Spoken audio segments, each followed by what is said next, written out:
Testing. Everything okay, JNV? What? Are you all right?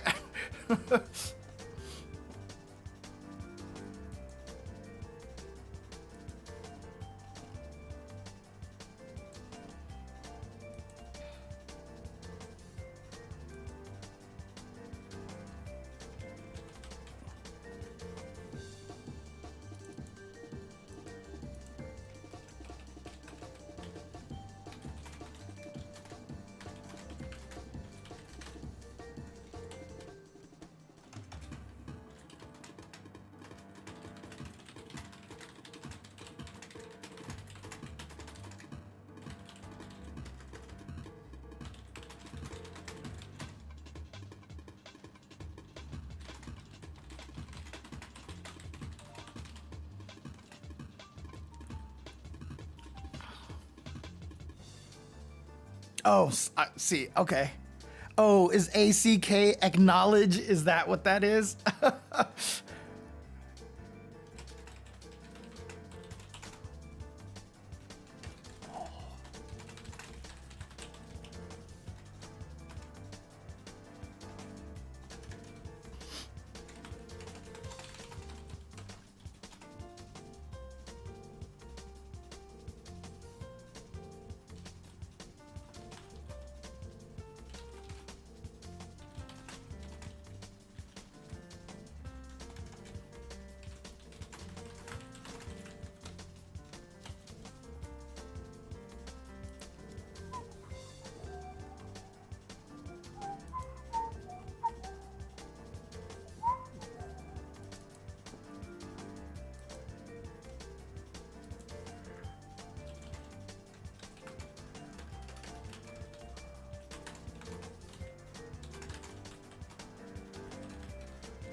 Hell.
What am I trying to do here?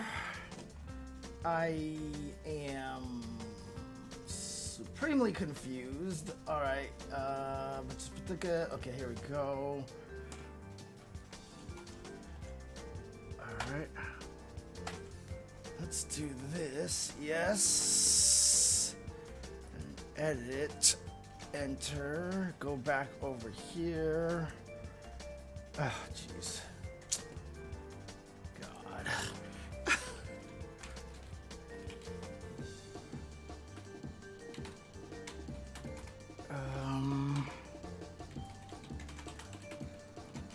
Then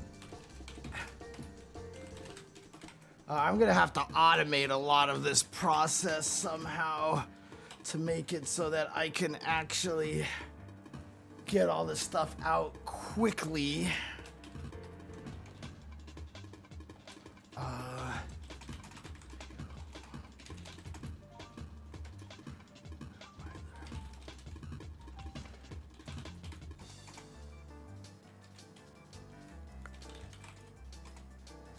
Figure out how to do this at some point in time. All right. Yeah, I know, right? I definitely need to do that. Make enough of the it was for the different days.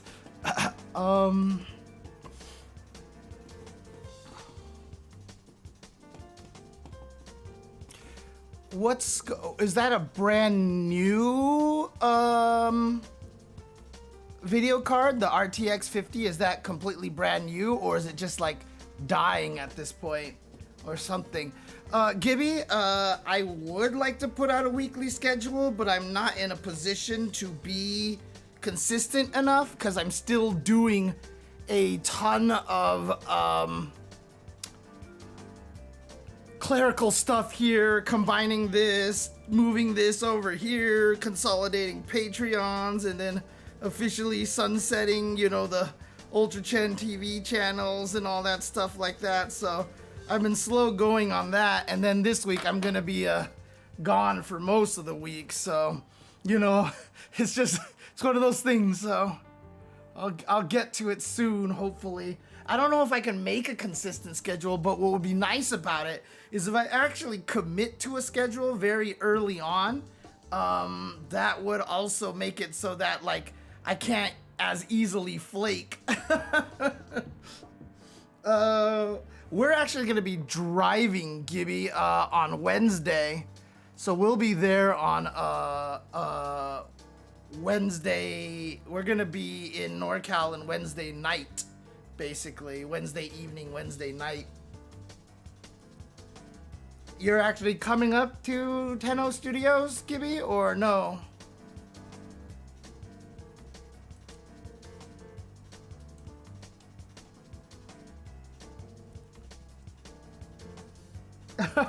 Yes, Tuhalu. I'm trying to be better about my own Discord, for sure. Well, I mean, they've already announced all the commentators, and I'm not one of them.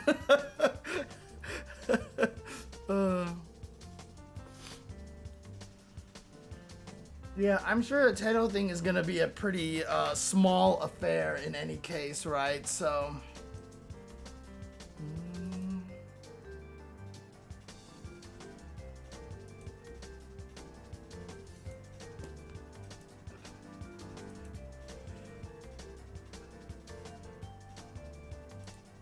Yeah, man. Whoop, sorry. Please ignore all Tasty Steve voices. I don't know what to say, Forrest. I don't know what to say. As I've said many times in other streams, I haven't been doing a lot of things for Capcom recently, so I don't know. I really don't know. But also, it really does. Yeah, no synchronized this week.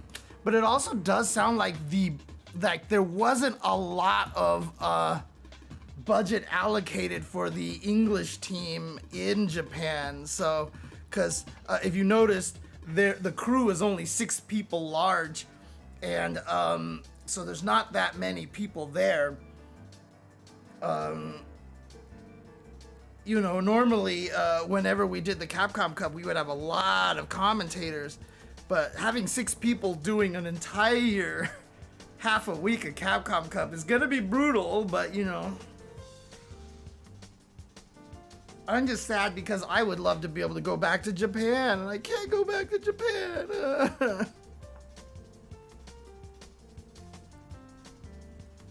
And that's the thing too, right? Like, if I'm not mistaken, I think Capcom Japan is running a lot of this now, so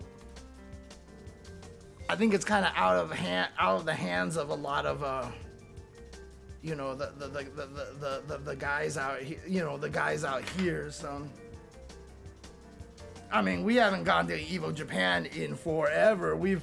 Evo's only done the official, like, you know, restream for quite some time. If I really want to go to Japan, I'm just gonna have to just go, you know.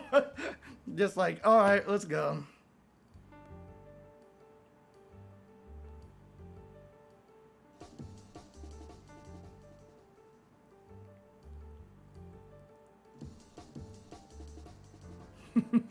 You mean get grinded in some good old ST, because my God, those players are absolute insanity over in Japan.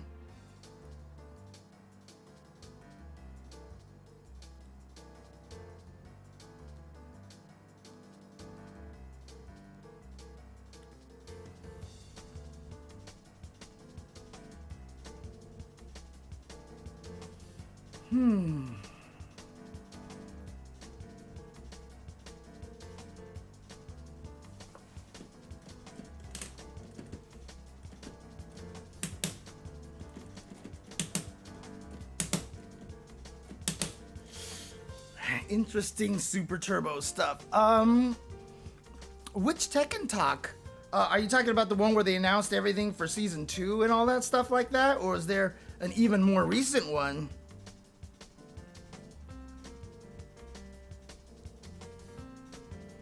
It is Monday, yes. But since I am leaving on Wednesday and Capcom Cup literally starts on Tuesday night our time, like Wednesday morning our time, basically. It might even start at Tuesday night our time. I wanted to do this quickly, so. Yeah, the Season 2 one with Anna. Yeah. I did not get a chance to watch it, but I read up on a lot of it, so.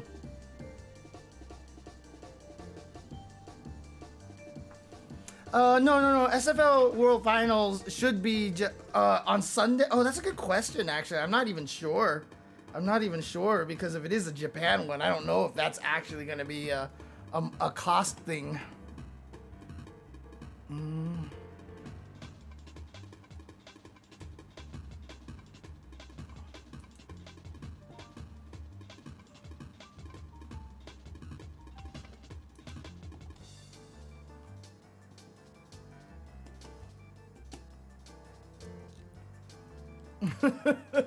Yeah, right, JNV. I'm gonna try not to run forever, but I mean, who knows what will happen here. Oh shoot, I want to do something over here. Let's see.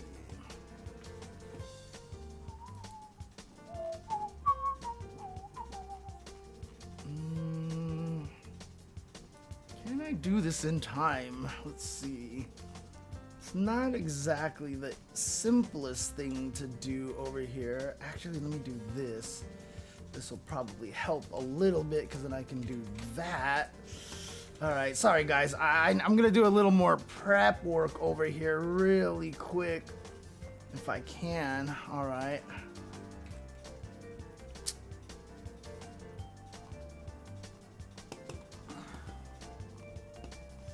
Well, this is not. This is gonna. Oh, jeez. Actually, you know what? I could probably do this, right? Yeah, okay. That's gonna help considerably. Oh. There we go. Actually, that might mean that I can probably do this live. But no, because we don't want to cut that stuff. That'll probably just cut in the way of everything here, but if I do this manually right now, this may take almost forever. All right. Oh, nope. All right. It's always one of those situations where I wish I had a stream producer behind the scenes who could grab these things for me, you know. Just be like, here you go, James, and I'll be like, thank you. What the hell? What? Oh, I see. Okay.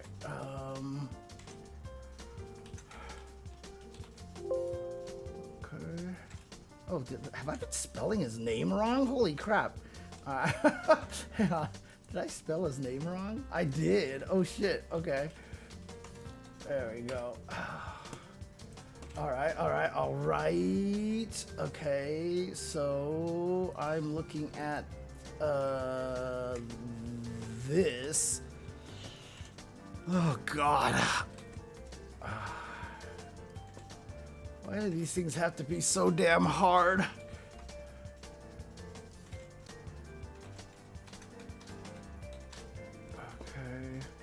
Although my pace is getting a little faster. All right.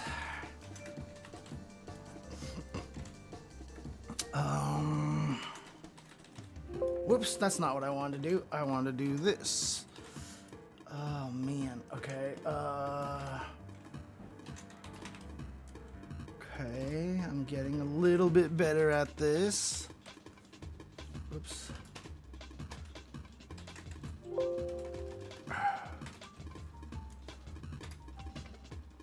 There he is. All right, and then.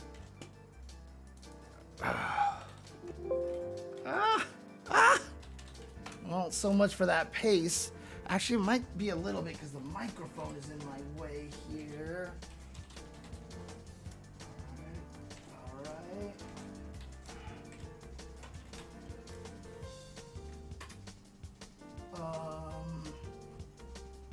That's really annoying.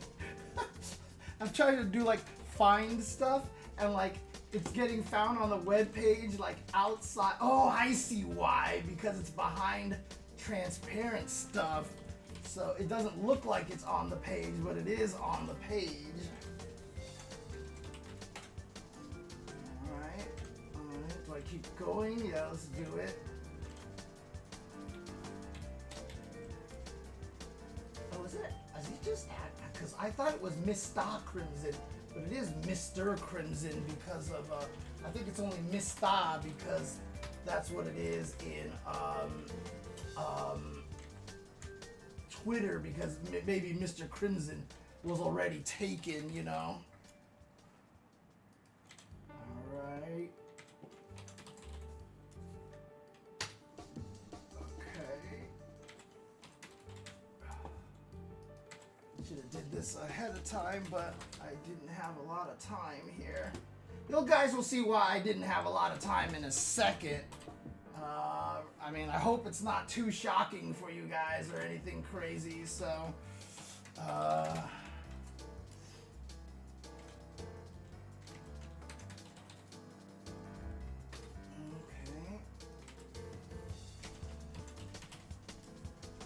Okay. Almost there. Almost there. Did I get that? Yes, I did. Make sure, just want to make sure. Oh god, I hope that doesn't mess things up. Oh god, oh god.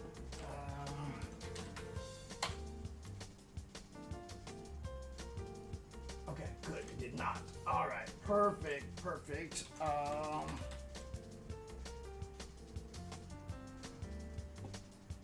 Stay on target. Juicy Joe.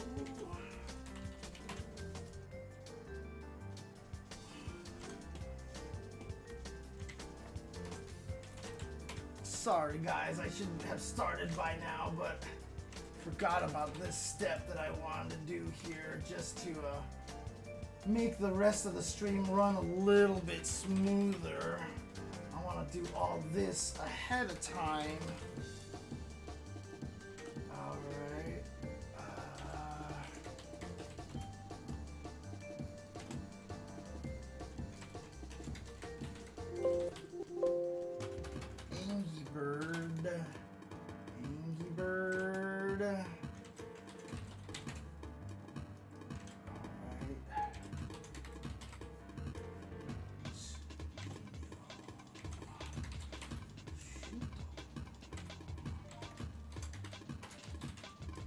There we go. All right, that should be good. Should be good to go. So what I'm gonna do is I'll pull this out. I will try to bring it back to over here. Where did I put it? There it is. This is the one. Yes, this is the one. All right, so we're over here. There we go. Okay. Guess I should be good now. I should be good now. Okay. You know, obviously, normally, Nephew isn't putting time working on Mai as a secondary because he's in Group G with two of the best Guiles. Right, yeah. I remember him playing some Mai at Genesis, actually. No, he wasn't the one playing Mai, actually. I think Item was the one that was actually playing Mai, wasn't it? Or was that... No. It was Nephew. Yeah, Nephew was playing Mai Idom played Manon the whole way. But yeah, nephew at Genesis was definitely practicing that because yeah, Jury does not do well against Guile. So, well, the idea, Zilcho, is that, you know, her projectile is really powerful because not only can she erase sonic booms by throwing an OD fan, but then if Guile blocks it, it does the bouncing thing so that Mai can get in. So that's kind of the idea, basically. I mean, to be honest with you, you know, the characters that we see at the event may change because we have an idea what everybody's gonna use, but have no idea if it's actually gonna be true.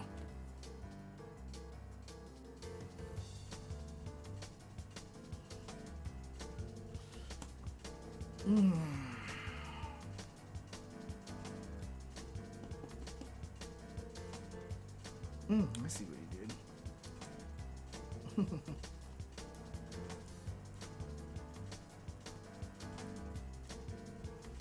Okay, let's see. Group stage. Oh, okay. He did that thing again. Did he actually turn them into drops? He did not turn them into drops. Okay. God, I almost wish I had more monitors, dude. Oh, man. Be nice to kind of have some more monitors to be able to work with right now because I've just got resources everywhere. Actually, there might be a way to do that, except for the fact that for some reason this is not working and I have no idea why. Let's do something really quick. All right. Okay. Let's kill that. Let's kill this. Chrome.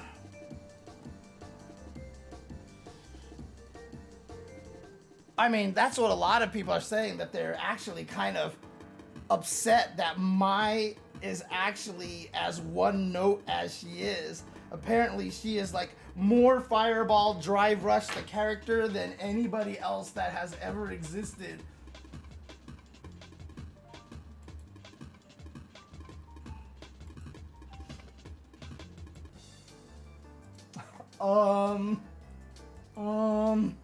Oh shit, what the hell's happening? Why is it doing that? What the hell is happening here? What the hell?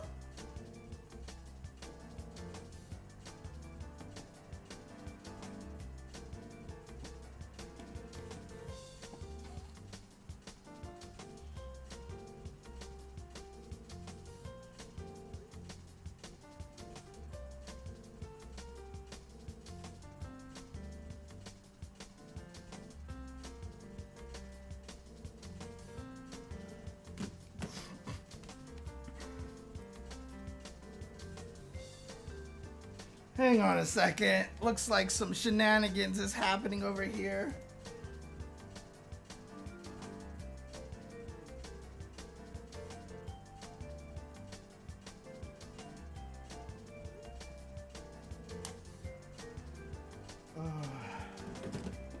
Oh man. Oh, David. Why are you doing this to me? Why are you doing this to me? Oh, God. Oh, Jesus Christ, David, what are you doing? Well, hang on, guys. Now there's even more insanity going on here, so I'm gonna have to, why is it doing, what is happening? Who is typing K on my PC? What the hell? Dude, what the hell is happening over here? What the heck? I am so confused right now. Oh crap. What the hell is happening? Oh my God. Why does my computers hate me? Why do my computers hate me? Why? Why do my computers hate me? Oh.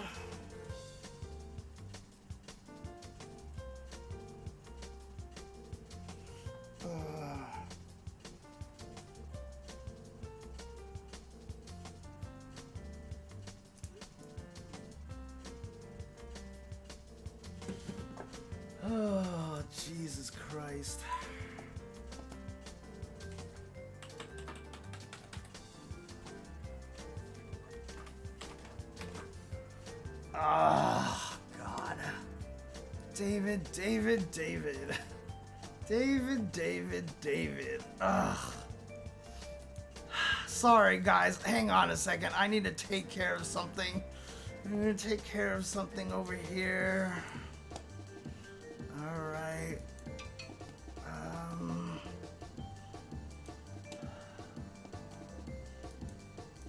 Okay. So that should all be there.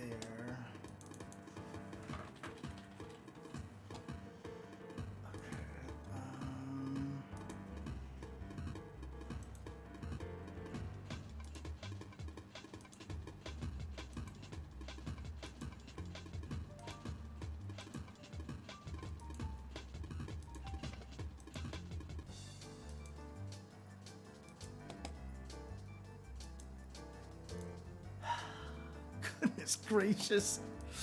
Okay, give me a second, guys. I have to do some fire putting out right now. Give me 1 second.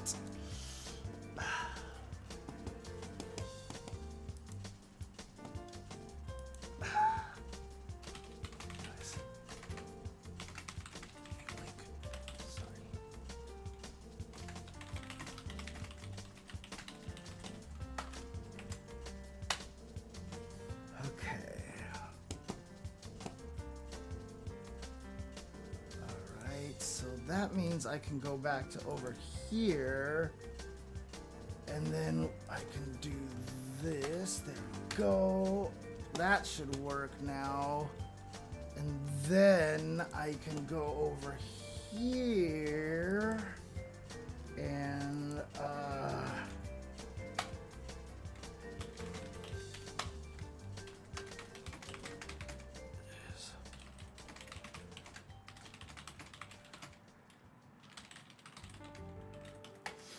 okay.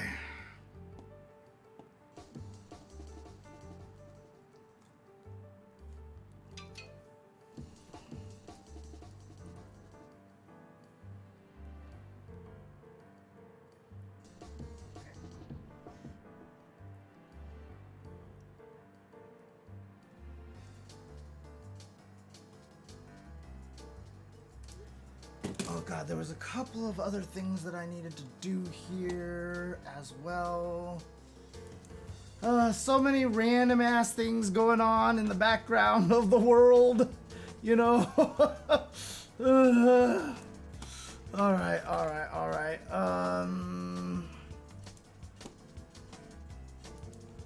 Okay. Here we go. Paste. There we go. Okay.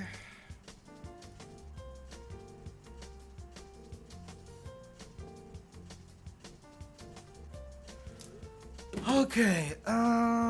Let's see. Now back to the other problem that I was running into that I haven't had a chance to fix yet. All right, let's do this. Something must have happened with my barrier program over here. And I wasn't like, it stopped connecting properly, and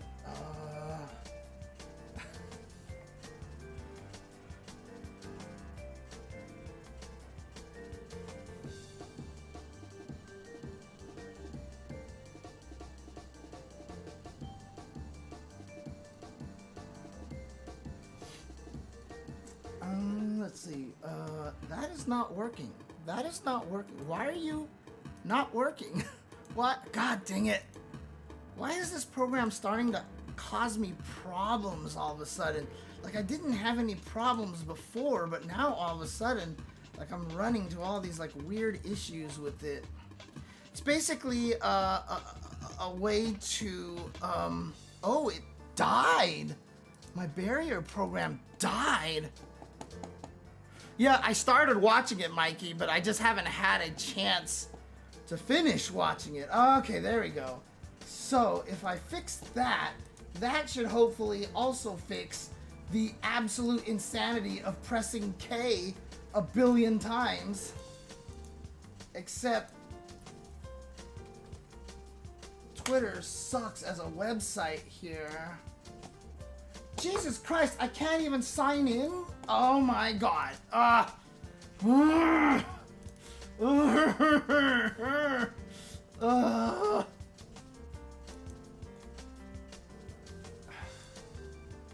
really hate that website. I really do.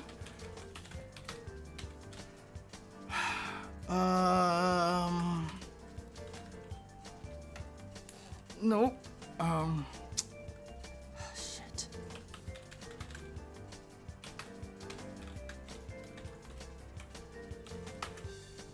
Okay, logged in, and then at least I can copy and paste text between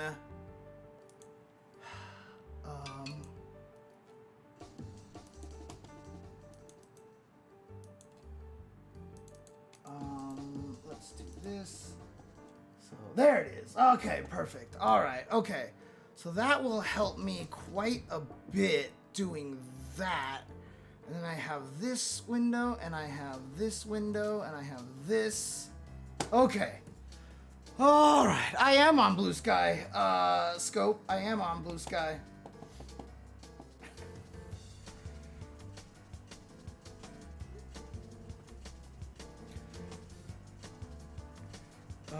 Shoot. Okay. So I have an app called Barrier that lets me control 2 PCs with 1 mouse and keyboard. Basically, the second PC acts like another monitor, so if I just scroll my mouse across, it now suddenly is controlling the other PC. And so it's a neat little tool so that I don't have to have 2 setups and I don't have to hit a button to switch between, like, you know, a KVM button. I just scroll the mouse over and it just goes, which is really, really cool. However, there issues occur when a lot of random stuff happens. Like, if my mouse battery dies, like, it causes a lot of problems. If you guys remember, there was one synchronized episode where I couldn't get control of my mouse again on my PC because, like, everything was dying everywhere, and I was like, what is happening? So, yeah. Okay, let's see here. Let's see here.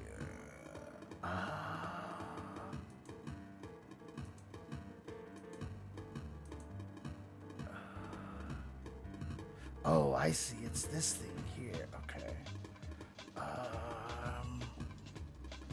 Let's do. How dead is dead here? That didn't do anything. Okay. Oh, I see, because I have to do something like this. Okay.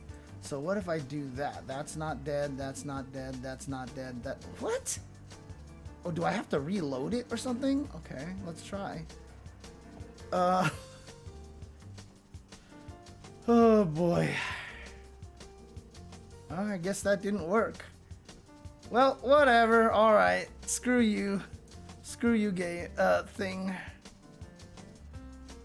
Dude, I don't understand this at all, honestly.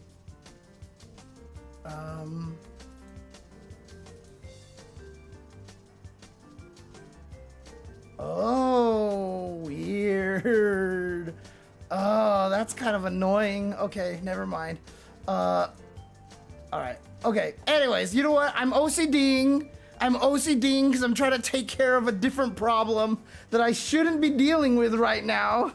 Because this is how my brain works. I apologize. This little futz up over here is replacing the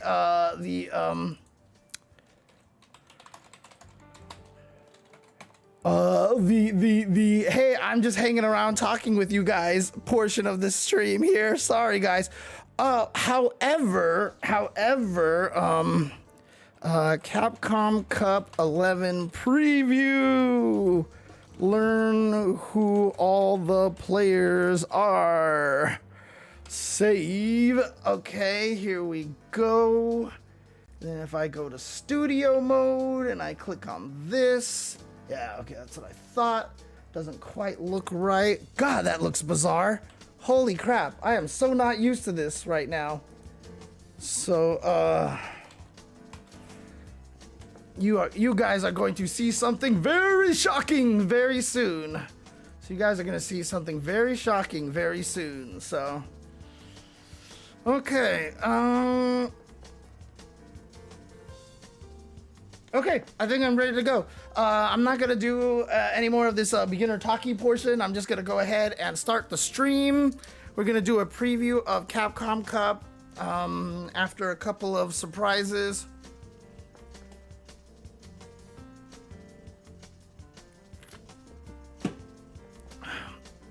But it is going to be a pure, this is just going to be a what the hell is happening? Oh, that's what's going on. So Realist Jojo, the Capcom Cup starts like our time Tuesday night, if I'm not mistaken. I think that's how the schedule is gonna work.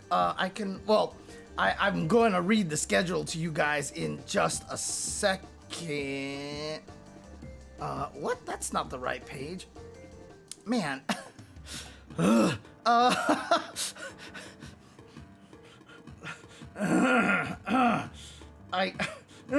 I know who makes the Capcom webpage. I'm gonna have to yell at them because, oh, I see. Do I actually have to go to, what?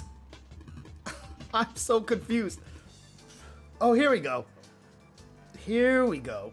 And then, okay, stage 1, group elimination. I'm trying to see if they pasted the time anywhere, but I don't see the time anywhere. Why do they not put their own time? Oh, here we go.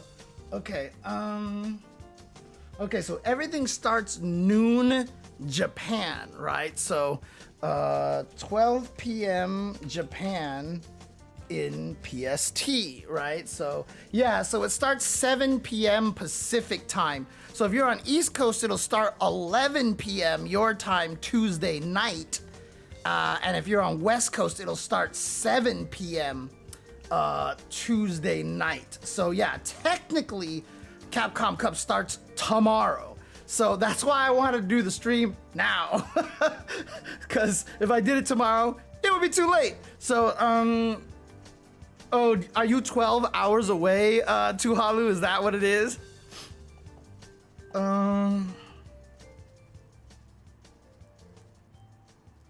Well, the biggest thing about hosting Capcom Cup in the USA, JNV, is that it actually makes it harder for a lot of people to get there.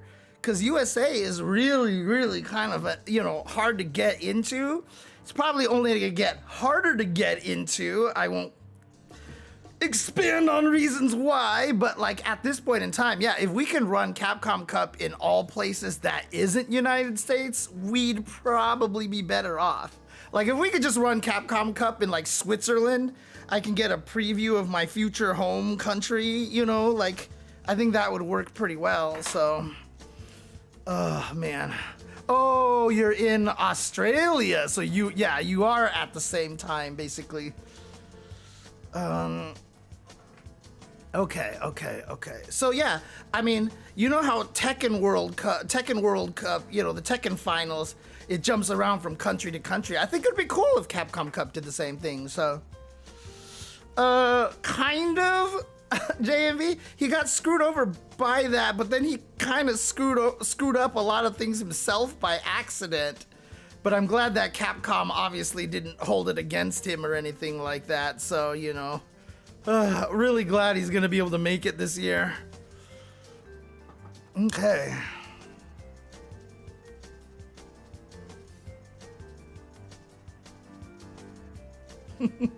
Don't forget, JNV, the Kappa face is the universal sign of sarcasm.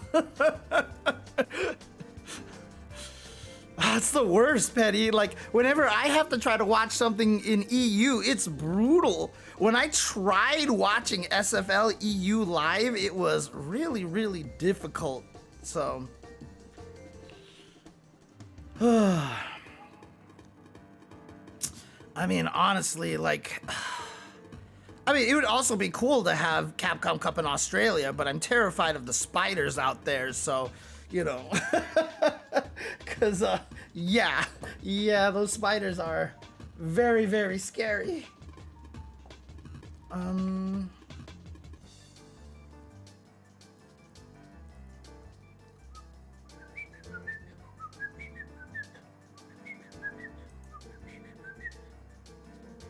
you do that on this? Oh God, I'm OCDing again. I gotta stop.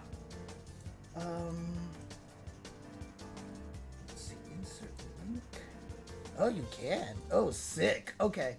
I got some cool things that I'm going to do. Okay, anyways. Okay. All right. Let's do this. All right, sorry. God, it's this ADHD brain, man. Like, I see something and I'm like, ooh, cool, I can do some more cool things over here. And then I'm like, oh, wait, no. I'm trying to do a show over here. Oh, don't worry, Luciano. I haven't officially started yet. Okay, let's do this. I also have to remember to pay attention to the YouTube chat. Still trying to get used to that part. So here we go. Let's do this. Let's go and start soon. And again,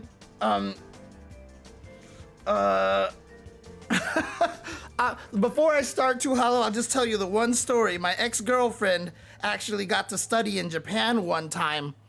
And one of her roommates there was from Australia, and the roommate just started feeling sick for some reason, and then they noticed this giant welt growing on her side.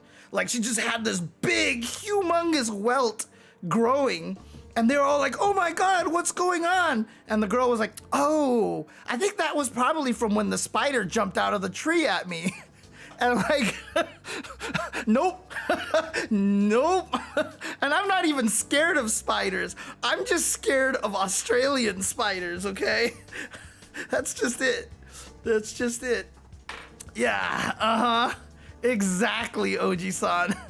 The Australian jumping spiders, you know? And apparently the Australian girl was just like so nonchalant about it, like, oh yeah, that was what the, you know, it's like, no.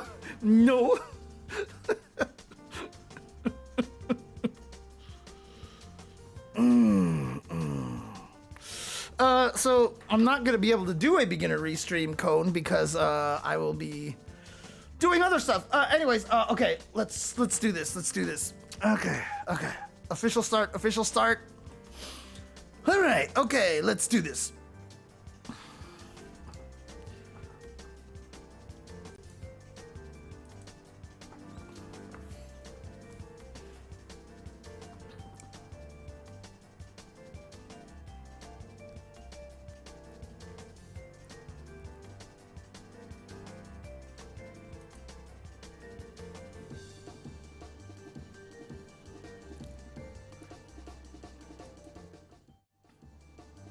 Welcome to It Was Tuesday with your host, James Chen, aka Jay Chenzor.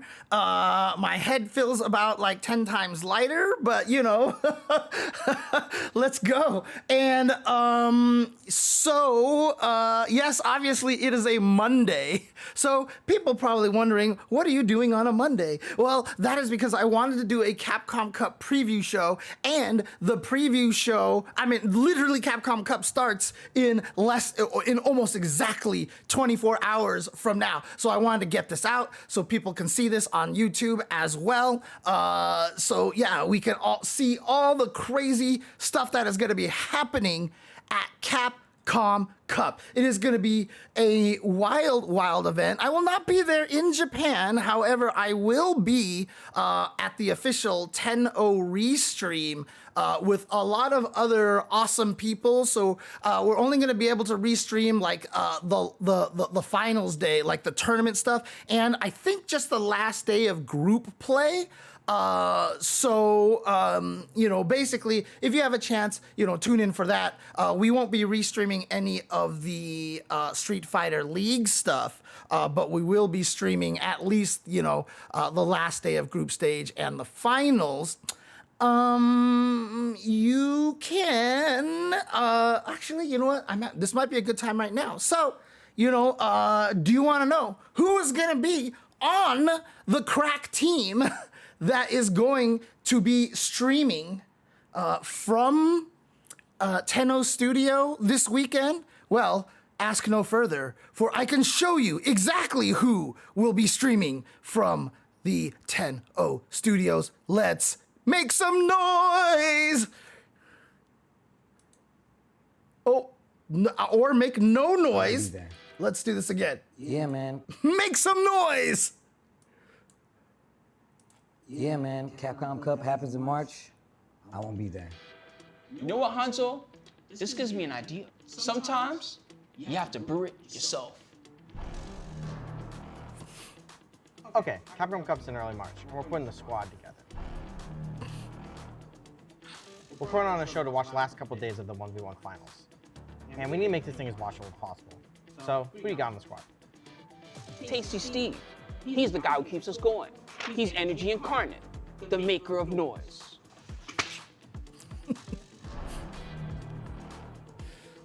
This isn't gonna be a walk in the park. This is homebrew for Capcom Cup.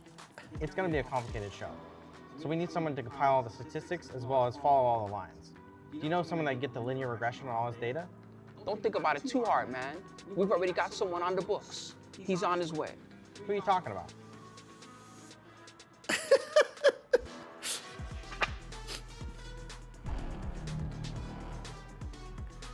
Okay, how about someone on the ground? Someone to get us on the inside. I'll make the call.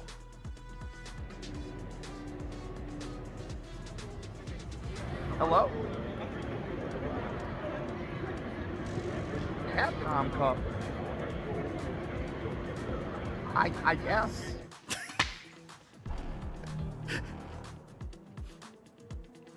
All right, we already got a lot of pieces together for our homebrew Capcom Cup restream. We got our noisemaker, our stats guy, and even the mole on the inside. Who else do we need? A European. No, of course not. This is California. What we need next is someone that can bring the emotion of the moment across. Someone who's not afraid to wear their heart on their sleeve. Do you know someone like that? Someone who cries every single time. The message in this game is so meaningful.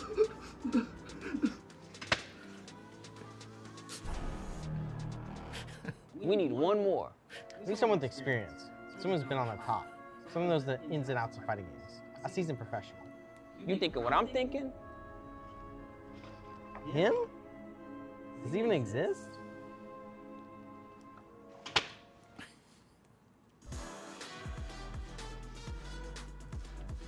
You know, things might just work.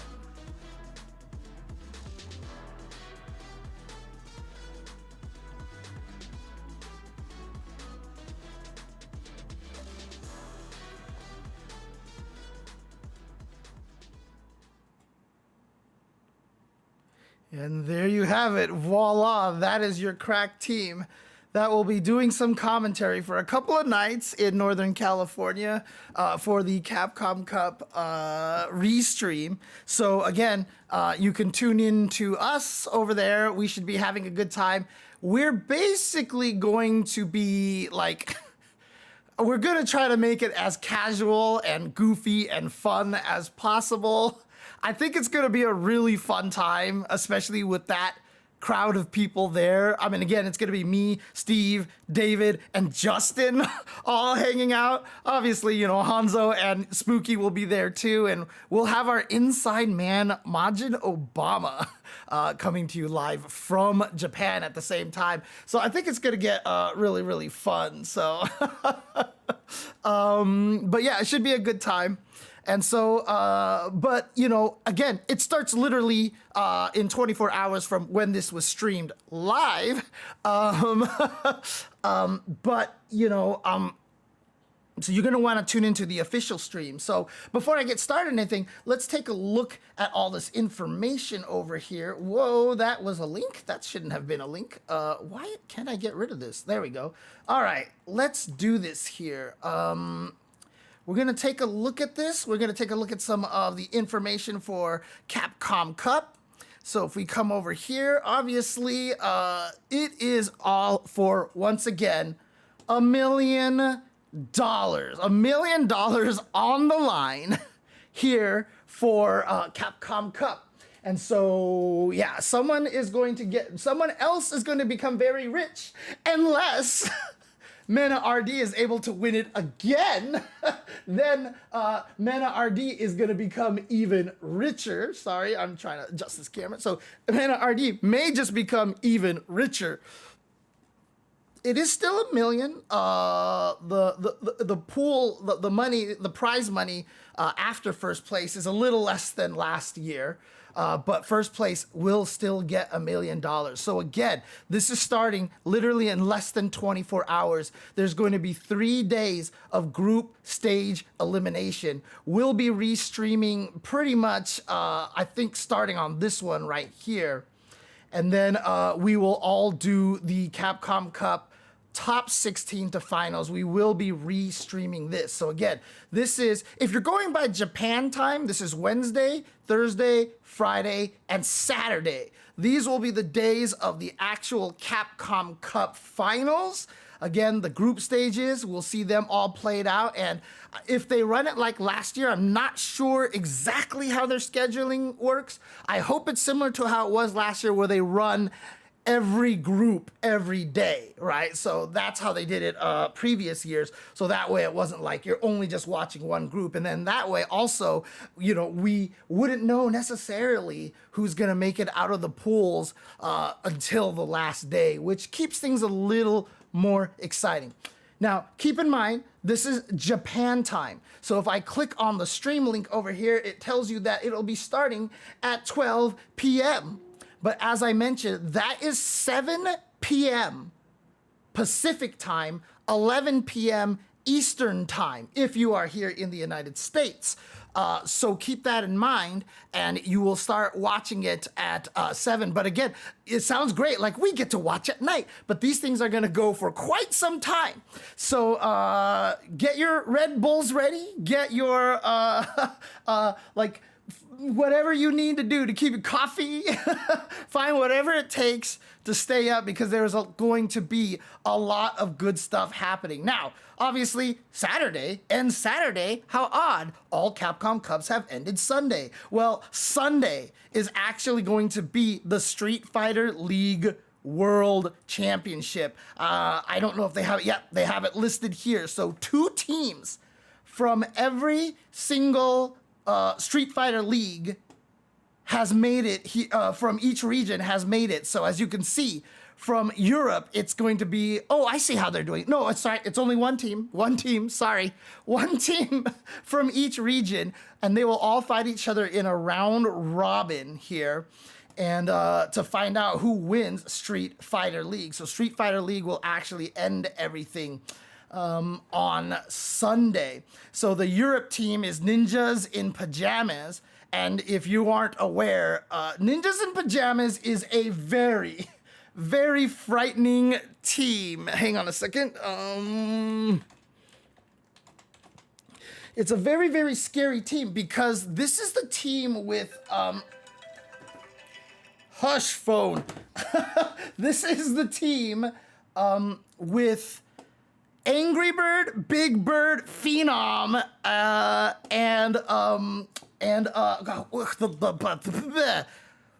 why? Why is my brain dying right now?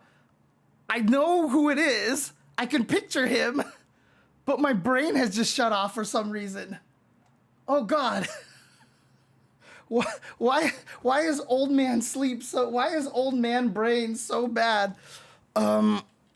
Veggie, thank you, Veggie. Veggie. Again, I was like, it ends in a Y sound. It's not Broski. It's the other guy with the beard and the facial hair and the I was like, dang it. Okay, Veggie. It is Veggie. Veggie is going to be on that team. Now, if you remember in Street Fighter League EU, that team never lost. Angry Bird was perfect record during the entire pool phases, where he basically scored 200 points on his own because they always put him at the anchor. This is going to be a very, very, very hard team to beat. It is going to be a very, very hard team to beat. So this is going to be exciting. But of course, in Japan is the Good 8 squad, and the Good 8 squad is it's Gatchakun, Kawano. YHC Mochi is on that team, and Pugera. So the team is actually gonna be, dude, these teams are gross.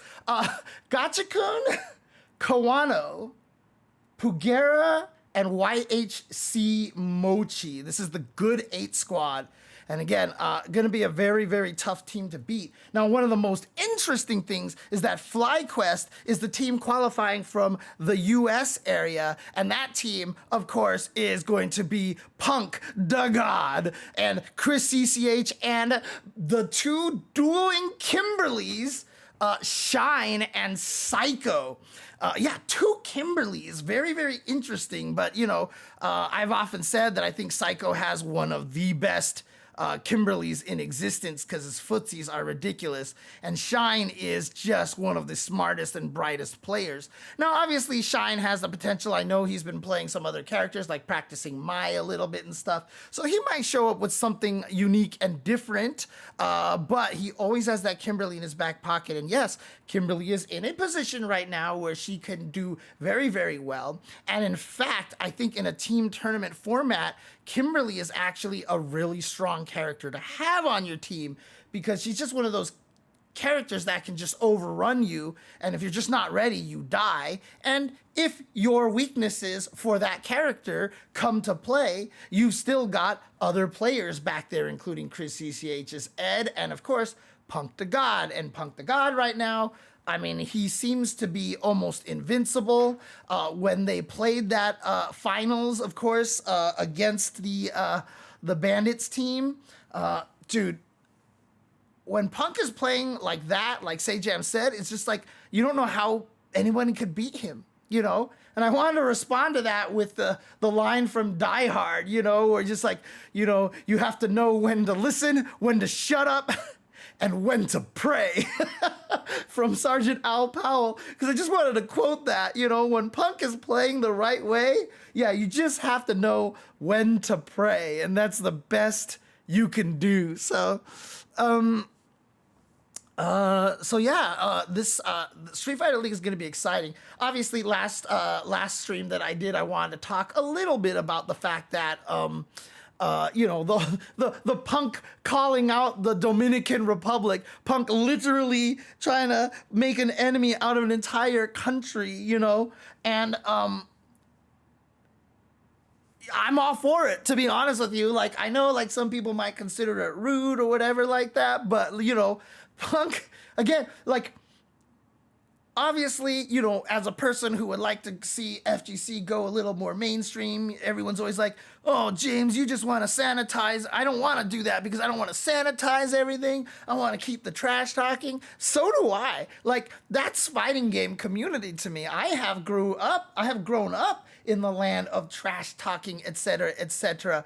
I don't have any desire to take that away. All I don't want is personal attacks, right? There's no reason to go after people personally for, you know, non-team affiliation reasons, right? If Punk is going after the Dominican Republic, you know, he's not going after it because they're Dominican. He's going after them because the Dominican Republic has, you know, kind of called Punk out and, like, tried to make fun of him in some ways and such. So, you know, it's not that he has any biases towards any particular place. The place just happened to kind of, you know, egg him on the wrong way. So, yeah, I mean, again, I don't know if it started there, but I mean, there's been a lot of, like, antagonism, and then, like, there was the infamous YouTube thumbnail and such like that. So it just kind of grew out crazy. And again,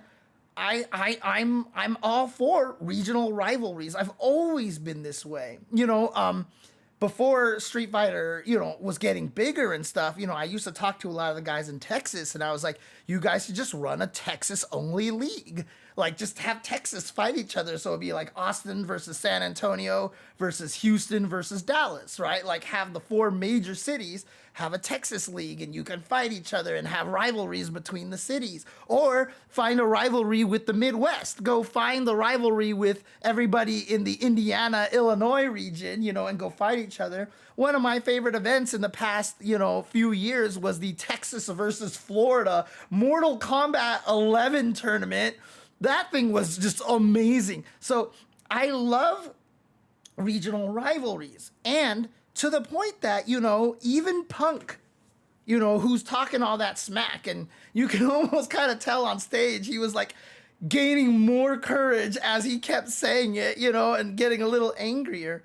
But, somebody on Twitter, responded to one of Punk's tweets and was like, yeah, bro, like, Dominicans are stupid. Like, they're all dumb and blah, blah, blah. And even Punk was like, nah, dude, like, keep it, like, no, we're not going that direction. Keep it in the game. Keep it in the game. So Punk even knows, about that. Yeah, and in a weird way, that is very, very true. SF4 better than 6. Yeah, absolutely. Dominican is kind of giving Punk that motivation, because honestly, after he won EVO, one of the things I was a little worried about, and I'll talk a little bit more about this when we get to Punk, I was a little worried that he might kind of take the foot off the gas a little bit, So I was a little worried about that. But, this rivalry seems, and again, Punk is the kind of player that he needs the motivation. You give him the motivation and he goes absolutely crazy. So, yeah. So this is gonna, So obviously the Street Fighter League is gonna be big. I don't know. Like, if you ask me to pick these teams, I don't know. I don't really know, because all these teams are super stacked. Usually you're like, oh, Japan is going to, but again, like I said, the Ninjas in Pajamas, Phenom, Big Bird, Angry Bird just destroyed everybody during the pools. Again, Veggie didn't really play a lot, and so I know a lot of people are giving Veggie crap, and I mean, I apologize that my brain shut off, but people who watch my streams enough know that happens to me all the goddamn time. Just like names just fall out of my head, which is why, if you ever meet me, please reintroduce yourself if we've met before and tell me where we've met. I ran into somebody at Genesis without prompting. She's like, hey, James. And I was like, hey. And she was like, I'm blah, we met at blah. And I was like, duh, oh, I totally remember you. Okay, that's awesome. Please, if you meet me, even if it's just, hey, James, I'm Jelly Jams.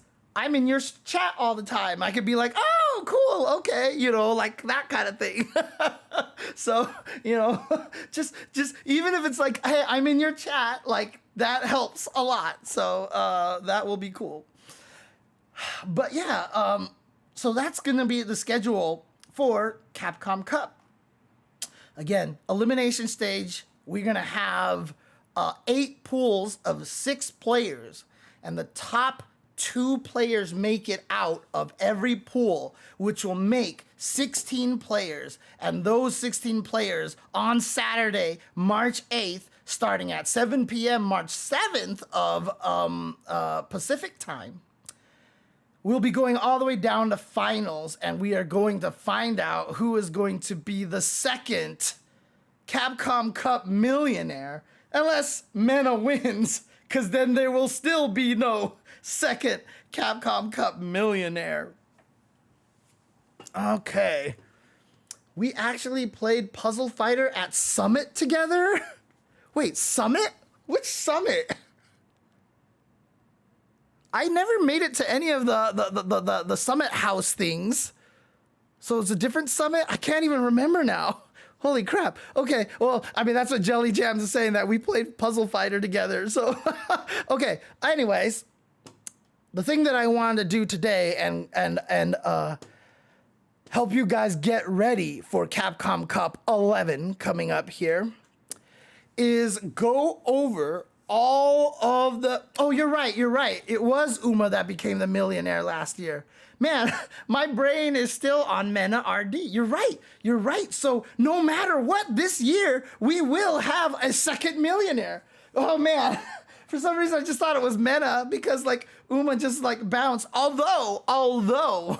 I have heard Uma is back. So after I did my Ultra Chen TV awards saying that Uma won and done and bounced, apparently he's playing again. And Cien fought him online, and his Mai is actually looking kind of sick, which is cool. So, which is cool. So yeah, Uma's starting to play again. So hopefully we get to see him back at some point in time. It is a shame that he's not going to be here, that we didn't have last year's winner automatically qualified. I do kind of hope they do that again, though, because I feel like that feels right, you know, to have last year's winner come back. And even if they decide not to practice and whatever, I mean, I guess you could just say, like, they can forfeit the spot if they wanted to, but the person who wins should have at least the option of being able to jump into the tournament, you know, without having to qualify. I think that'll be really cool. But again, here we are. This is the 8-man bracket the 8-pool bracket here. And so again, each of these groups is going to be a round robin. So that's going to be 5 plus 4, 9 plus 3, 12 plus 2, 14, 15 matches. There's going to be 15 matches per pool if I did my combinations correctly there. I might not have done the combinations. No. Anyways, it's going to be a lot of matches because I counted. I did permutations, which is order matters, not combinations. Anyway, the point is that they all have to play. It is 15. It is. Am I right? No, that can't be right. What? No, it is, isn't it? I did do it right. Yes, I have not forgotten all my math. So yes, 15, 15 matches per group. That just sounded like a lot, and I was like, it can't be that many because that would be a long time. But, you know, I fooled myself. So there you go. It should be 5 plus 4 plus 3 plus 2. Oh, but it wouldn't be a plus 1, right? So it'd be 5, 2. Yeah, you can't do a 1 at the end. So it'll be 14 if I'm... Okay, whatever. Look. Stop! Leave me alone! Okay, here. So it is going to be a crap ton of matches for each of these pools. So they're going to round robin, and the person with the highest win rate, I believe, will start the top 16 in the winner's side bracket, and the person in second place will start the final 16 bracket on the loser's side. So it's going to be a brutal one. And the crazy thing about it, so if you remember last year, one pool was just like, oh my God, which was the dreaded Pool F that just like had all the crazy players in there. And even though the pools are completely random, this year, I feel like the pool balance came out really well. Like, at first I looked at this and I was like, oh my God, Pool G might be the craziest out of all of them. But, you know, not egregious like Group F was last year. Because Group G has Nephew, Knuckle Doo, Kaba, Xiaohai, Kills You, and Juicy Joe. But then people were like, no, James, F. Look at F. And I was like, F? Lashar, Just the Kid, or Jack, Uriel, Valorio, Cien, Oil King, Big Bird. Wow, that is kind of a messed up pool. That is definitely a messed up pool. And then I just started looking at all of them. Like, look at Group A. Phenom, Takamura, Hot Dog, Salvatore, Itabashi, Zangief, and Punk. Like, what kind of pool is that? Like, that is absolutely insanity, right? So every one of these pools is scary. And not only that, but like, every one of these pools, except there was one pool, I think, but every one of these pools tends to have the one unknown guy, right? Like the newcomer here. And what's crazy about that is if my calculations are correct, 1, 2, 3, 4, 5, 6, 7, 8, 9, 10. Well, oh God, okay. 1, 2, 3, 4, 5, 6, 7, 8, 9, 10, 11, 12, 13, 14, 15, 16, 17, 18. 18 players this year are in their first Capcom Cup. And some of these are names that you would not have guessed would be in their very, very first Capcom Cup ever. Like, if I named you, like, these names here, if I said, like, VX Bao, Kakeru, Chris CCH, and Just a Kid, which of those 4 players that I named has never been in a Capcom Cup? Right? Like, if I said that kind of a thing right there, like, you're just gonna be like, wait, who would not have ever made it? VX Bao, Kakeru, who are the other ones that I said? Just the Kid, and Chris CCH, right? The answer is Kakeru. Kakeru has never been at a Capcom Cup. He has been in Last Chance qualifiers, but Kakeru has never been in a Capcom Cup, which is just absolutely insane. You're just like, what? How is that possible? So VX Bao was in 2022, 2 years ago, the last Street Fighter V. Just a Kid was in 2022 for the last Street Fighter V, and Chris CCH was in 2022 for the last Street Fighter V. Kakeru has been in none of them, and it's wild. Like, you just like, there's absolutely no way. Right, Cammy. That's right. Kakeru just had to like fight 9,000 Cammies, and that just doesn't do well for JP. So yeah, like, you wouldn't expect that. So again, these pools are absolutely wild, but you know, because there's a lot of players that you might not be familiar with, even if, for example, you're like, who's Jobby M, right? Like, who's Jobby M? Like, this guy has no chance. He has no Capcom Cup experience. Well, this is actually going to be Jobby M's 3rd Capcom Cup in a row, by the way. So he made it in 2022, 2023, and 2024. So it's important that I think, you know, you get to know a lot of these players here. So I'm going to go through these players. Jab him. No, Jobby M.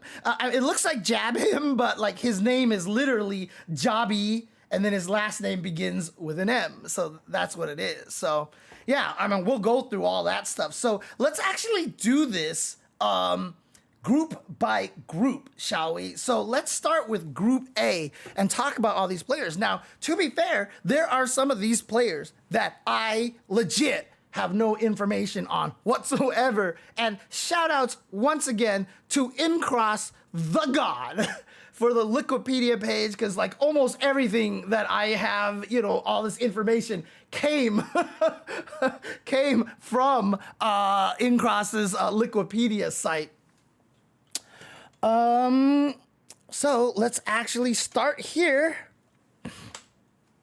So in Group A, we have Phenom.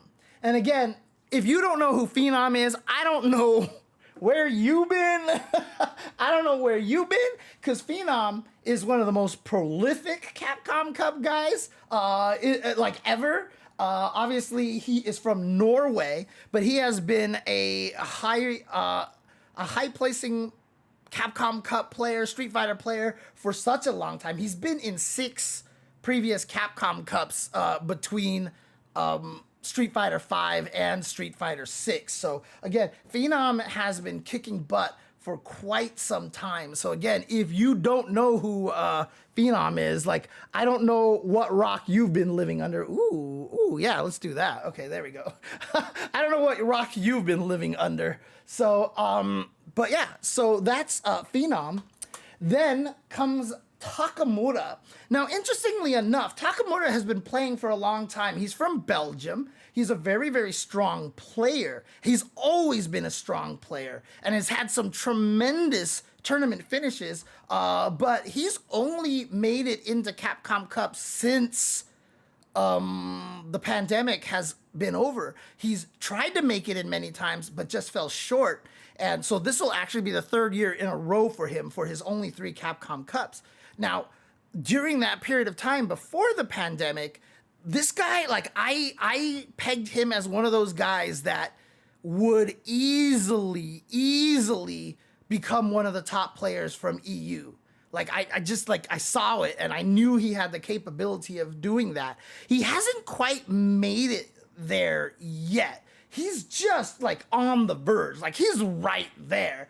And he just needs that kind of breakthrough performance, you know? Like, as wild as it must be to sound, like, to hear something like this, because I had him as one of my top 5 players of last year, but, like, maybe kind of, like, on the same kind of level as a dual Kevin, right? Like, clearly, both of these players can beat anybody on every given day. They're ridiculous. They're one of the best in their regions, but they haven't got that win under their belts. That is the one thing that why I haven't put them in that tier, because again, whenever a player wins that one, it transforms them. I can't explain it, but as soon as you win a big one, your brain chemistry shifts and suddenly you're like, I can win this. I can win this. And like every time someone breaks through that barrier and wins a big one, suddenly, like, they just start becoming one of the most dominant players in the world. And it's happened time and time again. So, you know, I think Takamura's right there. I'm waiting for him for the big win. And if he can win something like Capcom Cup, I mean, that would be awesome. That'd be awesome. So, oh, right. Yes. Phenom, it's hard to say because obviously, you know, he won't be playing Ken because clearly, you know, according to Phenom, Ken is the worst character in the absolute game. No, I actually have Phenom listed with Ken as a secondary right now because he's been playing a lot of Cammy. The last few tournaments that he played, he's been using Cammy a lot. And so, you know, I think he's just trying to find a character significantly stronger than Ken, so he's going with Cammy. He doesn't have an M. Bison as well. Of course, ironically, in my tiering, Ken is 3 and Cammy is 4. So technically, in my scope of things, Phenom is going down. But Takamura is a Ken player. And in Street Fighter League, Takamura and Phenom had some amazing Ken v Ken matches, not even just this year, but the previous year as well. But like I said, Takamura is just right there, and I'm waiting for it. And you know, if he hears this, you know, he's probably heard this from me a million times. I believe in you, Takamura. I know you can do this. I know that win is coming for you at some point in time. I really think he has the capability of doing this. Next in this group is Hot Dog. Hot Dog, of course, is the Hong Kong Bison player. One of the only, strangely, solo Bison players. Everybody talks about how broken Bison is, but, you know, even when Phenom just released the video, because he's in Japan already, he was talking to Gachikun and asked Gachikun to name your top 5 characters. And, you know, everybody always talks about Bison. Nope, Gachikun doesn't have Bison up there. I don't have Bison up there. I don't think he's top 5. And I know everybody's like, what? What, James? He's so broken. And again, he's just one of those characters that can make you better from, like, if you are a newer player or like not necessarily a great player, he can elevate you a little bit higher, but at the highest levels, his lack of defense still hurts him, right? No actual wake up is a really big problem. He definitely has a lot of secondaries. Don't get me wrong, but like the chances of Hot Dog busting out one of those other characters fairly low unless it is a specific matchup. So otherwise, I would expect Hot Dog to be using Bison this whole entire time. I mean, he's going to be fighting Camis and Kens up the wazoo and a random Zangief. And I don't think Bison has a particular problem with any of them except for maybe Cammy. But again, if you're playing Street Fighter 6 and you're not accustomed to fighting Cammy, I don't know what you're doing, right? There's so many Bisons. I mean, so many Cammies. There's a lot of Cammies. But again, Hot Dog, very, very strong player. Only had one previous Capcom Cup, but he is a very strong player from Hong Kong. And, you know, he is using a very strong character, right? So Bison's just one of those characters. You know, I kind of, you know, obviously he's stronger than Kimberly, but both of those characters are the kind of characters that you play against him and you just have like a bad, like 30 minutes, like you die, right? Those characters can just literally run over you if you're just not expecting the right stuff. You can just die almost instantaneously. So yeah, he's gonna be scary. He's a wild card in this pool for sure. Now, like I said, in every pool there's one player that most people I think don't know or are not familiar with. I will say the same thing here with Salvatore, a player who basically qualified from the World Warrior South America East. He was not the top points getter from the super region. I think it's a super region. Well, in any case, he had to play in the region finals. And he ended up winning. And not only did he win, but he beat Dookie, who was the winner from this region last year. So Dookie was actually the one that made it out last year, but apparently Salvatore showed up and kind of played spoiler to that. And this obviously is his first Capcom Cup. And we know so little about him that I don't even know how old he is. But judging from this picture, he's not that old. He's not that old. He looks like a baby to me right now. So, but again, in case you guys are wondering, he is from Venezuela. So he is a Venezuelan player, and he, like I said, he won the South American East, and he plays a Cammy. He plays a Cammy. Now, the biggest disadvantage for Salvatore in this pool here is that Phenom and another player in this pool also play Cammy. So in other words, for somebody like Hot Dog and all the Cammy players, like, they basically study how to fight Cammy. That's going to be the main character they've got to practice against.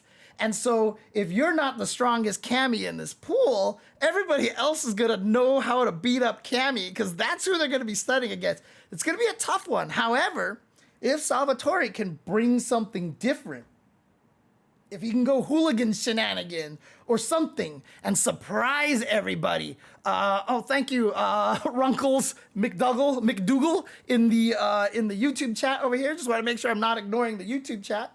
But yeah, I mean, if he can show up with Cammy and do something completely different, go, like I said, go hooligan crazy, right? He might be able to mess people up because everyone might be studying for a very controlled and different style Cammy play.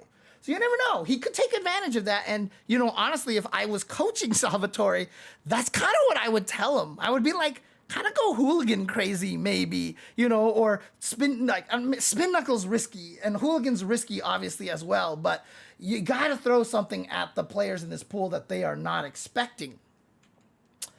Next in the pool, God, former second place Capcom Cup finisher, it's Itabashi Zangief. And Itabashi Zangief, oh man, obviously we know all about him. He is one of the scariest players. Frighteningly enough, though, only 3 Capcom Cups previous to this, but as I said, one of them was in second place. Again, you know, Zangief hasn't been particularly strong throughout Street Fighter V's lifespan, which is one of the reasons why Itabashi has so much trouble. He did switch to Abigail for a long portion of that, but, you know, he's never really quite had that mind meld, you know, his character available for him in Capcom Cup. I mean, you remember the year that he did get second place, you know, Zangief versus Guile was a bad matchup, and Daigo got like a 2-0 lead on Itabashi. If I'm not mistaken, Itabashi reverse 3-0'd Daigo's Guile with his Zangief. It was something crazy like that. And that's just what happens when you have a player and the character that just meshes. You know, someone said on Twitter recently, I hate it when people say, why didn't Idom just use a Shoto? He'd be so strong. And someone responded to that, and it's like, you know, sometimes the play style and your connection to the character means a lot more than you think it does. And I absolutely agree. I can play top tier till I'm blue in the face, but like, I'll still probably do better with like a Kimberly just because I think she's so fun, right? So, but yeah, Itabashi Zangief, obviously from Japan. You guys know this guy. He's ridiculous. And he's gonna be using Zangief. And again, Zangief, I don't even think like probably not even in top 10 in this game, but in the right hands, again, like Bison, like Kimberly, like Zangief can delete you. You just die, and that's it. Weirdly enough, he qualified by getting first place at East Coast Throwdown, where he beat Idom in grand finals. So he actually gatekept Idom at East Coast Throwdown. But don't you guys worry, because Idom is in safe and sound. But yeah, you know, I was talking about how this pool has a lot of camis, right? And so the reason why I say Salvatore should go crazy is because you have the most fundamental cami in the world. Punk the God is in this pool. Oh man. So yeah, again, as a summary, Phenom, Takamura, Hot Dog, Salvatore, Itabashi Zangief, and Punk. This is the pool A, right? Like, and this is not one of the death pools. Like, this is crazy. But you know, obviously Punk, I mean, the way that he's playing, like people were saying, it's almost like he has the Dominican hate power up right now because he has something to prove. And 100%, Punk's worst enemy is Punk. The times that I see Punk perform the worst is when he's just like, I'm not taking this as seriously.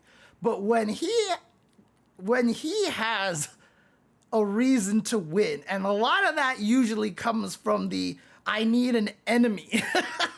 I need an enemy. I don't think anybody can beat Punk. Honestly, like, do I think he's the best in the world right now? Yes, I do. I really, really do. Winning Evo was no simple feat. But, you know, like I said, the way he played in that SFL finals, and because he has that power up, he's really, really strong. Someone in the chat asked, do I think it's Punk's time to win Capcom Cup? Look, I'll give you my guesses on who's making it out of these pools and stuff like that. But I'll tell you right now, I am not taking a single player over the field. Capcom Cup is so hard to call because it's crazy. The only time you can do that is if Sonic Fox is playing in an MK tournament and has actually practiced and has reason to win, or when Xiaohai is playing in a KOF tournament. Those are the only times that you could really pick a player over the field, I think. But in a game like Street Fighter 6, and with this many good players, very, very hard to say. However, would I pick him as making it out of this pool?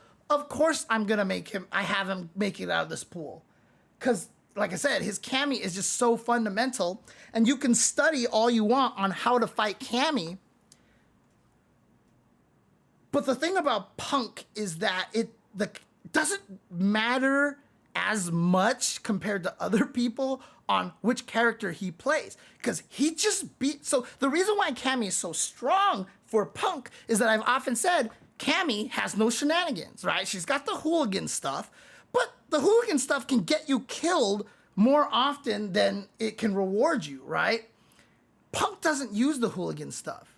He's busted out OD Hooligan into throw into level 3 for the win a couple of times now, but that's because he never uses it. So you're just not thinking about it. So the fact that he'll use it once out of every like 50 matches he plays is why it's so good, because you just don't worry about it. But the thing is, Cammy doesn't have a lot of shenanigans. She has to beat you through fundamentals, and nobody plays the Street Fighter 5/6 fundamental game better than Punk the God. He is the best at shimmying. He knows when to double shimmy you. He knows when to triple shimmy you. He's so good at whiff punishing, etc., etc. This guy is ridiculous. And so Cammy, she has like the best normals practically in the game, right? And if she gets the right read, one of the reasons why I put her in the top 4, a little bit stronger than the desired power level, is because she has the absolute best anti-throw tool in the game in instant jump dive kick. Like, they nerfed it so that you can't get the lift upper on it, so you can't switch sides anymore unless you spend meter for an OD drill. But still, on block, they now made it at worst -3, I think, at worst. So if you jump an OD dive kick and you block it, you can't get punished. So for a hard read on a throw, so in other words, if someone shimmies you and you do this, like a lot of other characters, when they do their anti-throw thing, they can die really badly. Like if Jury jumps and dive kicks, like you just punish her after she lands. Like Cammy can't be punished anymore. So having that one tool is really, really strong. Oh, right, Zangief level 3, of course. Yeah, I mean, Punk absolutely makes Cammy look broken. Now, recently Punk was like, Cammy's not super broken, she's not that good. And I get it. I get where Punk is coming from, because again, I played Cammy and I get where he's coming from. That's why I say she has no shenanigans, right? And people are like, James, what's a shenanigan? Well, a shenanigan is just something that you can bust out one time that the opponent might not know, like, that's a trick, and just catch them one time off guard. And if you have 1 or 2 shenanigans for your character, a lot of the times you can win a round that you weren't supposed to win using that. So Cammy's best shenanigan is OD Hooligan into level 3. That is her best shenanigan. So that's the closest that she's got. But again, it's a huge risk. If someone just stays crouching, you die. But again, Cammy has no natural overhead. So drive rush, if she drive rushes, you never have to stand block, etc., etc. She has to beat you on fundamentals. And the thing about it is, most players aren't going to be good enough to play Cammy at that kind of fundamental level. But this is Punk the God. This is Punk the God. He clearly can play that character at that level. And I just remember, I was going over the patch notes when they nerfed Cammy's ODDB so it didn't switch sides. And I don't know if anybody remembers what I said when I was going through that patch, because like everyone's like, that's brutal to Cammy, that's brutal to Cammy. I was like, that's not going to affect Punk at all. I'm like, that's not going to make any difference to fighting Punk. Like, it's just not, like, getting out of the corner is so great for a lot of players. Punk, like, he can fight his way out of the corner, no problem. If he hits you with it, like, he gets kind of mix-ups and stuff, like, he'll just beat you anyway. That change was going to affect Punk by clearly 0. And what we saw at Street Fighter League, including beating Mena Ardis Blanca in what's supposed to be a very bad matchup for Cammy. I mean, dude, Punk was just crazy, dude. He makes his character so ridiculous, dude. It's wild. And so, Group A. Group A, Phenom, Takamura, Hot Dog, Salvatore, Itabashi. Who's making it out of this pool? Who's making it out of this pool? So there's 2 people who have to make it out of this pool. I'm not going to try to order them because that's just asking for craziness. Now, a lot of times when I try to predict things, I tend to go with my heart. And I always know that nothing ever turns out the way it's supposed to. So I always try to go nuts and pick wild stuff. And I did that at EWC, and I was almost the closest one to being right. But for the purposes today, yes, AG42. But for the purposes today, I will be talking from a very logical standpoint instead of the crazy wild guesses here. So I do think Punk makes it out, right? A lot of times I feel like when players have that pressure, like they are like one of the favorites, it hurts them a lot. But as people mentioned, the Dominican power-up, the Dominican hate power-up, and just Punk playing like I've never seen him play before this past 2024, and through 2025, thanks to Street Fighter League, like I think he makes it out, and I think Itabashi Zangief makes it out. Why do I think Itabashi Zangief makes it out? It's because Zangief fights Cammy well, right? I mean, you saw Mena RD switch to Zangief to actually fight Punk, and he did better with Zangief than he did with Blanca, and that's because Zangief actually can fight Cammy pretty decently. One of the reasons, weirdly enough, is the Tundra Storm, because it actually catches her drive impact. So even if you burn Zangief out, like if the Zangief is ready, they can still stop the drive impact. But also, Cammy wins a lot on longer limbs. Zangief's limbs are even longer than Cammy's. He has an armored standing heavy punch that will eat standing medium kick and stand heavy kick for breakfast. So, and then, the lariat can work pretty decently against Cammy. And, if worse comes to worse, once Zangief gets to level 1, if Cammy is even remotely close, the whole am I going to jump kick or dive kick mix-up just doesn't even work. Like, you jump, they level 1, and you're like, well, okay. So, so Zangief is really good against Cammy. And, so that's going to hurt Phenom and Salvatore a lot.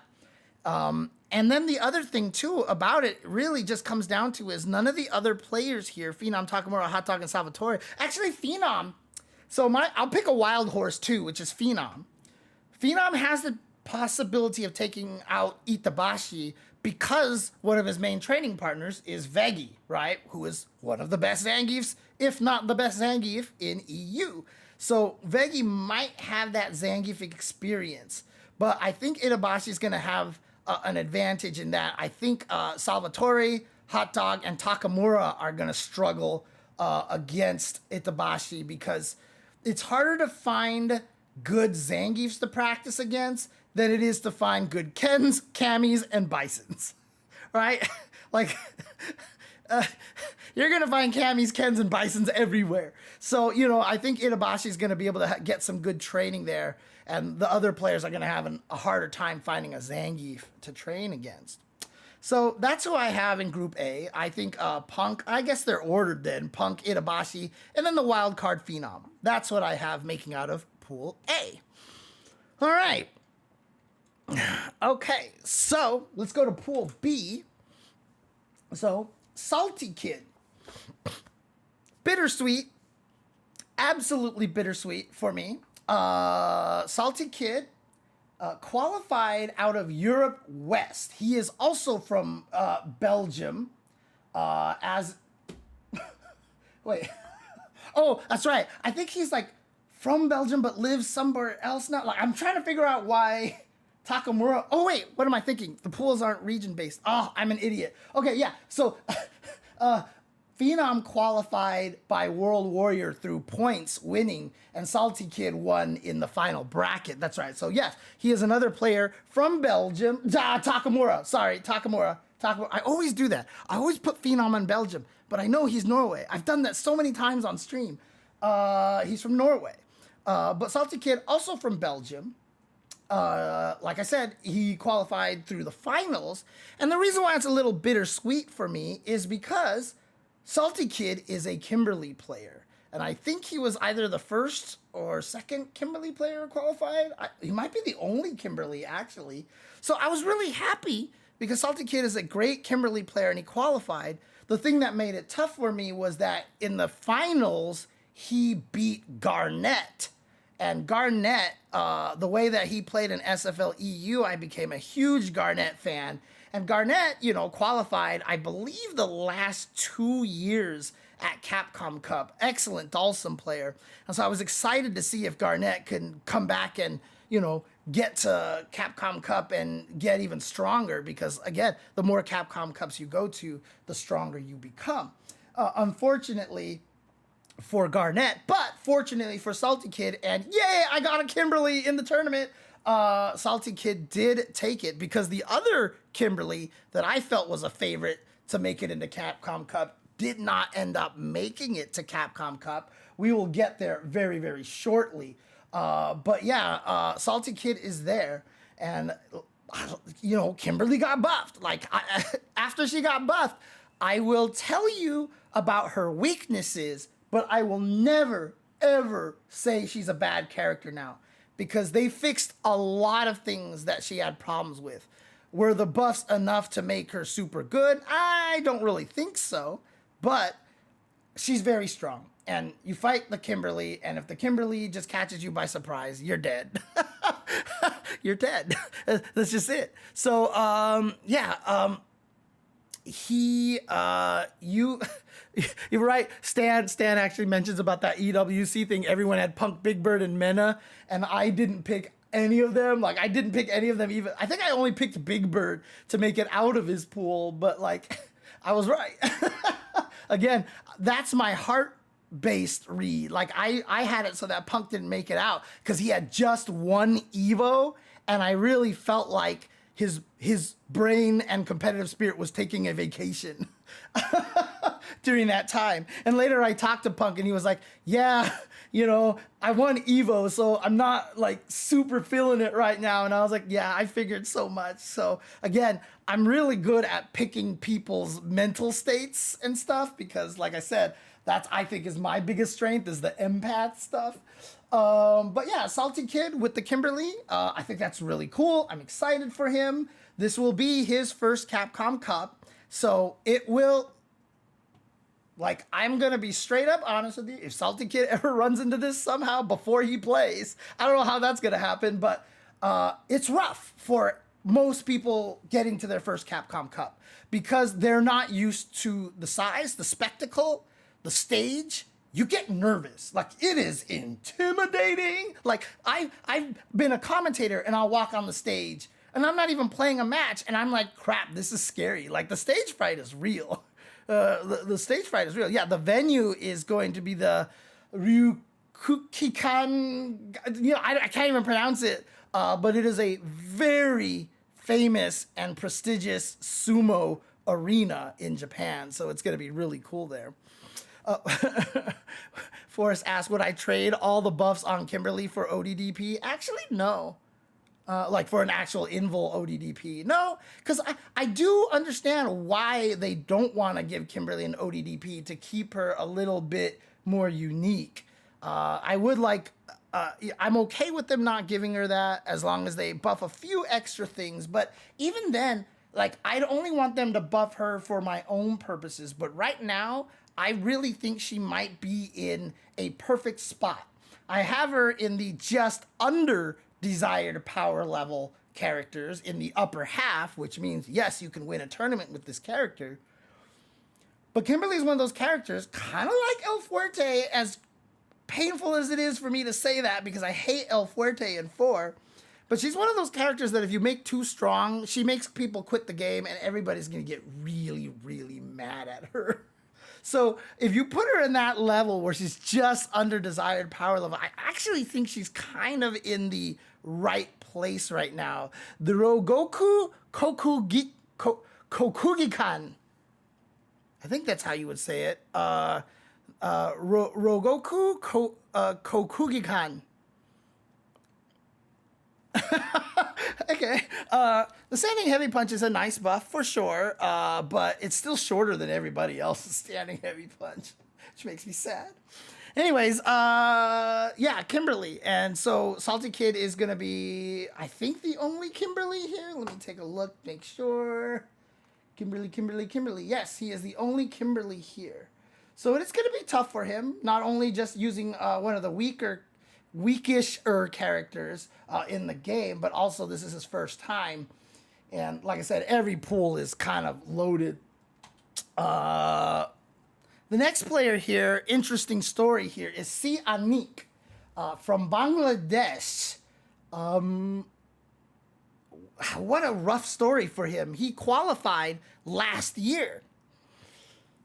I think he made the mistake, or he did try early, but basically he trying to get his visa, he couldn't get it in time. He did end up getting his visa after Capcom Cup already picked his replacement, which was the person who finished in second place from his region. His region being Asia South, right? And so he got his visa. I mean, it was seriously like an Eddie Lee situation from Bang the Machine.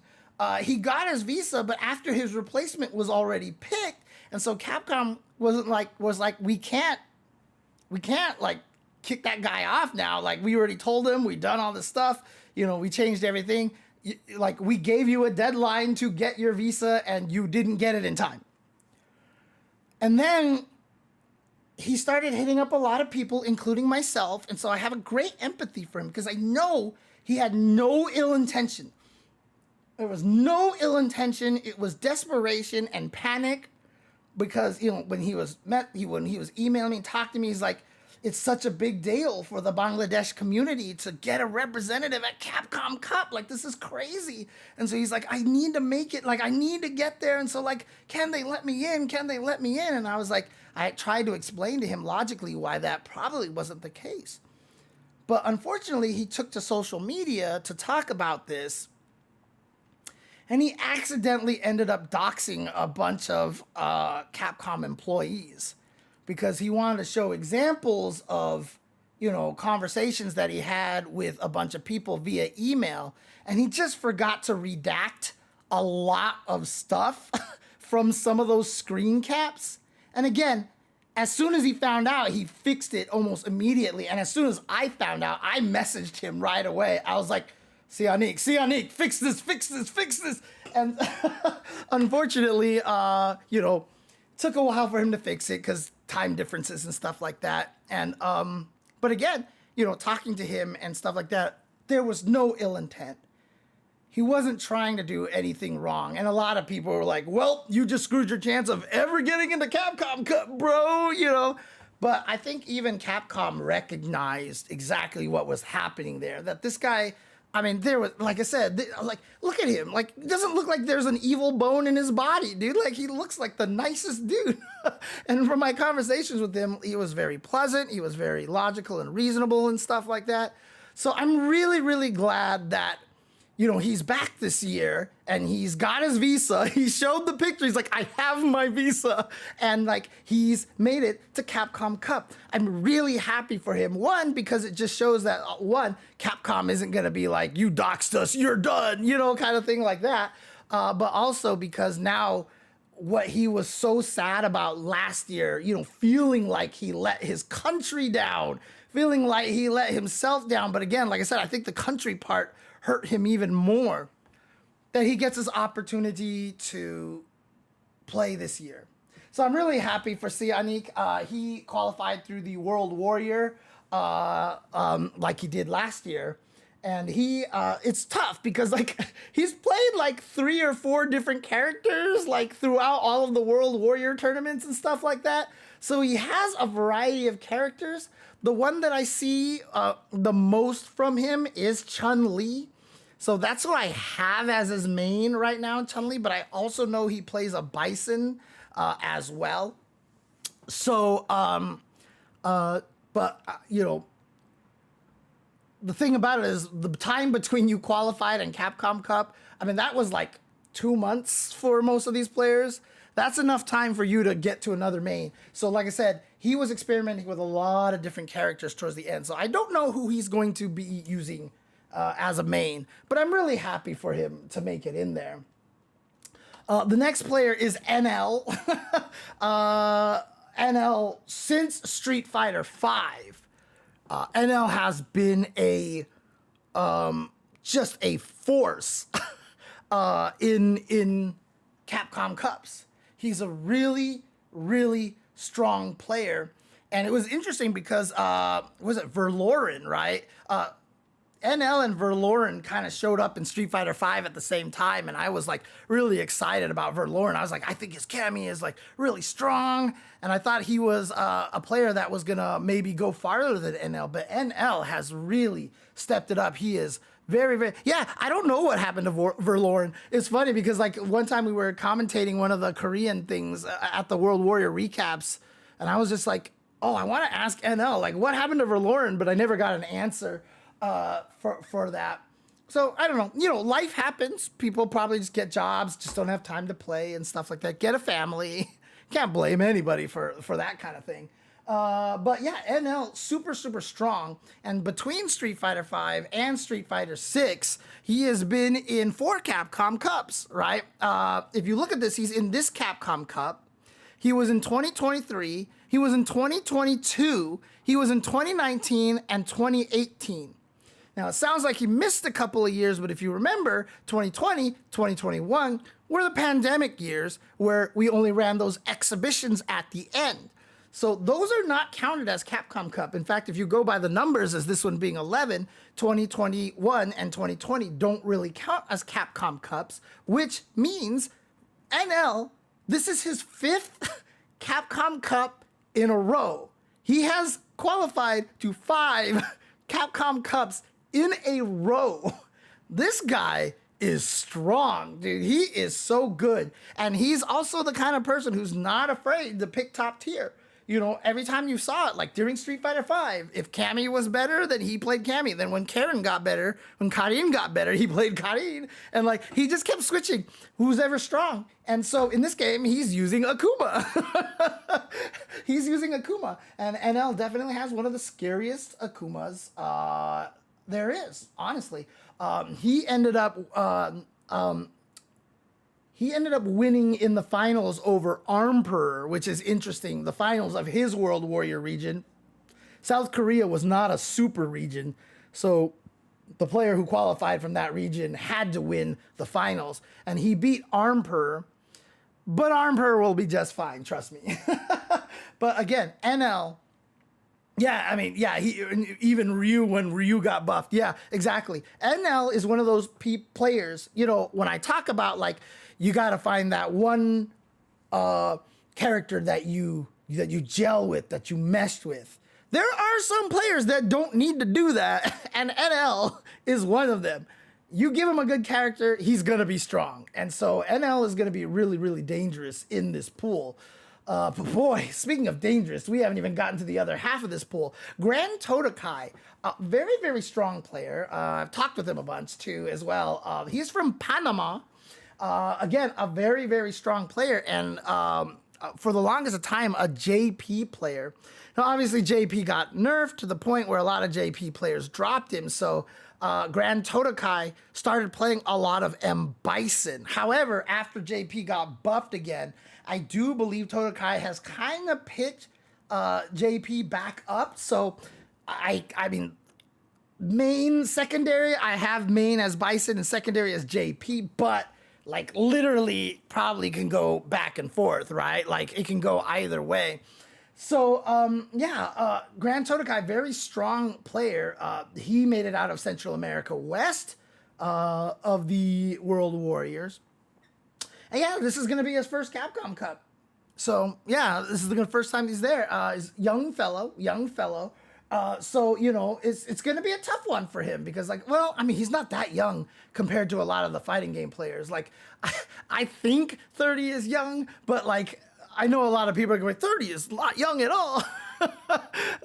Don't pay attention to me when I call people young or old. I have such a different viewpoint on all of this stuff. Oh, man. Oh, yeah, he's got a Blanca. Okay, yeah. And Blanca's a terrifying character if you're not practicing or ready for him. But, you know, it's going to be hard for Grand Totokai. Like I said, first time at Capcom Cup. And the stage and the lights can really affect you. It can really affect you. But I think he'll be fine. I'm excited to see how he does. But this is where things get scarier and scarier. Because in position number 5... you know, arguably the strongest in the West Coast right now. And that, of course, is, whoops, wrong computer. That is, of course, JB. Mr. Jonathan Bautista here.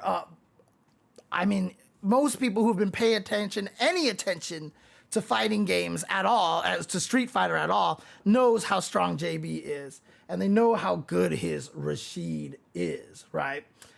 He didn't qualify via points. He had to win his region's finals for the World Warrior. That's, of course, US, Canada, West.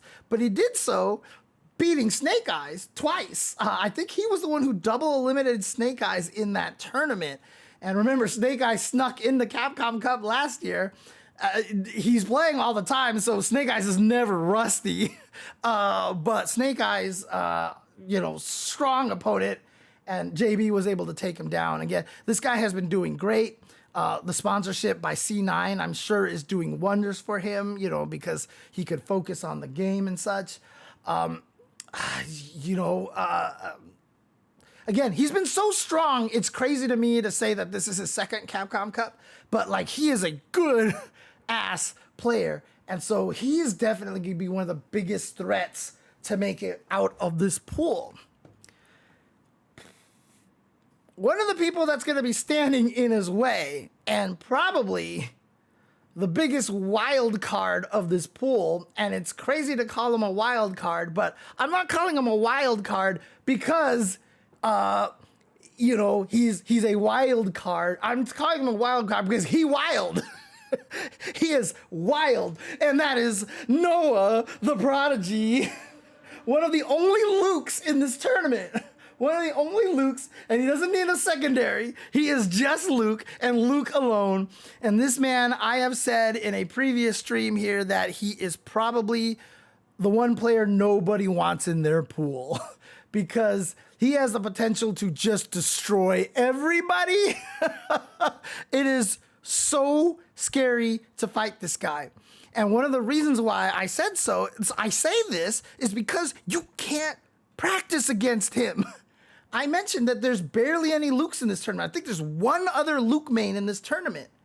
Luke is not exactly the strongest character. He's a very good fundamental character, but I guarantee you, none of these Luke players play Luke anywhere close to how Noah the Prodigy plays, right? And Noah the Prodigy, such a strong player, and because he's so capable of just going wild at you, and yeah, actually, Peter says it in the chat, he doesn't really have anything to lose, and so that's kind of almost more scary, right? Like, I mean, literally the way he plays by burning himself all the time, it really does feel like he's like an animal with his back against the wall. Like, that's it. Like, it's now I get out of here by going as crazy as possible, or, I lose to the other animal that's stalking me down. But yeah, this guy here is, I can pick him I can predict him winning Capcom Cup, and I can predict him going 0-5 in pools. Like, that's how crazy it is. Like, he could do absolutely the best possible, and he could also do the absolute worst possible. The biggest advantage for him, oh God, this makes it so hard to pick this pool. The biggest advantage for him is that he is fighting a Kimberly, a Chun-Li, an Akuma, a Bison, and a Rashid. Noah the Prodigy, his biggest weakness is Ken. If you look at all the tournaments that he's been in recently, at Genesis, he lost to Enzo the Hokage, a Ken player. At EWC, he lost to 2 Ken players over there. Xiao Hai used Ken, and then, what was the Japanese players? The Japanese Ken player. The really good one that begins with an R. His handle begins with an R, and all I can think of is the name of animes in my head right now. Ryukichi beat him at EWC. So, Ken is his weakness, and he doesn't have a Ken in his way here. He has no Kens in his way.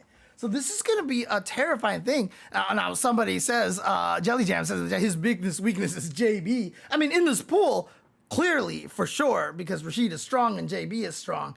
And so, yeah, this one is tough because when you actually look at this pool overall, Salty Kid, Sianique, NL, Grand Totokai, JB, and Noah the Prodigy, you know, not having a Ken in this pool is what makes it so that perhaps I would pick Noah and make it out of this. Because I don't think there's a lot of people who are going to be able to stop him here. And I like Stan's little point over here. Yeah, his burnout play gets his opponents to respond predictably. It's weird. Like, when he gets in burnout, like, people try to take advantage of it. But, like, because of that, like, he knows that you're going to try to play certain ways, and so he can stop that. And the craziest thing about it is if you try not to play that way, that means you're playing normal, and that means you're not taking advantage of the burnout, right? Like, you just don't get a chance to take advantage of the burnout, and so you're really losing an opportunity. When a character gets burned out, like, this is not City of the Wolves kind of style here from what we've learned during the beta. When you get burned out in this game, like, you are in trouble. It sucks, right? Like, even in something like City of the Wolves, when you overheat, like, you can still kind of fight. We'll see what happens when the game comes out. But yeah, like, you need to take advantage of when someone burns out, because that's like half the game, right? Like, you're trying to make them burn out. You're trying to manage their drive gauge, and then Noah's doing half the work for you, and then you can't take advantage of it. That sucks. That absolutely sucks. So yeah, it makes people try to be a little more aggressive. However, since I'm picking 3 people out, oh God. Okay, you know what? The 2 people I'm predicting are going to make it out of here are JB and Noah the Prodigy. Mostly because the other player that I think has the best chance to make it out would be NL, of course. I know NL, his weakness is that he is you can't see it on stream, and you don't really catch it, but I've seen it. NL's a very emotional player. And fighting against a player like Noah the Prodigy could potentially rattle him hard. Because there could be a potential that Noah, like, 6-0 rounds, you know, against NL. And that'll hurt NL, like, especially the worse it gets, right? So it's going to be a tough situation for him. Oh, so he does look stressed. Okay. So a lot of people actually think he does look stressed. Again, you know, I am not as familiar with Sianique, and, you know, because someone in the chat saying, like, they would have Sianique coming out of there. And I'm sure he's a very, very strong player. The biggest weakness is that, you know, this is his first Capcom Cup, and that really throws people off. Then people are going to ask, well, why don't you say the same thing about Noah? It's his first Capcom Cup as well. Dude, does anything look like it rattles Noah? Has anything ever rattled Noah the Prodigy? I don't think so. So I think he'll be fine. I think he'll be fine. In any case, I'm going to have to rush this along. Otherwise, this will take a while over here. In Group C, we have Gigi Halibel from Germany. And again, back-to-back Capcom Cups for him. He made it out here last year, and he's made it out here again. So that's really awesome to see. And he had, you know, he made it out from the finals of the World Warrior as well. And last year, if I'm not mistaken, he didn't do particularly well in his... Actually, you know what? Let me grab the Wikipedia page, because I can see exactly how everybody did at last year's Capcom Cup. So, Capcom World Tour. Oops! I spelled that wrong, but you know what? They're good about that and helping me with that. So, let's do the Capcom Cup X. If I'm not mistaken, I think he went 0-5 in his pool, or oh no, actually he did really well. He went 2-3 in his pool. Okay. Oh, it was another player that went 0-5 in his pool. Okay. I remember, like, that particular pool, there was one player I felt bad for going 0-5, but it was not Halibel. So he actually went 2-3. Okay, so he did really well. Last year. So he has that experience, and I think that's going to help him. I think that's going to be a good weapon for him. And he's got a good slew of characters. Now, most of his wins and tournament performance has been with Ken, so I'm expecting him to be a Ken main. But he also has an Akuma and a Cammy that I've seen him bust out at tournaments. That is a good set of characters to have. Like, I personally have Akuma kind of like at 5th or 6th place, you know?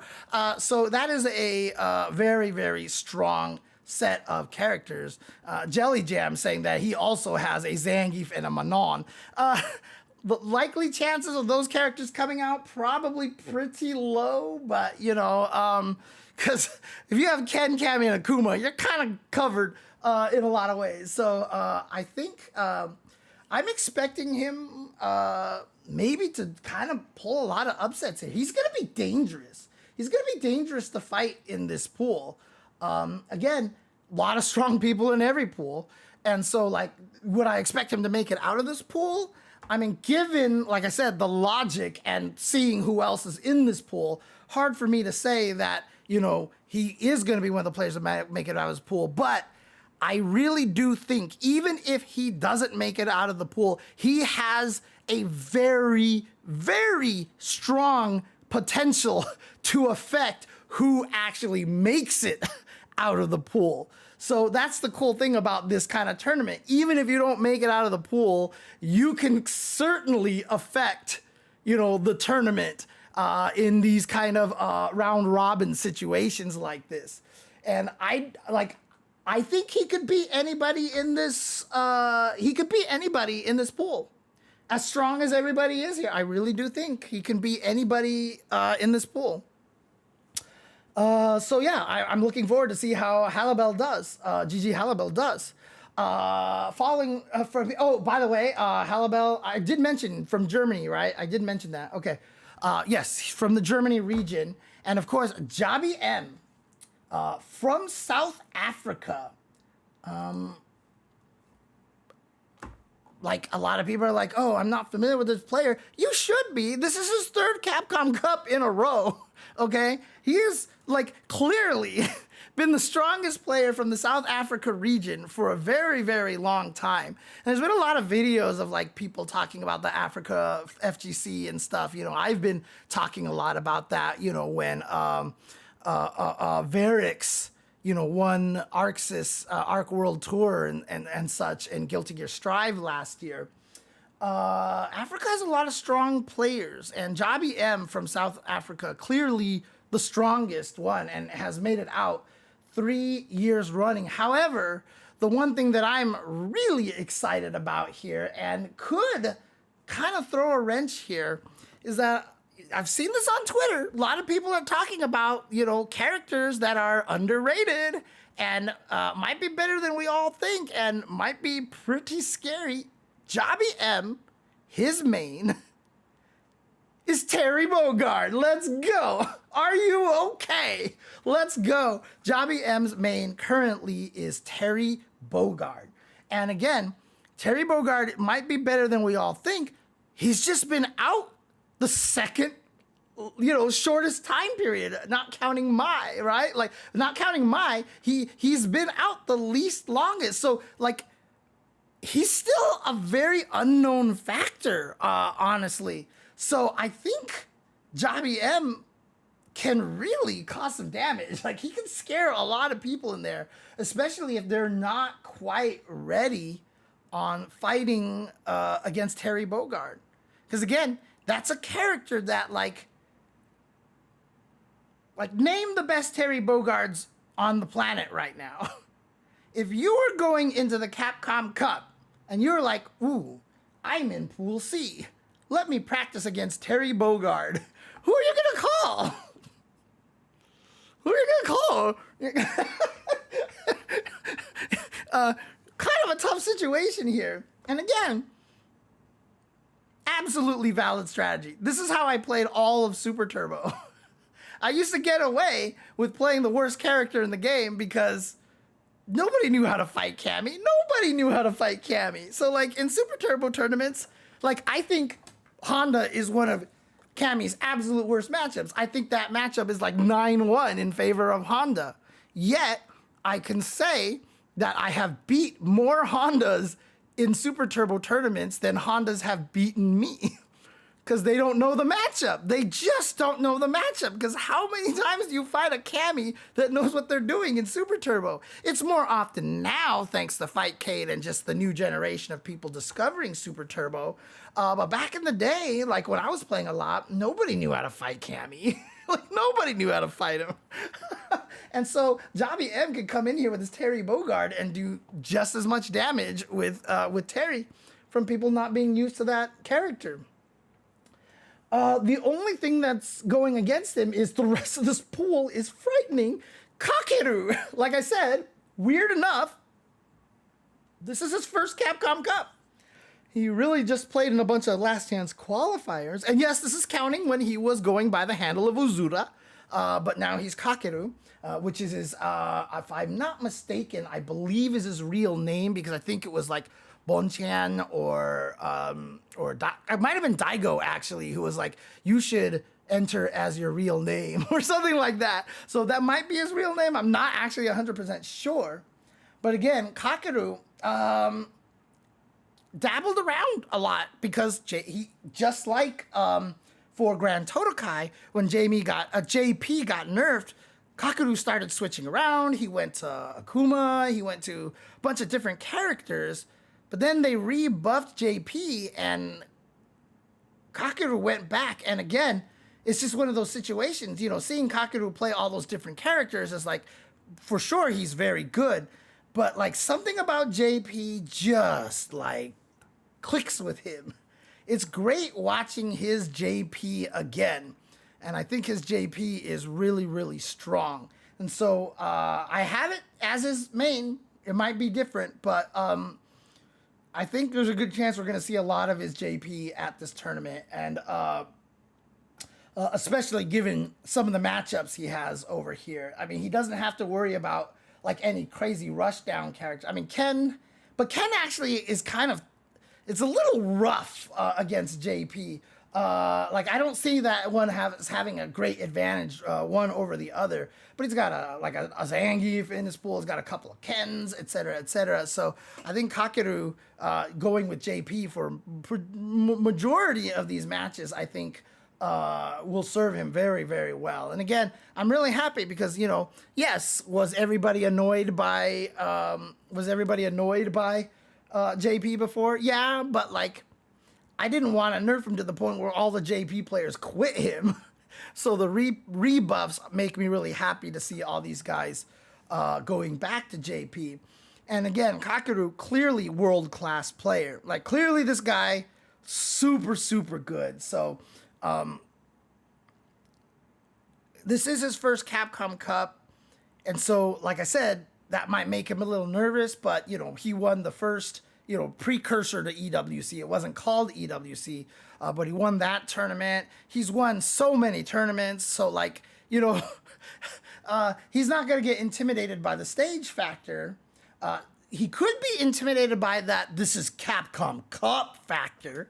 That is a way that he could psych himself out, but I really doubt that's going to happen. This could be a really, really important tournament for him.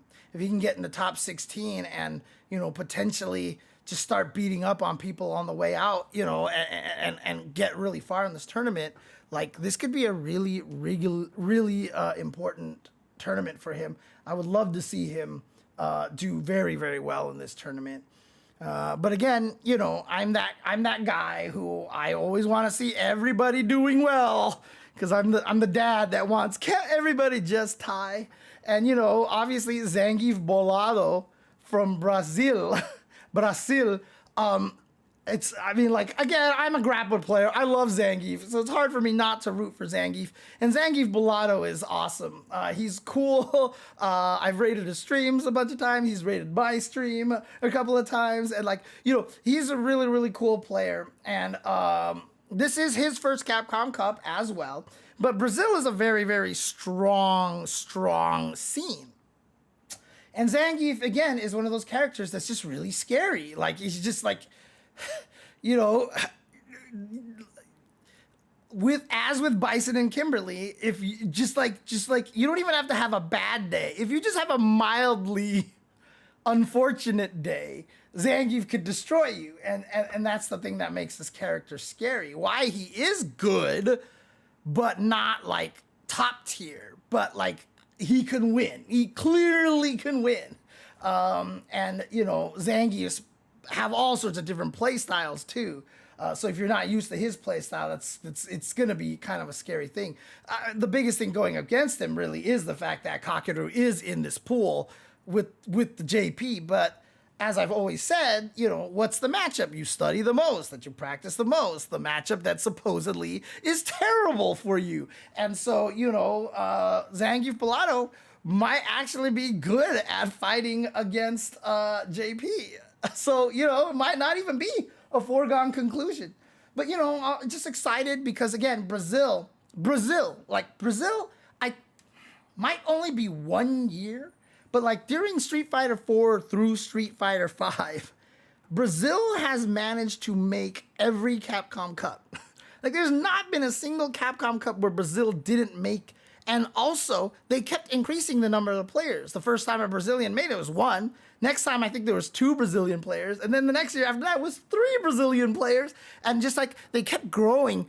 And I think finally, like there was 1 year where a Brazilian player didn't manage to make it. But Brazil as a presence in the Capcom Cup is as, like, I would almost say, like, this is totally unfair comparison. But like, I think Brazil as a whole has made more Capcom Cups than like Tokido, right? Like again, it's unfair to compare one person to a whole country. I'm just making the point because Tokido's obviously been to a crap ton of Capcom Cups. But you know, the fact that Brazil makes it year after year after year is really, impressive. The scene is so strong. Wait, what are you talking about, villager? Or villager? Or if it is Portuguese, I can't, I don't know. Like, I have no Portuguese pronunciation. If it's Spanish, I can at least try. Yeah, I mean, I have it listed down as his name being Antonio. But yeah, so you're saying he pissed off Mena, or did Mena piss off Bolado? But again, Zangief is a dangerous character all the time. So very, very strong player. And like I said, it's just like, you don't want to, kind of like what I was saying about No Other Prodigy as the player you don't want to run into. Zangief is kind of the character that you just don't want to run into. Like, even though I can fight Zangief when I play online, every time I run into one, I'm like, oh God, I don't want to fight this fight, because Kimberly versus Zangief kind of sucks. Until someone actually pointed out a really cool thing that I didn't know worked. And since then, the fight's been a little easier, but it's still an annoying fight. Zangief is the character that you don't want to run into. Number 5 in this pool, however, player, just like I said earlier about Takamura, player waiting to make that big breakout tournament. And that, of course, is Mr. Duel Kevin. Oh, I see. Bolado kind of means angry Zangief. Nice. Okay. Got it. Thank you to Villager and Feornellas. Feornellas. I don't know in Portuguese if the double L does that as well. I'm assuming that you guys are from Brazil and speak Portuguese. So I can't. I don't want to mispronounce things because I like trying to pronounce things correctly. But Brazil gets me all the time because I clearly don't know how to pronounce things in Portuguese. But Duel Kevin, I mean, what a year last year. Like I said, I had him in one of my top 5 players last year. He's been playing amazing. But the problem is, like, let me just do this. Let me pull this up really quick. Because I did this before, and I want to do this again here. Where are we? What pool am I in? Oh, this was last year's Capcom Cup. Oh God, I was so confused. I was like, why can't I find him? Okay, because this was last year's Capcom Cup because I was looking at that for the, for the, okay. I was so confused. I was like, am I making a mistake here? Oh my God, what am I doing? Capcom Cup 11 last year. Oh, not, yeah. I'm sorry, this year. This is Capcom Cup 11. If I go to Duel Kevin's results here, I mean, again, you know, at Frosty Fausting, second place to Noah the Prodigy. He definitely has a problem fighting Noah the Prodigy. You know, in the, where he qualified in the Midwest is that he beat Just a Kid to qualify. But second place at Blink Respawn to Noah the Prodigy. Third place at East Coast Throwdown to IDOM. Third place at DreamHack Atlanta. He got eliminated by Noah the Prodigy. Second place, let's see. First place at F2 Con, but that was very small tournament there. Cream City Convergence, he was second place to Mena RD. Like, you can clearly see that he is always finishing second place or third place. Like literally, it was like, I said second, third, second. Like, he's always, like, you know, someone mentioned it. The quote that I always give is, you know, always a bridesmaid, but never a bride, right? That is an old quote about always getting second place, right? You're always the maid of honor, but you're never actually the bride, right? And so that's kind of the situation for Duel Kevin here. He is just waiting to have like a crazy breakout tournament. And, you know, once he does, he will join, you know, the Punks and the Knuckle Dews and stuff in that echelon of being clearly one of the best. He is also a Rashid player, and Rashid is really good. Most people will tell you Rashid is #1 in the game. Surprisingly, a lot of people still say Ed is like really up there, because I thought the nerf to his hold on the Psycho Snatcher was gonna murder him, but he's still fine, which is really cool. No, I mean, I don't think it's the killer instinct that he's missing, J-Ro. I wouldn't say it's the killer instinct, but a little bit more of the clutch factor. And, you know, they're kind of the same thing, but not really. Clutch factor is more just like, you know how to take any situation and figure out how to win, and you do it. Killer instinct is like, I will not let you win. I'm going to kill you, right? Like, and so I think Duel Kevin has that. He has the killer instinct to beat a lot of these players. He just doesn't quite have that clutch factor. And I think that's the thing that's holding him back. But this would be a great tournament to, you know, have his breakout here. So, yeah, non-factor. Finally did it. I finally did it. So, he's still relatively young. I mean, for me, he's young. Like, I don't know if you would call how old he is. Like, he's almost 30. So, you know, I wouldn't necessarily say that he's in the late 20s. I don't consider that young I consider that young for me, but like, I don't consider that young in terms of fighting game age. Although, you know, I will say, looking at the ages here, the ages do skew a little bit higher, and that's because of experience and such. So, yeah, and seriously, the transition coming from Marvel, like, is really impressive. But, I mean, the fact that he was winning with Hawkeye, who wasn't, like, a Marvel character, but like you don't think like that kind of zoning works as well in Marvel games, but he made it work, which really just showed that, you know, his fundamentals and his footsies and his neutral was really strong. And so his ability to transition over to Street Fighter, I mean, when you think of it that way, it's like, yeah, of course he was going to be good at Street Fighter. It's kind of weird. Well, non-factor, to be fair, when I first turned 30, I always went by the I'm 29 and 1 year old And then 29 and 2 years old. I'm 29 and 3 years old. You know, I refuse to go in that direction. Literally, I didn't realize, though, that the 30s are the best years of your life, but I won't get into that because I can talk about that for like 10 hours. So the stream is already going to go pretty dang long. But also in this pool, alongside Dual Kevin, is Tokido. And God, I love this picture, dude. Look at this picture. Oh my God. And, you know, like I said, interestingly enough, you know, if it wasn't for the last few years, Tokido at one point was like, no Tokido, no Capcom Cup. And I mean, when you look at his history, he made Capcom Cup in 2013. This is during Street Fighter 4, mind you. He did miss 2014, but then he was in 2015, 2016, 2017, 2018, and 2019. He made Capcom Cup 5 years in a row. And then since that has struggled a little bit because 2019 is actually the last Capcom Cup he made. So this is his first return to Capcom Cup in quite some time.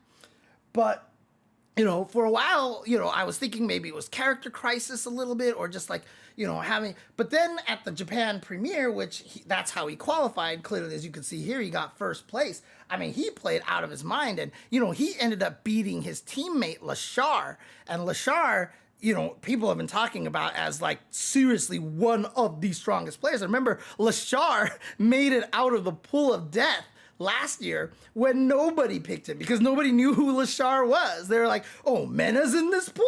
Like there's a bunch of crazy people in this pool. And, you know, Mena and Lashar were the ones that made it out. But, you know, interestingly enough, who was in that pool exactly? Let me see if I can get the list over here again. I can use, this here. Let's do this. Let's go back over here. Let's go over here. And in Capcom Cup X, Ringe knew. He absolutely knew. He absolutely knew. Which is why, again, I'm really happy for him being at Capcom Cup this year because he deserves it. Guy's been putting in the work. Yeah, it was Lashar, Mena RD, Angry Bird, Nero the Boxer, Kaba, and Ending Walker. That was the pool.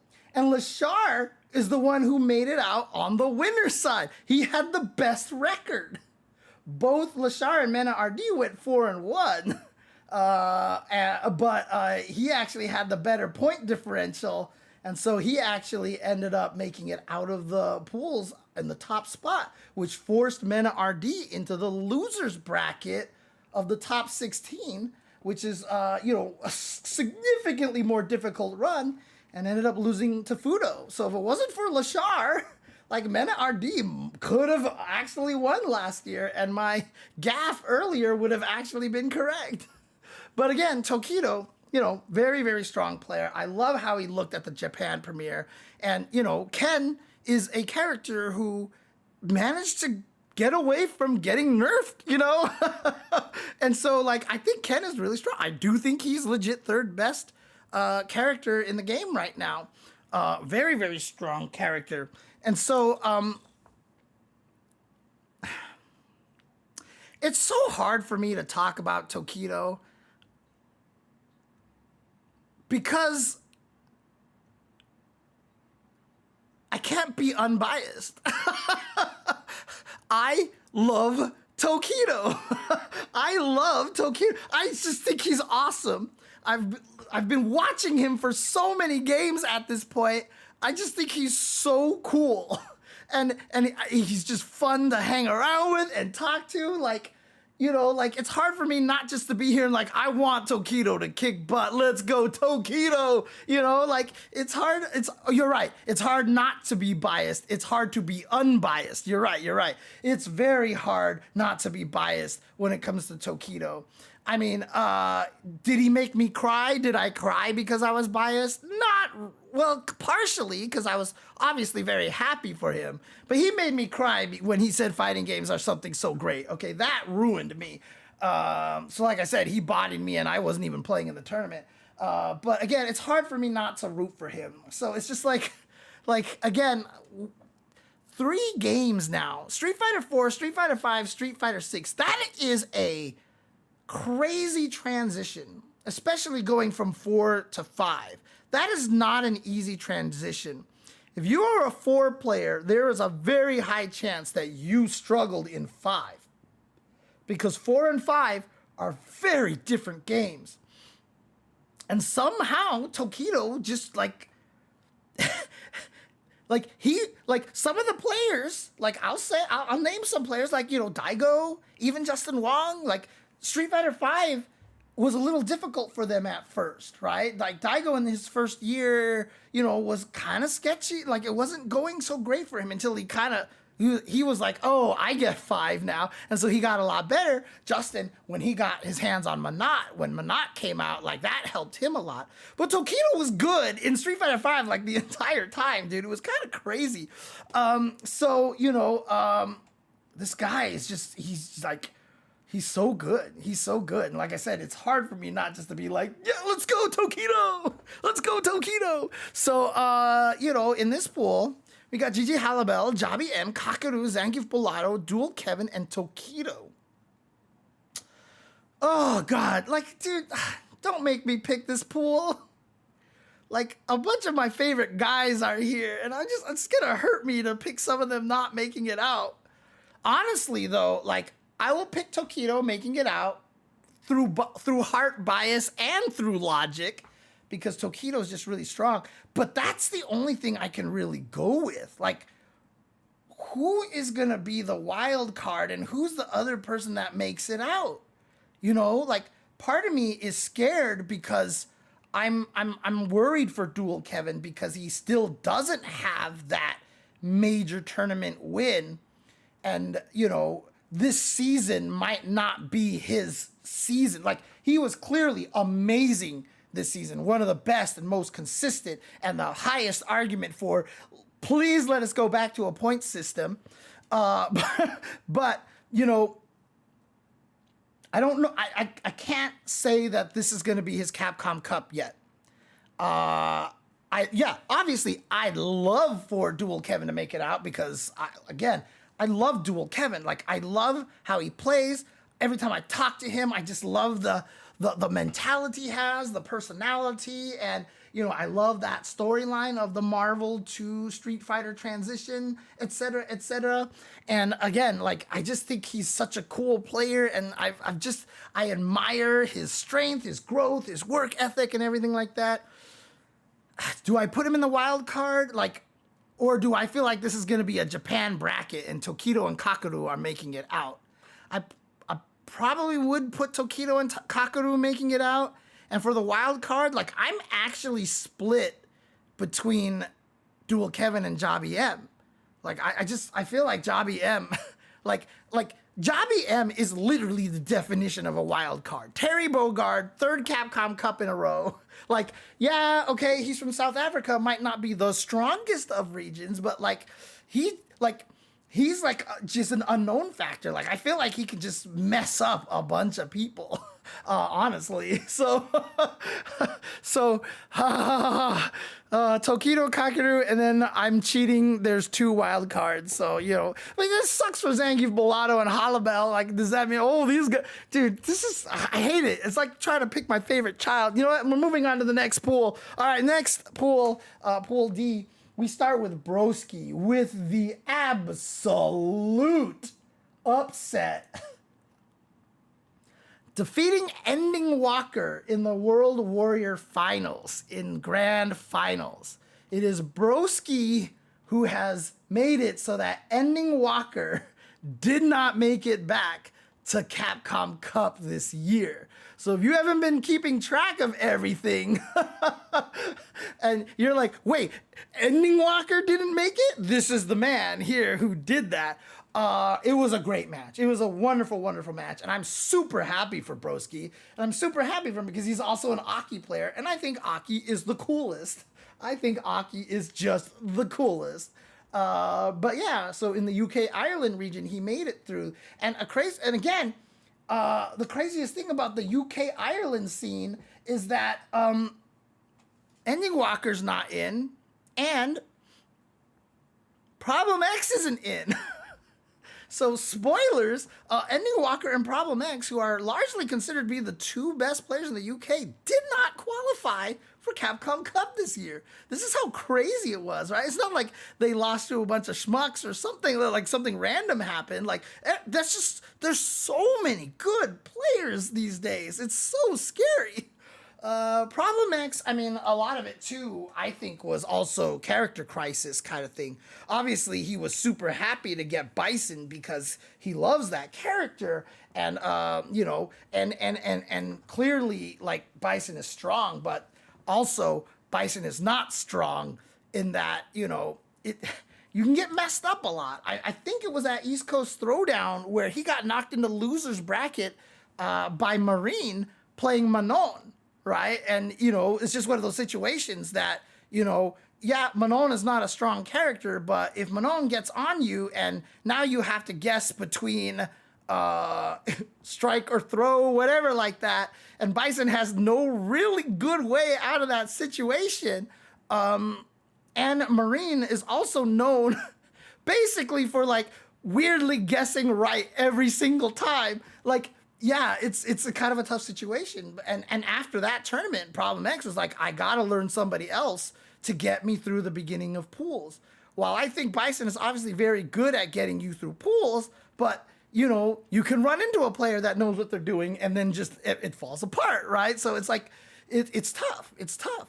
But you know, okay, so that's cool, David. Like, I was actually gonna say something about that too, is that, you know, Bison's obviously new. And, you know, he might not be as familiar or like gelling with this Bison as he'd like. But David in the chat says, Problem was streaming on Twitch today and said he's finally clicked with Bison. So now he's ready going forward. That's awesome. I'm really, really happy to see that. Yeah, so Problem X and Ending Walker skipped a couple of World Warriors to go play in Japan. And, you know, you want, like, a lot of people are like, well, that bit him in the ass or whatever like that. But, like, I don't think that's a fair way to look at it. You know what I mean? Like, it was a smart decision. It was absolutely a smart decision. But as a result, Broski and Lex ended up with the highest points. And so spoilers, Lex was the first qualifier, and then Broski ended up beating Ending Walker. Problem X actually didn't place very well in the tournament, in the World Warrior at all, because he just didn't play in a lot of them. And I think that was for many different reasons too. So it was just unfortunate that it happened that way. But you know, Problem X is not a person I'm worried about. He'll come back strong. He'll come back. He'll be back next year, especially if what David says is true, and he's really, really kind of clicked with Bison now. Because a Problem X that's clicked with Bison is scary. Oh man! And then from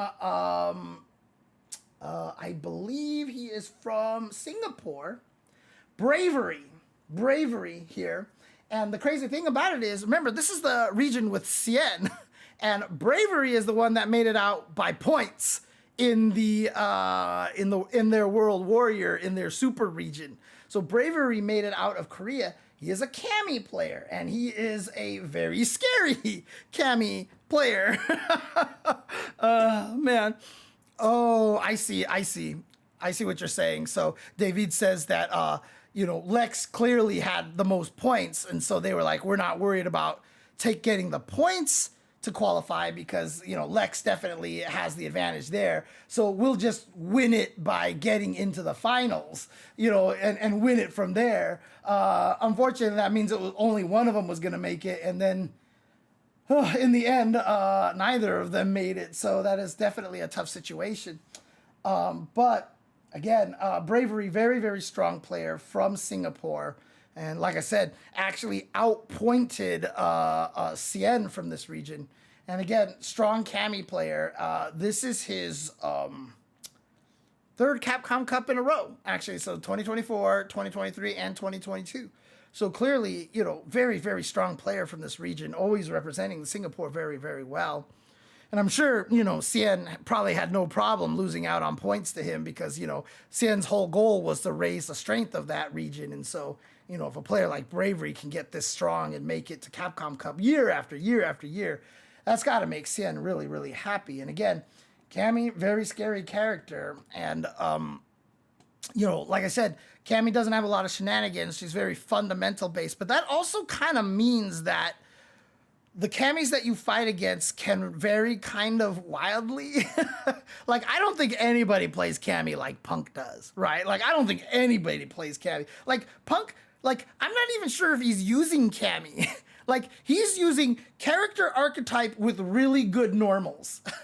Like, there's nothing the way that Punk plays Cammy, in my opinion, that's like very distinctively Cammy, in some weird way. But again, like, it's yeah. So like, Comrade Tyrone is saying that like Bravery's Cammy is wild, and that's kind of like, that's what I always feel like the takeaway from him is. It's like, he is. I don't have his age, but I'm pretty sure he's pretty young. And so, like, I always make the joke, when you're young, you're not scared. You don't know you don't know fear yet. And so, like, a Cammy that kind of goes ham is very terrifying to use, to fight against, I should say. Yeah, right. Punk is still just using SF5 Karin, right? Exactly. The way he plays Cammy, like, he doesn't play Cammy. He just plays footsie character archetype, and the reason why I think Cammy's so strong and for him is because Cammy does have some of the best normals in the game.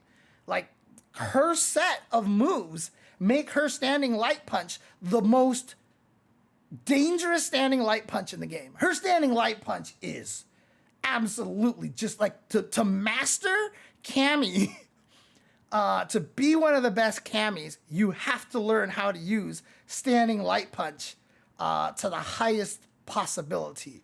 Because there are so very, very few ranges that a counter hit stand light punch does not link into crouching medium punch into drill, or standing light kick into drill.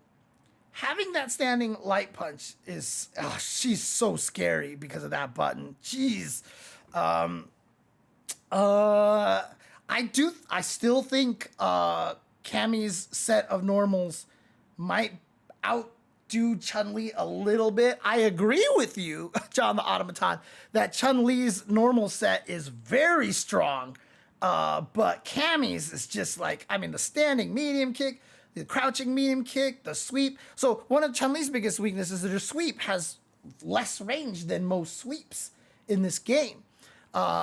Whereas, weirdly enough, Cammy's sweep, which has historically always had shorter range than her crouching medium kick, actually reaches farther than her crouching medium kick this time. It was always confusing to me to watch Punk play and Punk actually sweep people with Cammy all the time. And I was like, why doesn't he just do low forward into drill? Because if sweep connects, then clearly low forward. And I was still stuck in old Cammy mindset. Like, no, Cammy's crouching heavy kick actually has more range now. It's crazy. But yeah, Bravery, one of those guys that just can run over you and that's the end of your tournament. Like, it's scary fighting against this guy. And then another Asian player who's been doing really well is, of course, what the heck? Where's my mouse cursor? There it is. VX Bao. Remember, I think it was the last year of Street Fighter V that Mena RD won. Everybody was talking about DCQ, but when the China players were coming over, they're like, no, actually, the scariest guy is VX Bao. This is the guy you have to be worried about. Nobody knows him, but he's really good. And, sure enough, he surprised a lot of people. Of course, the biggest surprise turned out to be Zen, who got second place at that tournament, was also part of that China team, even though Zen had lived in Canada for so long. I remember talking to him and he started speaking English, and I'm like, wait, your English is really good. Why am I trying to speak Chinese to you? But VX Bao, very good player, and he also uses M. Bison, but he has a Cammy as well. So VX Bao is, this guy is very, very strong. And, unfortunately, did have to basically gatekeep DCQ, and VX Bao and DCQ, very good friends, very good training partners. It did end up beating DCQ in their World Warrior finals. So unfortunately, DCQ isn't in Capcom Cup this year, but I'm sure DCQ is rooting for VX Bao and will give him all the training he can possibly help him with. So I'm VX Bao, definitely a very strong player. And honestly, if you look through, like, I don't want to, like, this is the pool that I think is the hardest to call. I really do think this is the hardest to call. You have a young player like Blas coming in here, 15 years old, I think. 15 years old? Oh, man. Oh, so Tyrone is saying that the grand finals between VX Bao and DCQ in their region was great. DCQ was winning until VX Bao hit up Shanghai for tips? Really? Oh, my God. Oh, dude. Oh, yeah, I saw that, Mike Lee. I saw that, actually.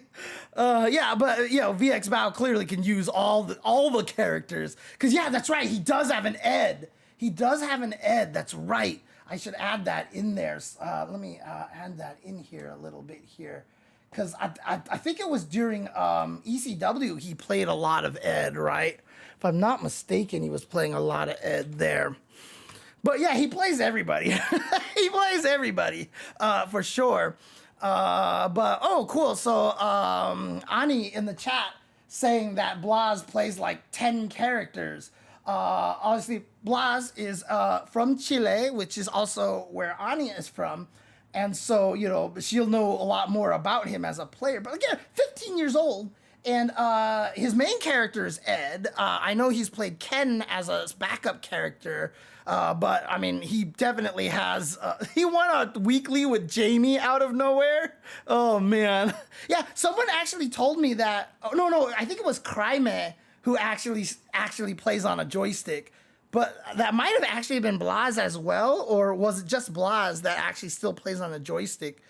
I mean, 15 years old, he's so good. Like, he did really well at Blink Respawn and just, like, started beating up a bunch of people. And so he's kind of a scary opponent to go up against. Because, you know, even though you're young, when you're young like this, you know, a situation like this can either be way more intimidating because they're young or not intimidating at all because you're young. So, okay, they both use joystick. Got it. If he got sponsored by a team. Oh, yeah, because he's part of, I think a team is called, like, Black Esports or something like that. So, yeah, it's definitely Black Blas. But, yeah, it would have been awesome if it was a blue team, so he would have been Blue Blas. That actually would have been funny instead of Blaze Blue. But, yeah, this guy, I mean, like, another one of those, like, you want to call someone a wild card. This is a wild card right here. But Idom is in this pool. And, you know, a lot of people are going to be like, oh, whatever, Idom, like, he's not good at this game, and his character sucks. And, dude, I mean, he's been winning a lot of things recently. Got second place, like I said, at ECW, not ECW, ECT. He got second place only to Itabashi Zangief. He just won Genesis to qualify for Red Bull Kumite in Paris. And, dude, I mean, this guy, like... Yeah, Manon's not a great character, but, you know, his crazy run at EVO where he got second place to Kawano was just basically him being right all the time.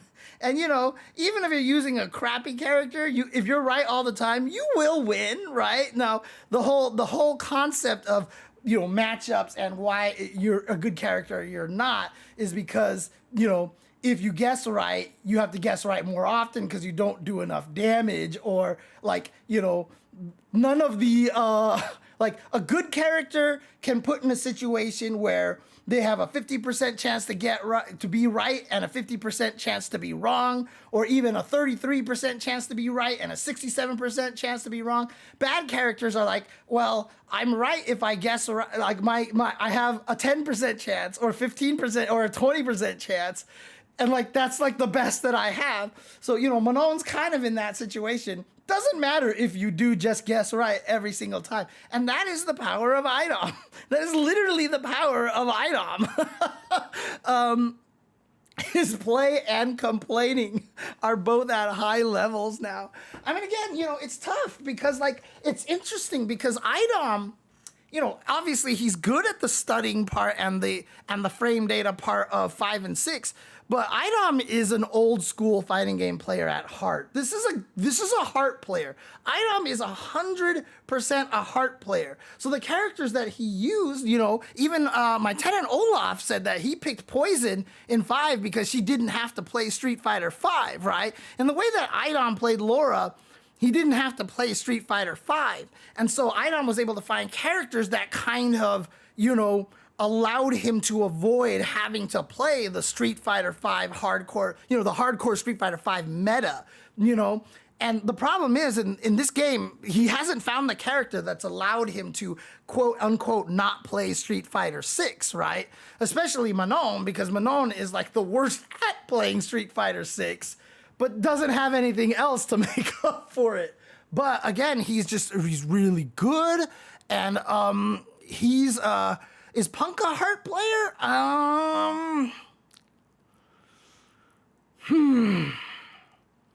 It's so hard to say because his success in 5 and 6 would definitely dictate that he is a mind player that can study a lot, but he's just really good at making decisions. And it's really just that Punk is really good at forcing the situations. And in fact, Street Fighter V ended up the way that it ended up being played because of Punk. I've famously said many times that Street Fighter V is just Punk Fighter V. He just might be a player that kind of encompasses like a lot of the features, like a lot of the strengths kind of equally.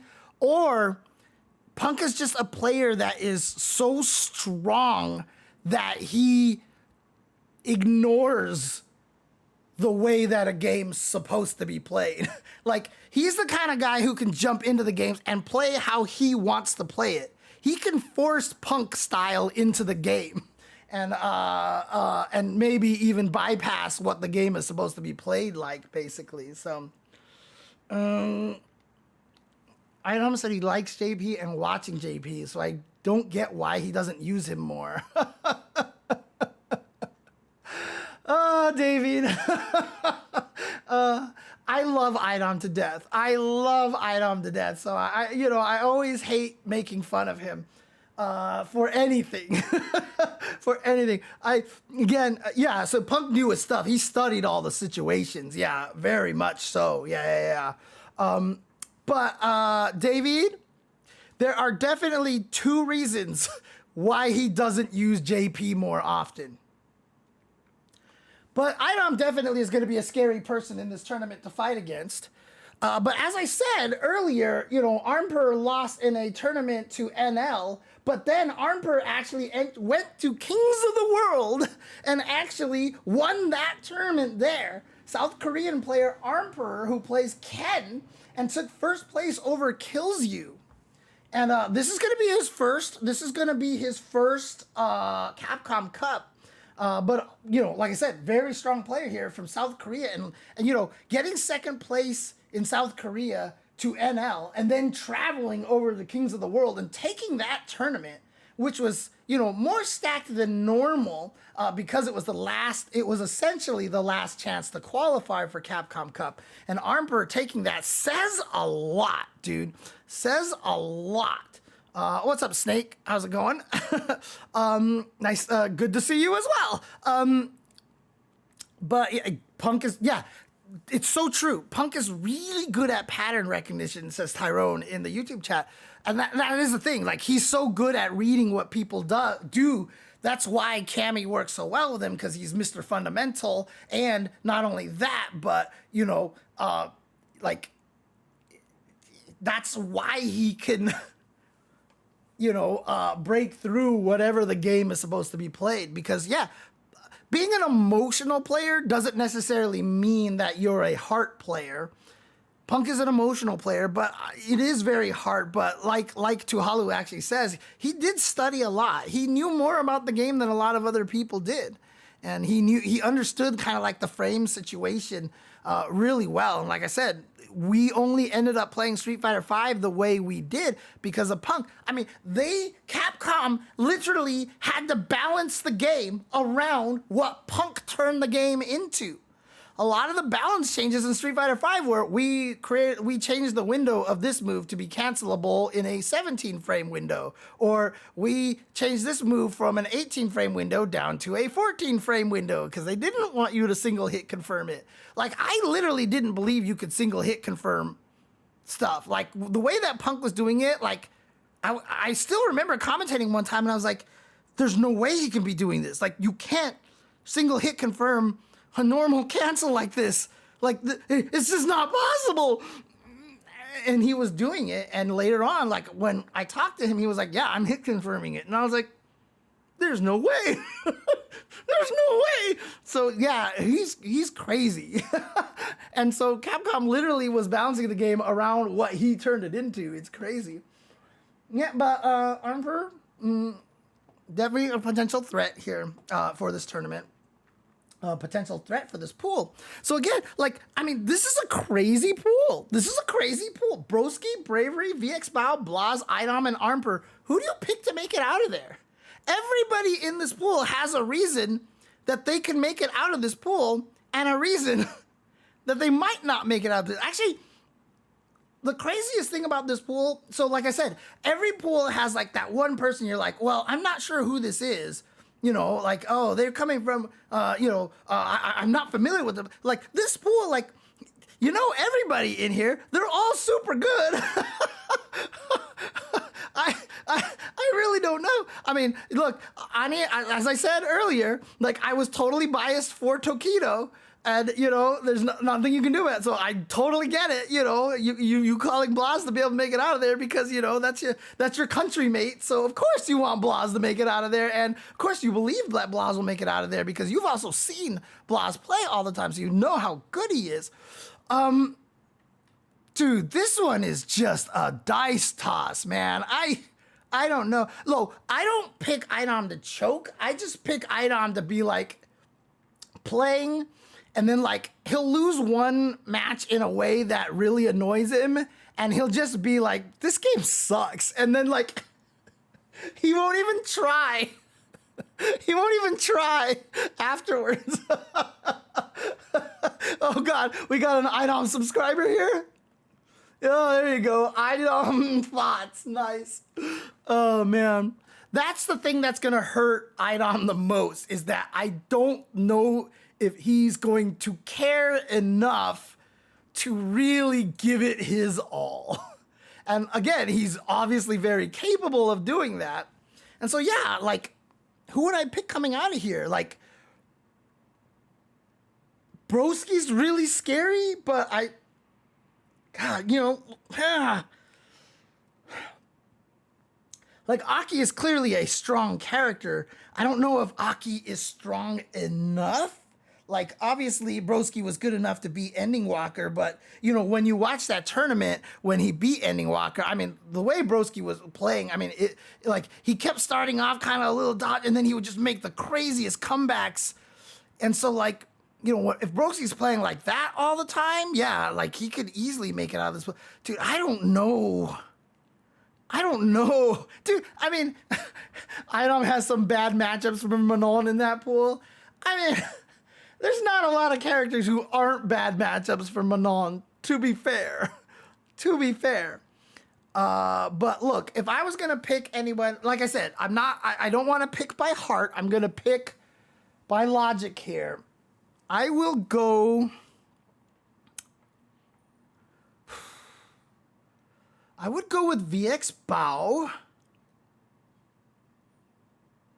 And I want to put Bravery into the wild card slot, but the wild card slot really should be Idom, because if Idom, like people are saying, he's motivated by hate. If Idom is motivated enough by hate, like he could easily win this pool. Or he could just be like, this game sucks, and that's the end, right? So, okay. Like, VX Bow. Dude, right? And, dude, this pool's impossible. I quit. I'm not trying. Anyway, you know what? This is what I'll say about Group D, okay? Group D, I won't name any favorites, but I'll pick some wild cards, okay? I'll at least pick some wild cards. So in Group D, I think the wild cards that I would choose are Idom, Blaz, Bravery, VX Bow, Armper, and Broski. I think it's fair to say that those 6 are wild cards for that pool. I think that's a fair, I think that's a nice committing way to say who can make it out of this. Oops. How did that happen? Hey. How did that happen? What the heck? Oh, there we go. Okay. All right. Okay, next pool, because the stream is going to go forever if I don't do this faster. Monsieur Crimson. No, I can't do French accents very well. Look, I mean, I don't have to explain Mr. Crimson, right? I mean, like, this guy's Dhalsim was ridiculous. In 2022, Capcom Cup, he absolutely was just one of the most terrifying players there, because also Dhalsim was broken in Street Fighter V. And yes, I still stand by the fact that I think Dhalsim was better than Luke in Street Fighter V. He was just significantly harder to use, and that's the only difference here. But I also think that Dhalsim is very underrated in this game, but not underrated. He's underrated because I think he's going to get better, but I think from what we know of Dhalsim currently, that yes, he is in a spot where most people think he is. But if we never got any patches, like, I feel like Dhalsim just keeps getting stronger. Because Dhalsim is the kind of character that has a lot of options and a lot of weird things to do. Like, it's easy to look at Dhalsim and be like, we probably have only unlocked like 40% of Dhalsim. Or like a lot of other characters, we've unlocked like 80% of them, right? But the way Dhalsim plays with all the different weird craziness that he can do, there's probably some more wild stuff that we haven't found. And the stronger the other characters become, the more knowledge now Dhalsim has on how to fight them. Because again, Dhalsim is all about countering you. So, you can't counter a character if you don't know what their best options are. We're only 2 years into the game. And it's like this for Dhalsim in every game, right? Like, every game, people are like, oh, Dhalsim's not good. And then at the end, he turns out to be like one of the best characters. Like, what game is he not like one of the top characters in, right? He's one of the top in Super Turbo. He's one of the top in Alpha 3. He's one of the top in Street Fighter 5. Like, this character's ridiculous, dude. I hate Dhalsim, but I'm a Zangief user, so I'm allowed to hate him. The only thing going for Crimson in this pool is that there are 3 Eds in this pool, huh? I don't even know if I noticed. Oh my God, you're right. Holy crap. 4, he was strong. Dude, 4 for some reason is like one of the games that I feel like after we stopped commentating it, after they stopped running it, like, I've forgotten like so many of the matchups and tier placements of characters in 4. Like, for some reason, I'm like kind of messed up on that. Like, 4 kind of like disappeared from my head.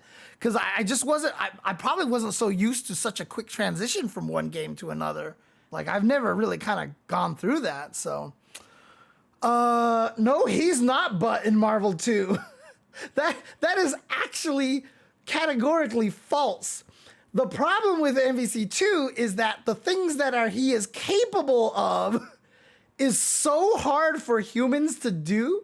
But if you look up Magnetro Dhalsim video, he put the whole thing up on YouTube using a programmable controller, showing you at like what an optimal Dhalsim can be like. Dhalsim is actually super scary.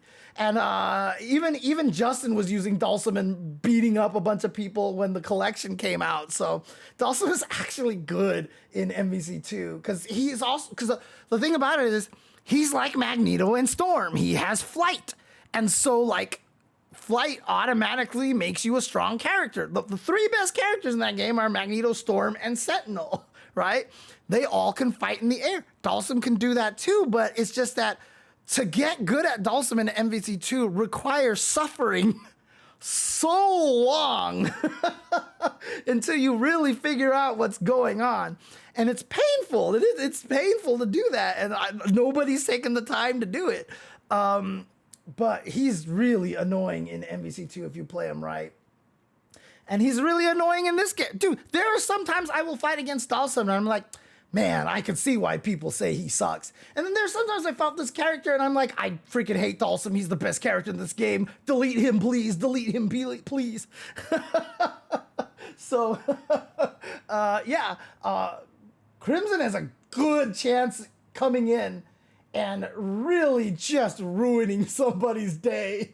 Really good chance. I don't know if Ani is still in the chat over here.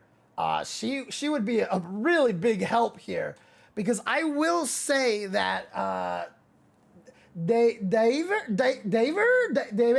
I don't even know how to pronounce his name. Out of everybody in this tournament, he's probably like number one, number two player that I know the least. Like, I don't know anything about this guy, except that he's from Chile. Wait, is he from Chile? He is from Chile, right? Did I put the wrong region that he's from? Oh, no, wait. I think he was the player that he's from Chile, but he's living in Spain right now. So he qualified from the Spain-Portugal region. And he did it by beating Samuel. And Samuel qualified last year. So that's very, very important.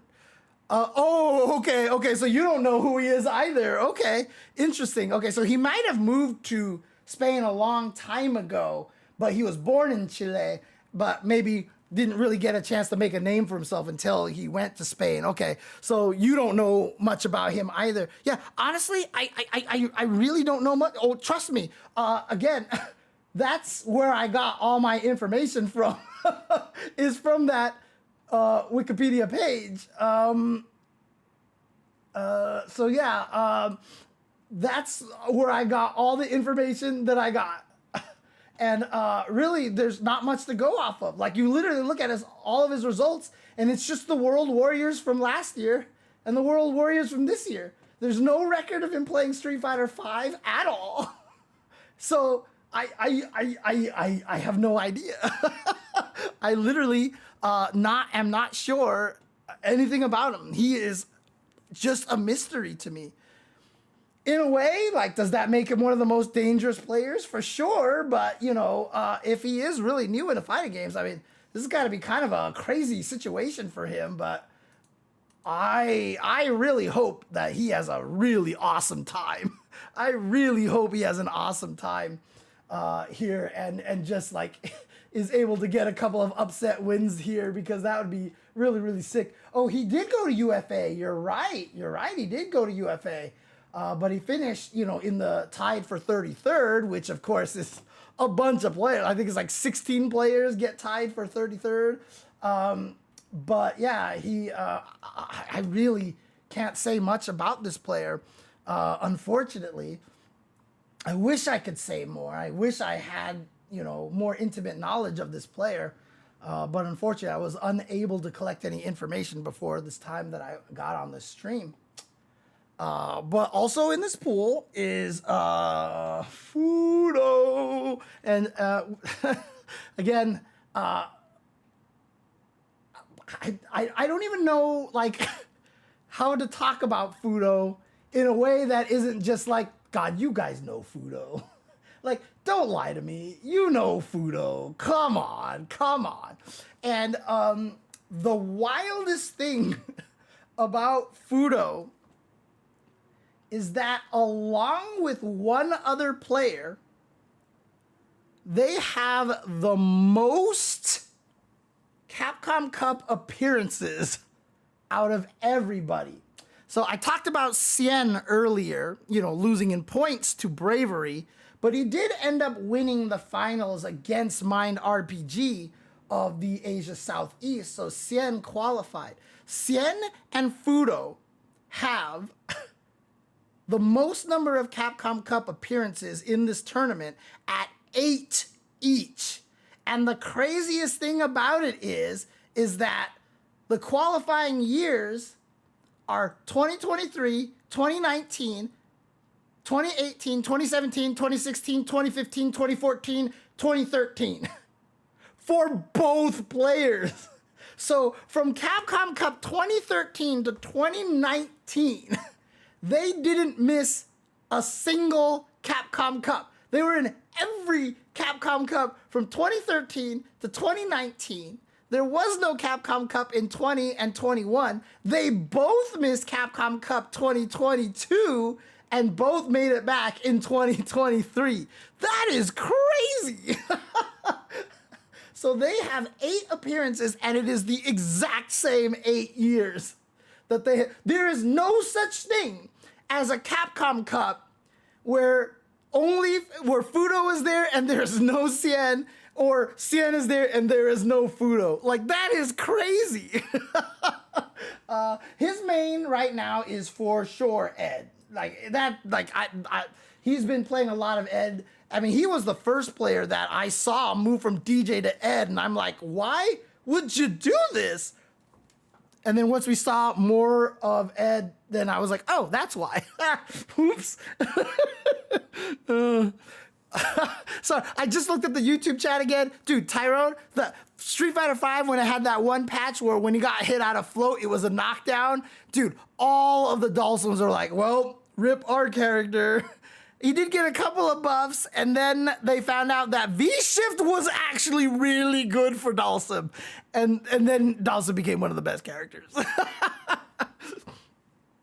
Dude, and then of course, I can't read the name, it's in Japanese, says in the chat that Fudo has the toughest looking profile shot out of all the players, which is funny too, because Fudo is like the nicest looking kid, like in the world. I called him kid, like he's not a kid, like he's one of the oldest players in this tournament, but you know, he is, he is just like, he looks like the most gentlest person in the world, so it's crazy. Yeah, not a kid, not a kid. But again, it's like, I don't even know what to say about him. I mean, he won the World Warrior Finals, the actual bracket, by beating Momochi. He prevented Momochi from getting into Capcom Cup this year, and he did it with a nerfed Ed, and he looked ridiculous, dude. He looked ridiculous. And so, yeah, Fudo is going to be terrifying in this pool. Another player that I don't know anything about is Limestone. So from South America West, Limestone is from Colombia. He won the finals brackets against the Anunnaki. I don't have any information about his name, his age.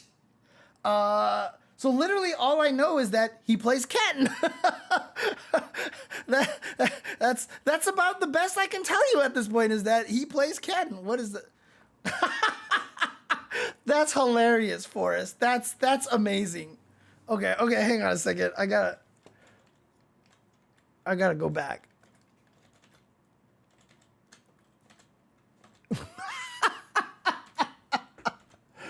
Amazing. Amazing.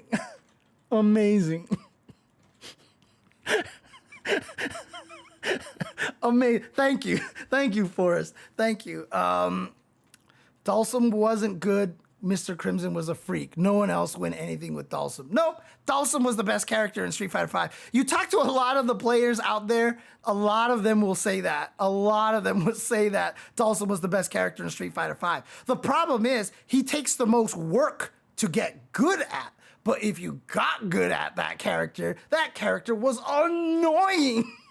Holy crap. I still honestly think, even if he isn't the best, he's top 2. Like, just without question in Street Fighter V, in my opinion, that he's top 2. Like, I wholeheartedly believe that. You talk to a lot, I mean, someone told me the same. They were like, Dhalsim wasn't good in 5. And I was like, are you kidding me? And he's like, no, he's not good. And I was like, let me pull up everybody's tier list. And I found everybody's end of Street Fighter V tier list. And everybody had Dhalsim in top 2. So I was like, and the guy's like, no, they're just biased because, no, that's, I was like, no, this Dhalsim was ridiculous in Street Fighter V. He's ridiculous. Oh, man. But again, like, I wish I could tell you more about Limestone, and I apologize to a lot of these players, but again, this is what's great, right? Like, I can come in here and be like, I don't know anything about this player, but that's what's gonna be awesome because, you know, maybe we will after this tournament. What if he comes here and, like, you know, it's between Fudo and Mena RD to make it out of this pool, and Fudo has to fight Limestone. And if Fudo wins, he makes it out. If he loses, he doesn't make it out. And Limestone ends up beating Fudo in like some crazy upset. Everyone's like, oh my God. Like, that's the exciting part. That's the exciting part. So I really, you know, it's great to see players that we don't know. Like, I want to make that clear. Like, I know when I'm sitting here and saying, like, I'm sad that I don't know anything about this player, but I think that's great because this is where the future stars come from, right? The first year Jobby M made it, everyone's like, who's this guy from South America? Like, who cares? But then, this is 3rd year in a row that he's made it now, right? So it's just like, okay. Now we can talk about Jobby M. Like, yeah, Jobby M's pretty strong. You know, it's just those kind of things, right? And so to see unknown players like this, I think is great. I love for the chance for players to make a name for themselves. I love those kind of chances. I'm not going to be in Japan for Capcom Cup. No, I will be in Northern California for the official Tenno restream of the event. After I finish with this pool, I'll replay the video that I played at the beginning, just so the people who have just tuned in can catch up a little bit. But again, yeah, so unfortunately, I don't really have much more to say about Limestone. I have a lot to say about Chris CCH, but I won't say all of it because it'll just take forever. But I am a big fan of Chris CCH. I love what he's been able to accomplish. Again, you know, he really cemented himself as potentially one of the strongest West Coast players. You know, JB, like I said, is kind of in that contention as well. And I really think it's JB and Chris CCH because Chris CCH did qualify via points, you know, in the World War. He scored more points than JB did. So, you know, Chris CCH, very, very strong character. Chris CCH is not SoCal, Zilcho. He's not SoCal. Chris CCH, if I'm not mistaken, is Pacific Northwest. He is part of the Seattle scene, I want to say. Yeah, so yeah, okay, there it is. So non-factor, yeah, confirmed. So I wasn't aware that he used Terry, but I guess what is he, I mean, like from all the qualifying videos and all that stuff like that, from all the tournaments, he's been using nothing but Ed, but I guess since he's qualified, he's been picking up a lot of Terry, huh? So is that basically what's going on? Yeah, the Salon series, because I always remember that because they also jumped in all the time to root for the Pacific Northwest Chun-Li player. Why does the name Razmataz come into my head? But that's not his name. What the? Help me, non-factor. The Chun-Li player that did really well at all the World Warriors from Pacific Northwest. Zach Boz. There you go. See, it's weird, right? Like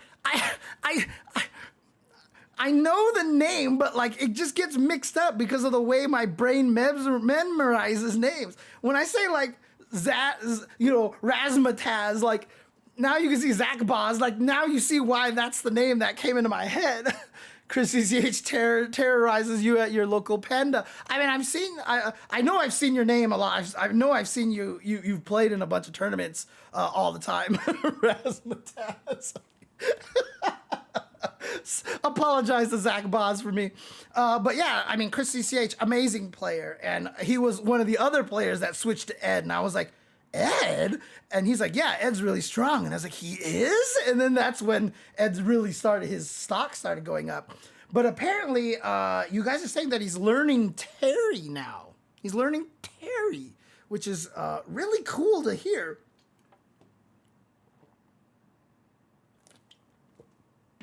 So I'm going to be a good little information supplier and add Terry as a name of his secondaries.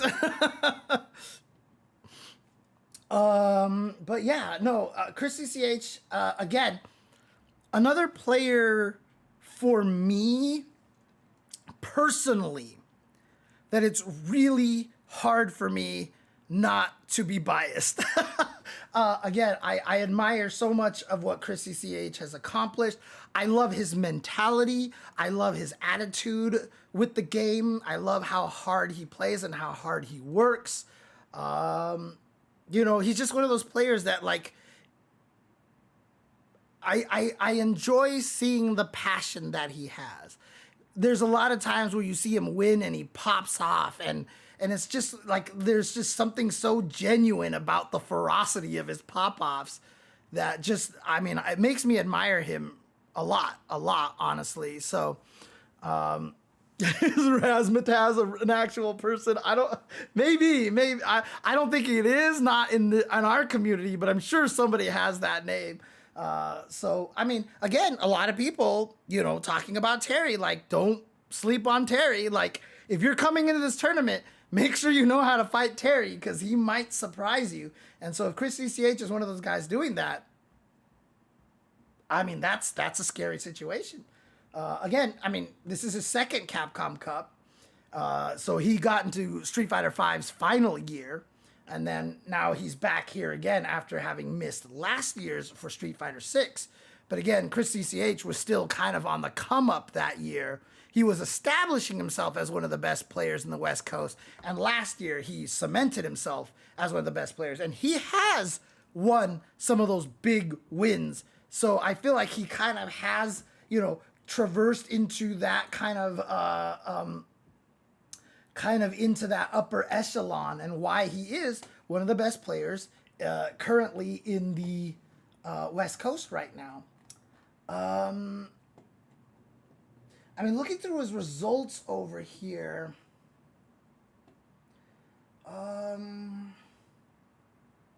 yeah, he hasn't had like a big win. Clearly, like, he's done well at a bunch of like a lot of the weeklies and stuff. So bonus round and the Pinnacle are both tier 3 tournaments. He did the PAX West one. He won as well. I'm used to seeing him win a lot. So I apologize. He hasn't necessarily won like the big one. Street Fighter League powers up everybody for sure, Tuhalu. But yeah, I mean, again, like, his drive, the way he approaches the game, that mentality that I was talking about earlier, I kind of like, a lot of players need that big win to get to that higher echelon level. And I feel like Chris CCH, his mentality was strong enough that, perhaps he didn't need it. I would like to see him with a big win, though.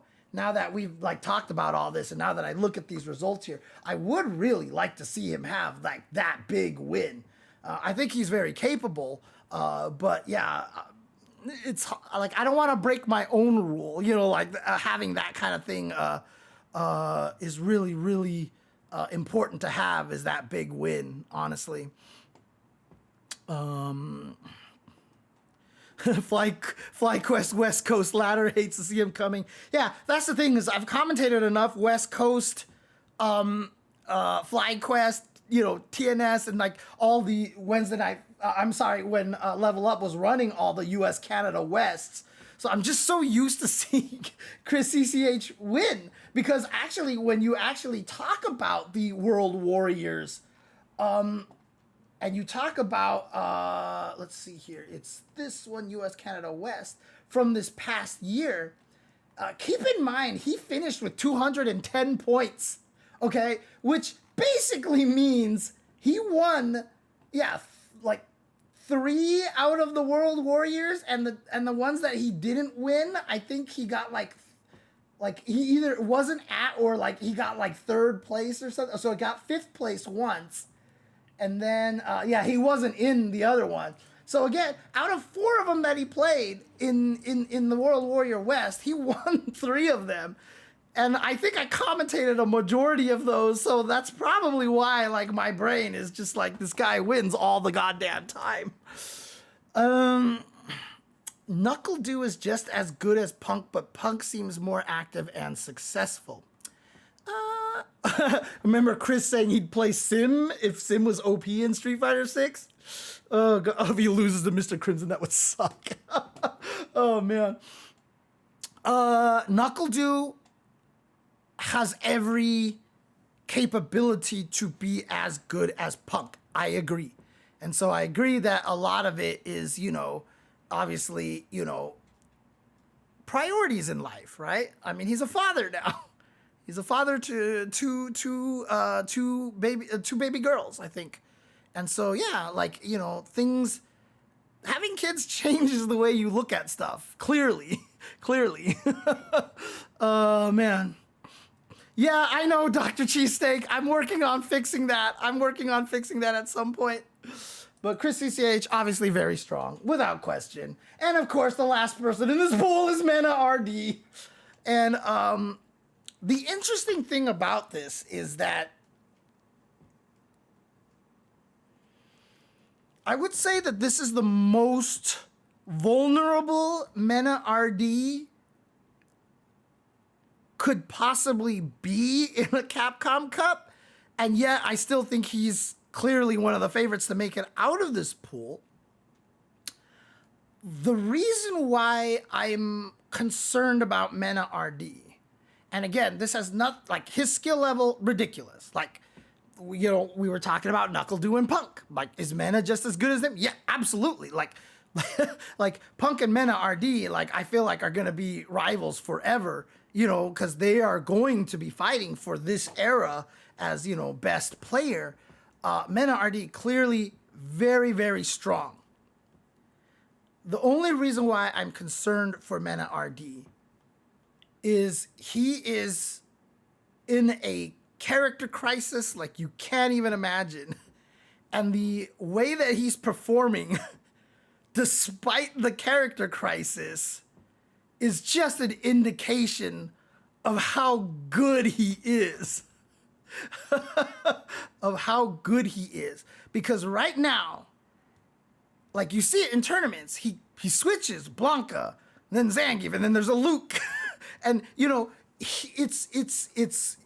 there's, clearly he thinks Blanca is missing something that he needs. Clearly he thinks Zangief is missing something that he needs. And yeah, losing focus on Blanca, et cetera, but like, at the same time, Blanca did get a little nerfed. Well, as I call it, he had his bugs fixed because Odie Blanca Ball from the sky should have never been plus in the first place.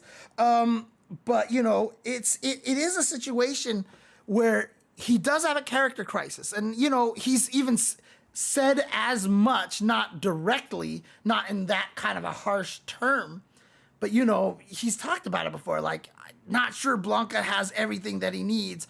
He tried to play Zangief, and then they nerfed Zangief. Like when they had that crazy Zangief buff patch, he started playing him, then they nerfed Zangief, and he was like, I'm sorry, Zangief players. He is definitely having a little problem there. And that's the only thing that's going to hold him back this year. And again, like I said, I don't say that meaning that I don't think he's going to do well. Again, like I said, is he my favorite to make it out of this pool? He's one of them. But, you know, at the same time, like, you know, it's basically like, it's like, I mean, I always make this example, you know, it's Inigo Montoya, you know, sword fighting with his left hand, right? Like, he's the best. Like, nobody can beat him. And he has he has a handicap that makes it a little more fair. And that's kind of where I'm coming from. I feel like, you know, because Mena RD doesn't really have like his main go-to character. The fortunate thing for him is that, you know, depending on the matchup, he kind of knows where to go. But, you know, he's in a situation where he might second guess himself on what character to use at a certain point in time. And that definitely can happen, right? That definitely can happen. And it's an annoying situation having this, you know, kind of thing. I clearly don't think that there's a character quite what he wants after Luke got nerfed, right? So, you know, in season 1, it was all like Mena RD was Luke, you know, he was the Luke. And then after, you know, the character got nerfed, from that point, Mena RD has been, you know, he's been jumping around a lot. I've seen him in tournaments where he also played Bison and he also played Akuma, because you could tell he was using that tournament, which was First Attack in Puerto Rico. He was clearly using that tournament to be like, all right, let's see how comfortable I feel with Akuma. Let's see how comfortable I feel with Bison. So, you know, it's a little tricky for him, right? And yeah, I mean, he has a Bison, but is his Bison as strong as his Zangief? Is his Bison as strong as his Blanca? Like, this is the tough part about not having a main. You know, that's the hardest part about not having a real main. Like I said, is you can second guess yourself sometimes, right? Like, for example, you know, Punk beat Mena RD the first time in the SFL finals, you know, Cammy beating Blanca, which is like, what? Because Blanca's supposed to be good against Cammy. And so he came back and tried Zangief, right? What if Blanca was the right choice the whole entire time? You know, maybe after the second time they fought each other, maybe he should have just went to Blanca. And the first one was a fluke, you know, but he went with Zangief. And, you know, it's always a, you know, what if kind of thing. And I always know in any game where I had multiple characters, I would always just be like, oh, I don't know who to play. You know, it's just like kind of tough. So, Chris Wong, yeah, I mean, that was, again, Luke's nerf might have still been a little bit too much. I wouldn't mind seeing Luke get a little buffed, but everybody who's had the fight No Other Prodigies like, no, please, no. So again, like, it's hard. It's hard. Who makes it out of this pool? This pool is dumb, right? Mr. Crimson, Daver, Fudo, Limestone, Chris CCH, and Mena RD. Like I said, I don't know anything about Daver and Limestone, but, you know, Mena RD, Chris CCH, Fudo, and Mr. Crimson. Like, holy crap. I mean, from the logical standpoint, I would pick Mena RD and Fudo. And clearly, Chris CCH, you know, the wild card, but Mr. Crimson would be a true wild card because of the Dhalsim factor. But it's just hard to ever not think Mena RD and Fudo are gonna make it out of this pool. It's hard. It's hard because, like, two of the best fighting game players of all time are Fudo and Mena RD. I mean, and it's crazy because Mena RD is still considerably younger than someone like Fudo, but, like, he's already cemented himself as one of the greatest fighting game players of all time. And so it's like, how do you not look at this pool and just not be like, you know what? Logic says Mena and Fudo. And again, no tournament ever adheres to logic. The logical picks that I'm picking right now are, like I said, logical picks. But I never believe that they're going to go that way. So I doubt most of the pools will go the way that we think that they will. But from the logical standpoint, yes, Mena RD and Fudo are probably making out of that pool. So, non-factor, that is a really good question that I have no idea what the answer is to. Because, like, it is in Japan, and I know the Japan premieres were all played on PS5, so I don't know. All groups should start tomorrow night. Yes. So I don't know who to pick out of this pool. I don't know. But at the same time, I want to give you guys a chance to. Oh, it's not in this one. Where is it? Oh, is it here? No. Let's see. Did I close it? Did I actually close the window that had it? Hang on a second. Let me see if I could find this thing here.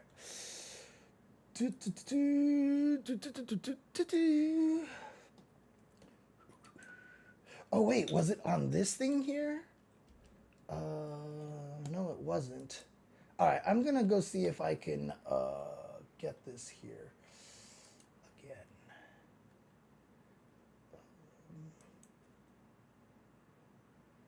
Okay.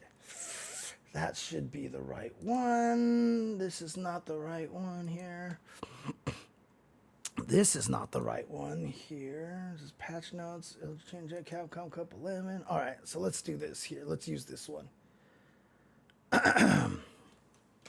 So in case you guys are unawares, there's an event called Homebrew coming up this weekend. And Homebrew is going to be an official Tenno production restream of the Capcom Cup. Just the last group days and then the top 16.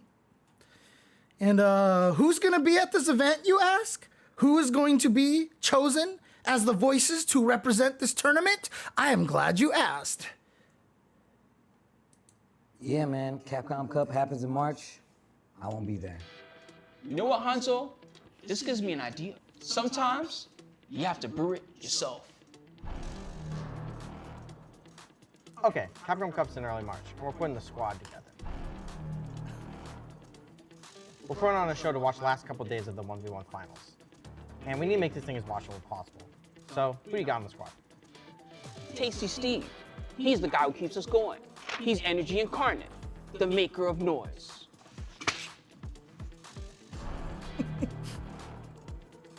This isn't gonna be a walk in the park. This is homebrew for Capcom Cup. It's gonna be a complicated show. So we need someone to compile all the statistics as well as follow all the lines. Do you know someone that can get the linear regression on all his data? Don't think about it too hard, man. We've already got someone on the books. He's on his way. Who are you talking about?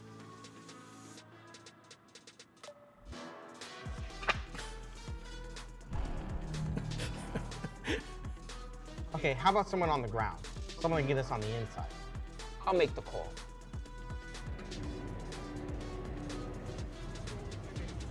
Hello? Capcom Cup. I guess.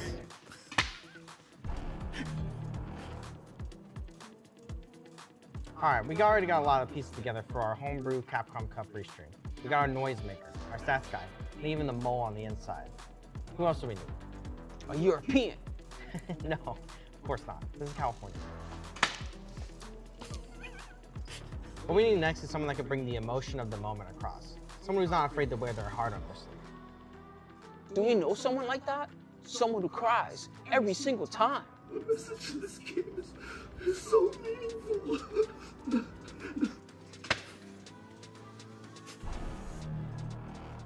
We need one more. We need someone with experience. Someone who's been on the top. Someone who knows the ins and outs of fighting games. A seasoned professional. You thinking what I'm thinking? Him? Does he even exist?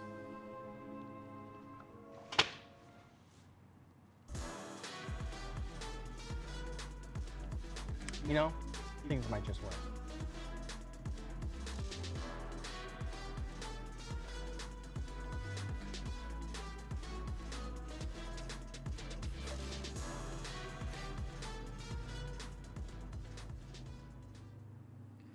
So yeah, there you go. We will be doing a restream from Northern California. Like I said, it's only unfortunate. And then we will be doing the the top 16. We're not restreaming any of the SFL stuff. I'm not even sure if we're allowed to. So we're not going to be doing that. But that will be a good time. Again, it's me, Ultra David, Tasty Steve, Justin Wong. With Obama live at Capcom Cup. So he's going to be our man on the floor with Hanzo and Spooky hanging around too. So it's just going to be a bunch of us just hanging out, talking. Like all four of us will probably be there the majority of the time. Obviously, we'll be able to take breaks and stuff, but like we're just going to be essentially shooting the shit and just having a great time. So it's going to be a really fun thing to do. I'm really excited about that. So, oh, David's here. You came just in time. That's funny. That's actually the second time I played it. But so that was actually Logan's idea. That makes sense to me. Like I totally can picture that. And honestly, like I wouldn't be surprised if you were like, "Hey, Logan, this is our idea. Can we do this?" And Logan would be like, "Yeah, that's fine." That would have been it. So yeah. Oh man. All right, so let's get back to all these players and stuff, and you know all the things that are happening. There's just so many freaking pools and players and all that stuff like that. Thank you, Salty Struggle. Appreciate it. Appreciate it. Saying no, Logan was Logan's idea. Oh man. So yeah, David and I will be heading up to Northern California. No, actually, I didn't get a haircut. Why, does my hair look different right now? No, I'm just kidding. Or I can do the whole, no, I got a mole cut, you know. Oh man. Okay, why is there all these here? I don't need these. Okay. There we go. Back to this. All right, back to this. Let's do this. Oh, thank you. Appreciate it. First time in a long time that I've gone back to the short hair, but you know, I was kind of getting tired of it being long. So, okay. So Group F. Oh, again, Group F and Group G. I mean, oh my God! Like seriously, like these are brutal groups over here because we start Group F with Big Bird, and I'll just say this much, like you know. In the guys, see, why is my brain like I have homebrew in my brain?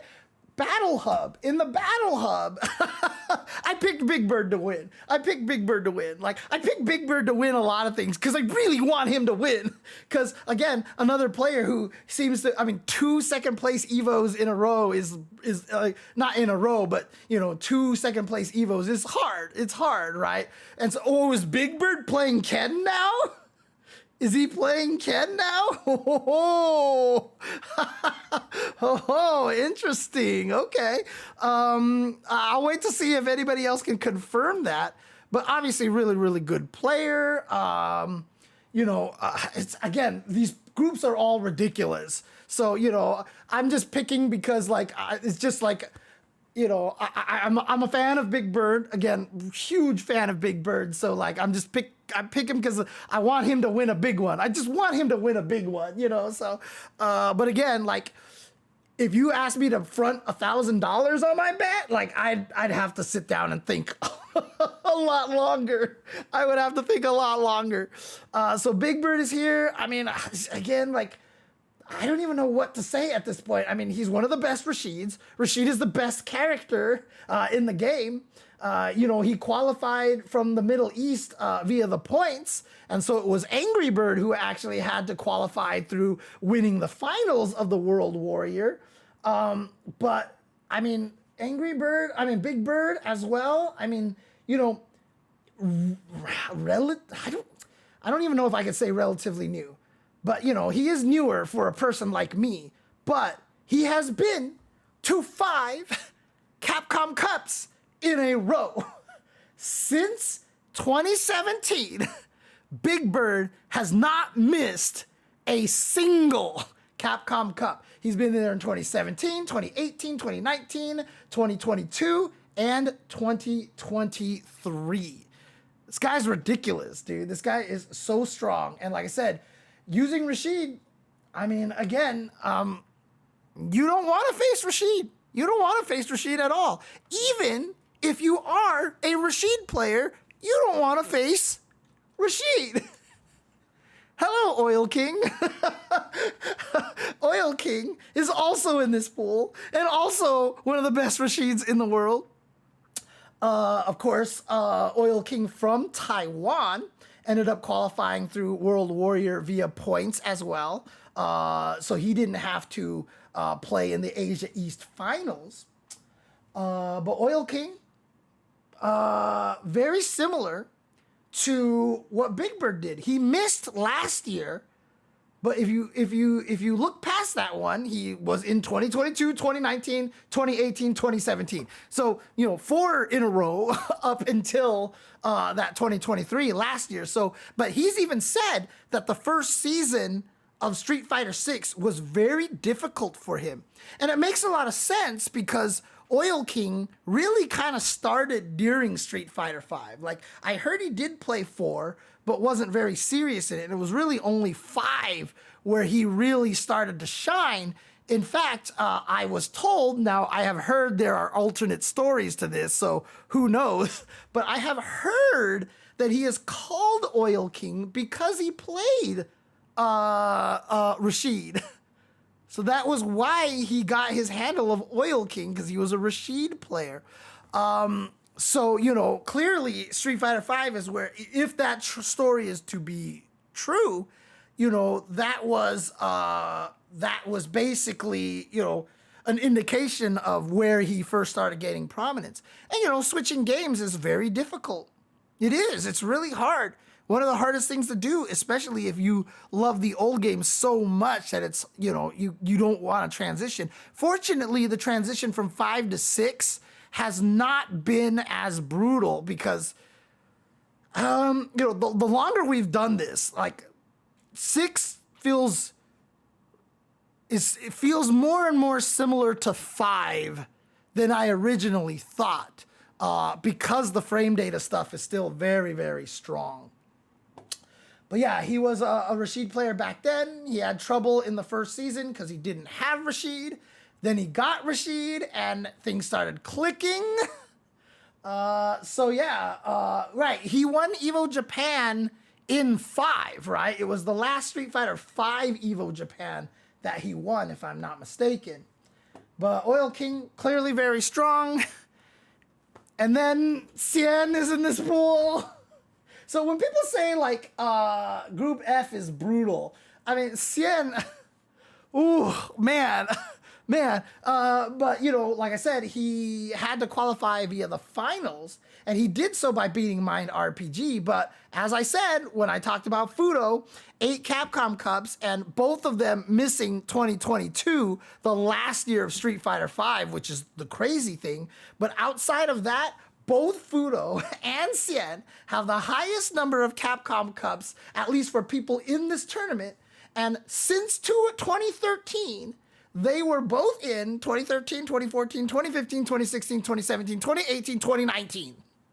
They didn't miss a single one. And then, of course, no 20, no 21. 22, they both missed it. And then they both made it back in 23. And now they're here in 24. So again, dude, like, holy crap. Big Bird, Oil King, and Cien already. And then Uriel Velorio. For those of you who aren't familiar with Uriel Velorio, from Mexico, if you did watch the SFL US, he played he had some amazing matches in this tournament. And honestly, when someone asked me about, like, Clutch or Killer Instinct, all that stuff like that, Uriel Velorio is a great example of this. I think this is one of the most creative players out there right now. The things that he thinks of and the things that he pulls off in tournament are ridiculous. This guy is, like, his creativity is off the charts. you know. And of course, he's a Ken player, so a lot of people are like, Ken player can't be creative. No, trust me, this guy is like really creative as a Ken player. By the way, I forgot to mention that Cien still using DJ, and that's Cien's biggest weakness in this game is he's using a character he doesn't really like. So that's kind of problematic. You know, he's another person looking for a character that suits him. I did see that he's learning a little bit of Mai. And I saw him playing Mai Mirrors, I think it was, against Uma. Mai seems like the kind of character that fits Cien a little bit better. And so I wouldn't be surprised if we did see Cien bust out Mai a little bit, but she might be too new and the confidence might not be there. Also, I have heard wildly different takes on where Mai is. Now, I don't think anybody thinks Mai is top tier, but there's some people out there that are like, Mai's not very good because all she does is throw, OD fan and then drive rush. And then there's a lot of people out there that are like, Mai is actually really good because all she does is throw OD fan and drive rush. So, right. That is clearly her biggest weakness, is that they need to fix her level. Well, not fix her level 1, but maybe give her like a more specific route that's not free to come by that gets her to land a level 1 so that she can power up a lot. Because a lot of the Mai matches that I've ended up watching, Mai sometimes just never gets the power up. Like, she just doesn't, because it's annoying to try to get that power up. Like, I actually would love it if she like had moves that she could only cancel into level 1 for no reason. Like, it's just, that's it. Like, if she could do her her little lane change, combo, and after she hits you with the final kick, you could cancel that into level 1 and it doesn't hit the opponent, but you can actually get charged up. Like, it knocks them down long enough that you can get charged up and you don't get to juggle them, but at least you got to power up, like stuff like that, right? So, wait, does that hit? No, I mean, if you do it, like, are you safe? See, now I gotta test it again. I need to test it again. So, yeah, in the corner, she can do a bunch of combos off of that. So, but I thought after that, if you do level 1, you can still be punished, right? It's not safe if you do that into level 1, right? Yeah, I think you're unsafe. See, if there was a way that they made it so that the last kick literally canceled into level 1, that'd be interesting. Or just make it super cancel. Let her cancel into level 2 and level 3. Like, that's not gonna break Mai if she could do that target combo into level 3, right? Like, it's not gonna break Mai in any way, shape, or form. So, like, if you just made it super cancelable so she can just go into level 1 and mid-screen, it doesn't hit, but because you cancel into it instead of linking off of it, you have better frame data, and if it's safe, then you have a way mid-screen to power up. You don't get some benefits, but a lot of my players would just prefer powering up if they could. Anyways, we were discussing Mai because of Cien, but I want to talk about Uriel Valorio. And again, during SFL, watching Uriel play, like, he almost beat Mena RD. In fact, that was one of my favorite matches of the year because he was just coming up some crazy stuff. But Mena RD ended up winning because Mena RD, but also because you watch it and Uriel Valorio is kind of a troll. Valorio, yes, okay. Is kind of a troll. He likes to try to beat you in cute ways and clever and fun ways. Again, that's what attributes to a lot of his creativity because he's just like that. He's so good.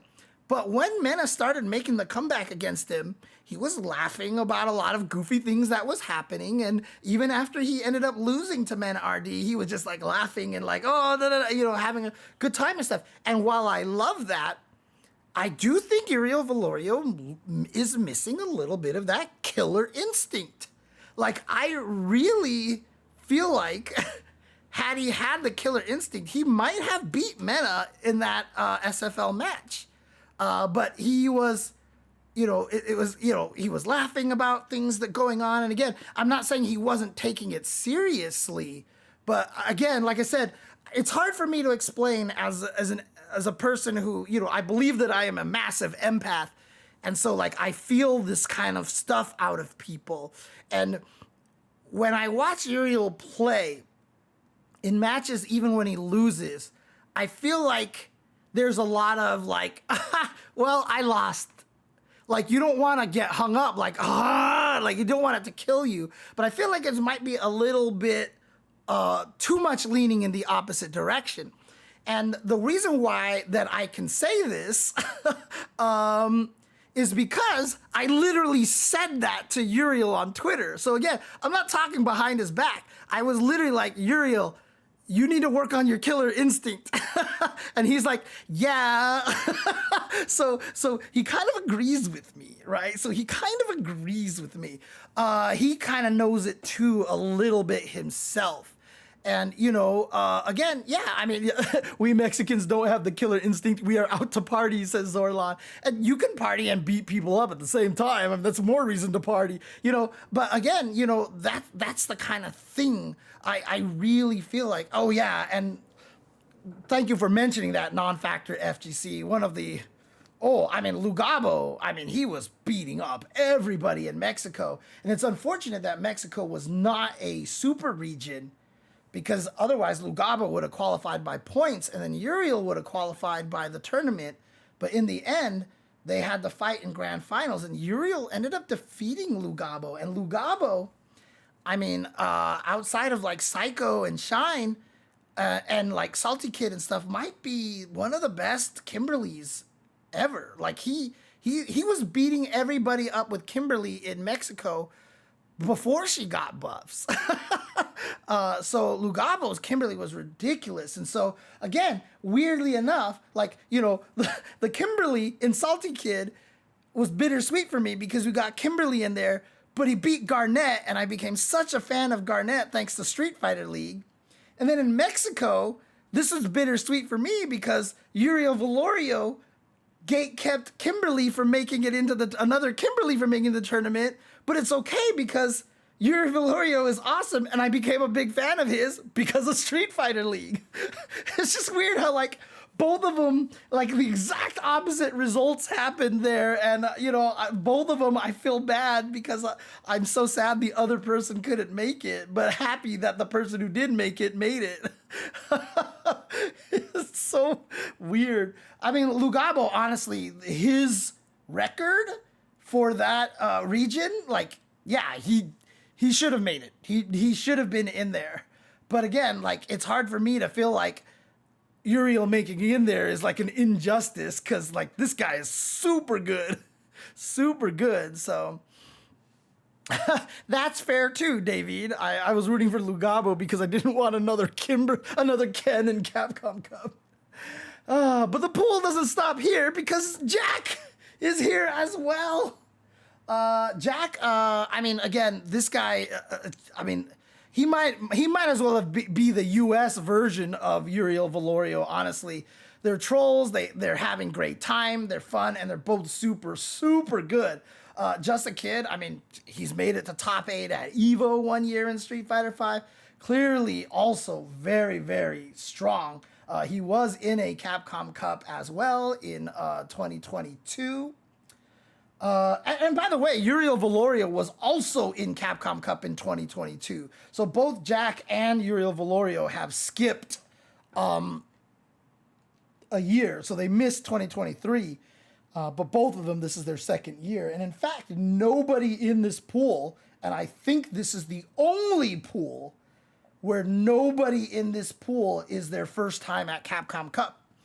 Every other pool has somebody that hadn't been to Capcom Cup before, but Group F is everybody here has been to Capcom Cup before. And Just a Kid, again, very, very strong, very, very strong player. The biggest downside is that he is just in a pool full of killers. And so, yeah, Group F for 2 years in a row has been one of the most brutal ones. Has been most one of the brutal ones. I'll get back to Just the Kid in a second. Both some of the brutal pulls, and both times Lashar has been in there. Poor Lashar. But, you know, Just the Kid, one of the strongest from the Midwest of the United States, again. And, you know, Jury, you know, I know there are Jury down players out there, but Gotcha-kun said Jury he felt was the 5th strongest character.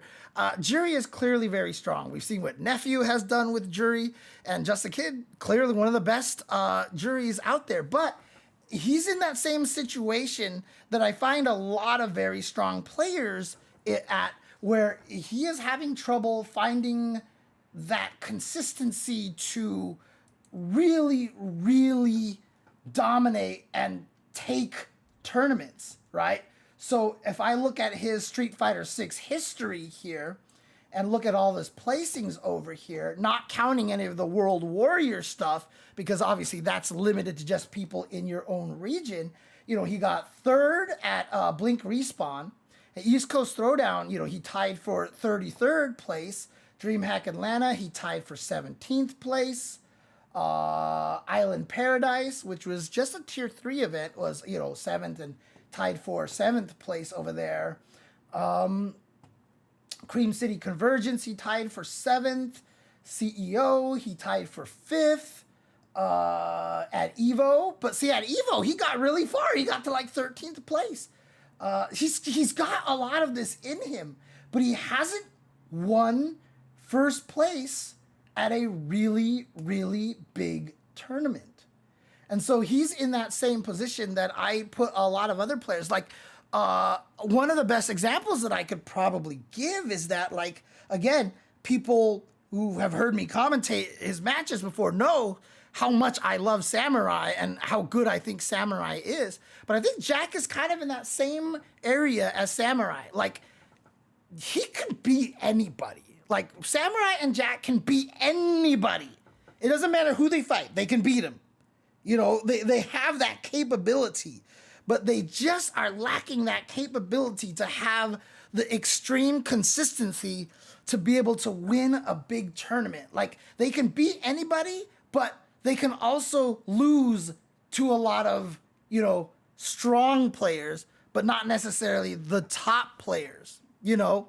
So it's a tough situation here. So, you know, I do think Jack is at a very disadvantageous position here in this pool. Like, in any other pool, like, I feel like I would be, like, really high on Jack. But, like, this pool is brutal because, again, the guy who made it out of F last year was Lashar, who made it out in first place. He got 2nd place at the Japan premiere. And the only reason why he didn't get first is because he lost to his teammate, Tokido. And, you know, he moved to Japan specifically for Street Fighter League. So he's been just getting practice all over the place. Is that just because of the RPS kind of game Street Fighter 6 is? You're talking about for Just a Kid and like Samurai? No, not really. When you're in that kind of a position, it's just, it's a lot of it. I mean, it's weird to say this because Samurai has one of the best mentalities in the game. But, you know, a lot of the times it really is just, you know, the way you approach the game, how you see it and stuff. Because, you know, saying, you know, obviously Street Fighter 6, a lot of the, the detractors of the game, and same for 5, you know, are just like, these games are super random, right? Like, it's just guessing. Virtua Fighter is just guessing. Like, Virtua Fighter is one of the most guessing kind of RPS kind of games out there. And that is why everyone who plays it loves the game.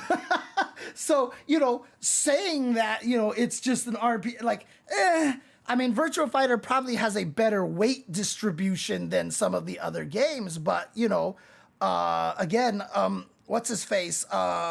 Gerald Abraham, aka LA Akira, aka the guy who runs Okamoto Kitchen, you know, told me a story where, like, there was a Virtua Fighter player who was very good at, what the hell is his name? Oh God, what are all the characters in Virtua Fighter 5? Virtua Fighter 5. Oh, whoops, I forgot to click characters here. What is his name? Virtua Fighter 5 characters. Here we go. Okay, here's all the characters.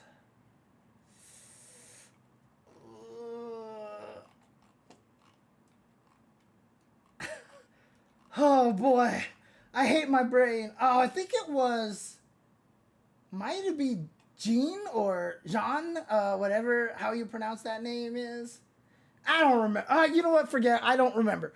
Look, Itazan and Fudo are two of the best Shundi players in the game. The old man, drunken boxing character. He's not considered a strong character in 5, I think it was, that he was telling me the story. It might not even have been 5. But the other player was one of the best, that character, other character in the game. Like I said, if it's John, maybe. But like, and that's a bad matchup for Shundi. And so like, Itazan played him a bunch of times and he could never beat the other player. Like he just lost like 10 in a row and he's just like super mad. And so Fudo comes up and challenges. And again, Fudo is a same character, plays the same character. And Fudo like bodies the other guy, like beats the living crap out of him. And like Itazan's like, what the hell?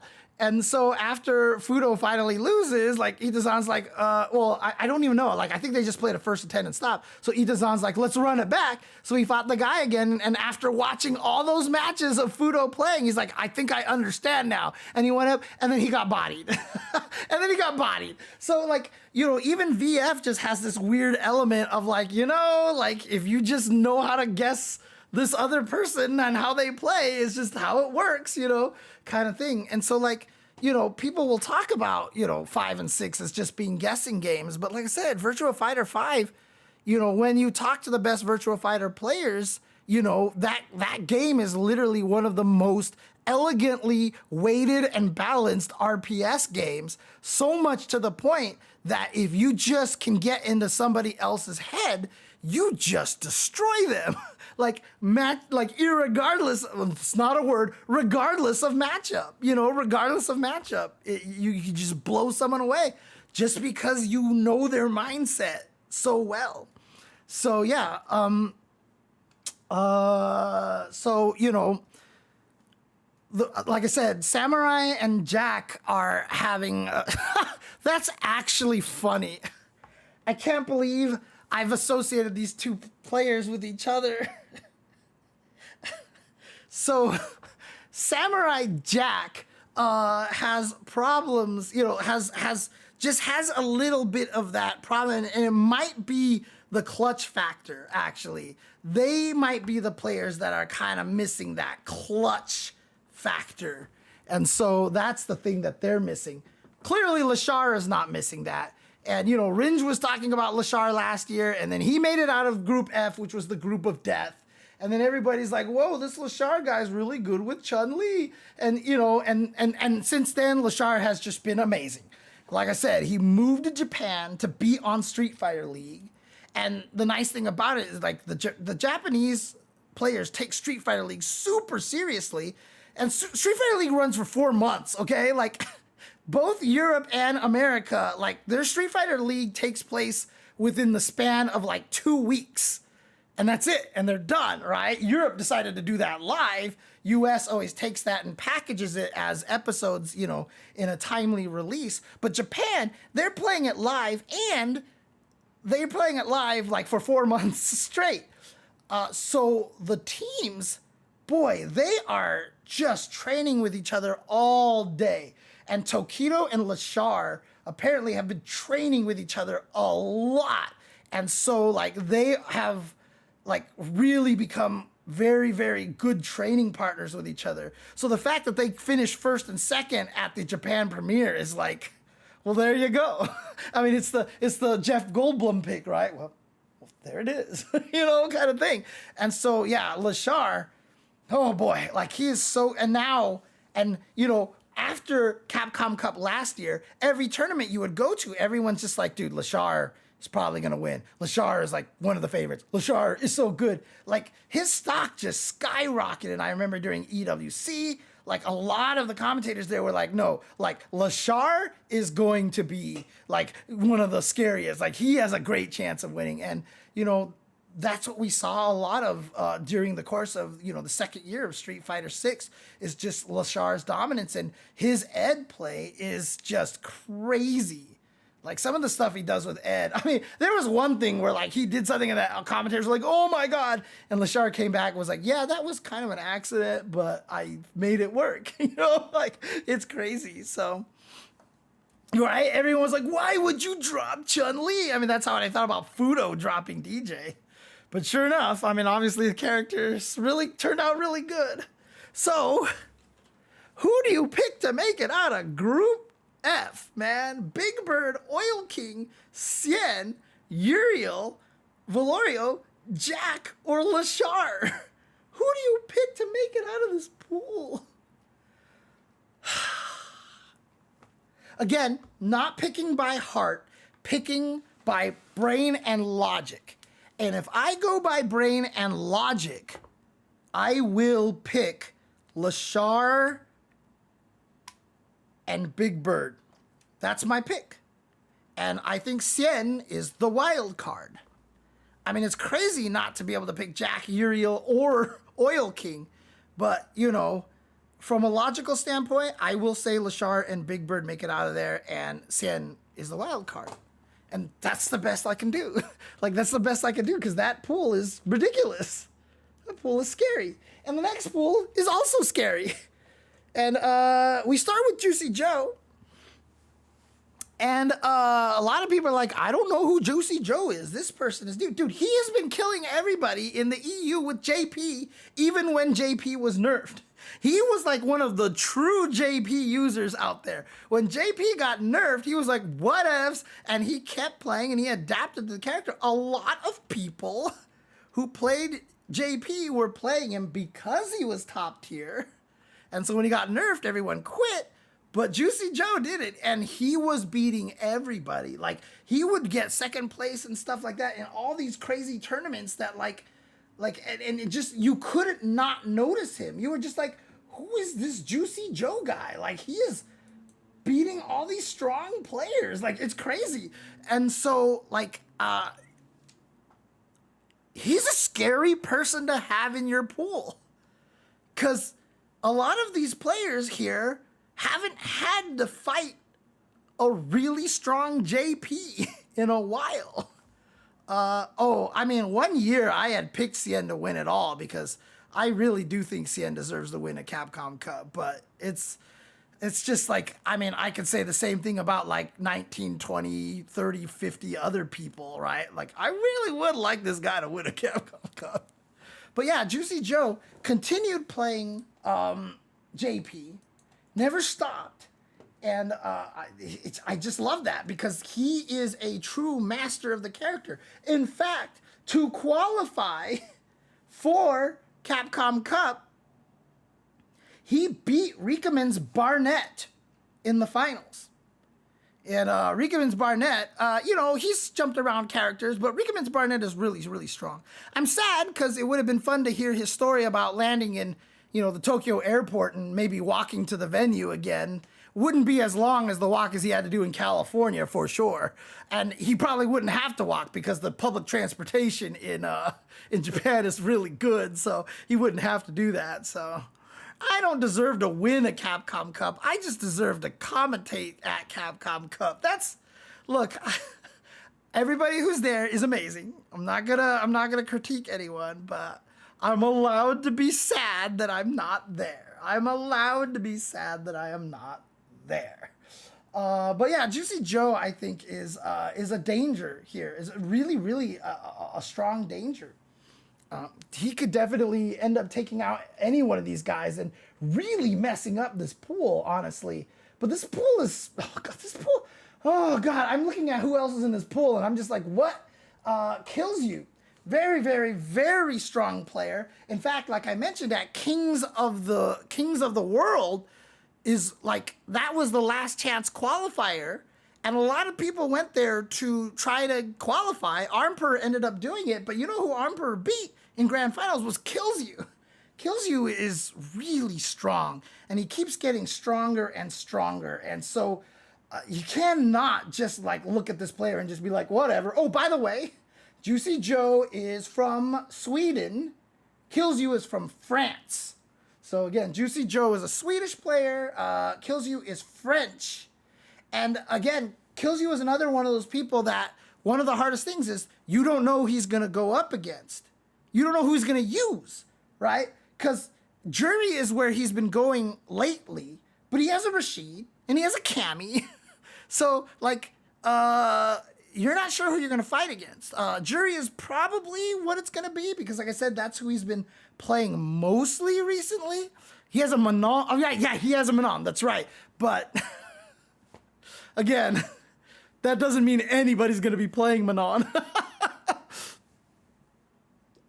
Except for Idom. But yeah, Kills You is going to be a very tough one to make it through here. Again, another player that has the potential to ruin everybody else's lives here. But, you know, I'm not doing this necessarily to save time, although I should do this to save a little bit time. But I'm just going to flash the next 4 players. Oh, he will play Cammy, then Jury. Yeah, I can see that happening too. But I'm going to flash you the next 4 players who are in this pool because the list just gets ridiculous at this point. So a lot of people also pick this as one of the most brutal pools. But after Juicy Joe and Kills You, 2 very, very strong players from the European region, the other 4 players are Xiaohai, Kaba, Knuckle Dew, and Nephew. This is the rest of the pool.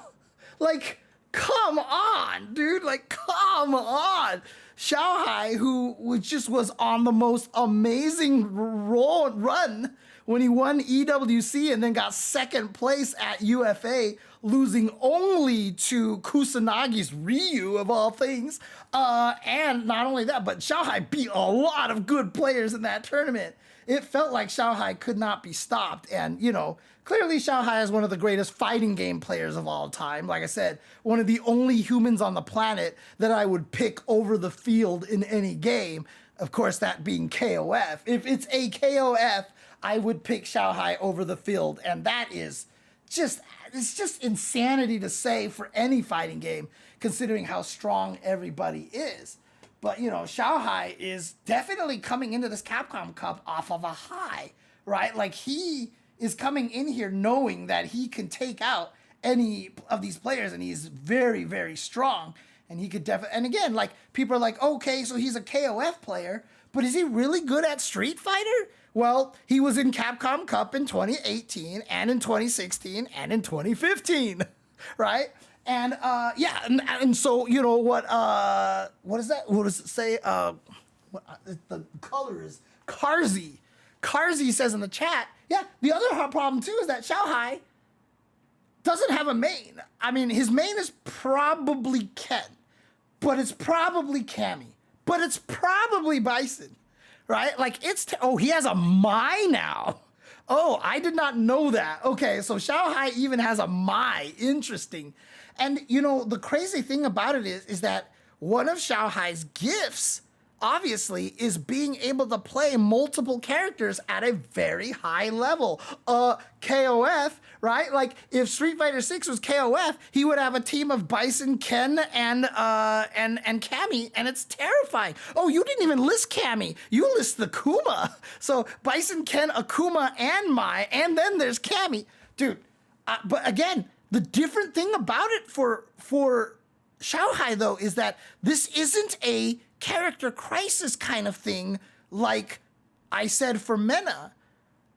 I don't think there's any crisis at all. Again, Xiaohai is so accustomed to playing characters of just completely different types and maximizing those characters, right? He's good at using top tier and maximizing the top tier to do the least amount of work possible.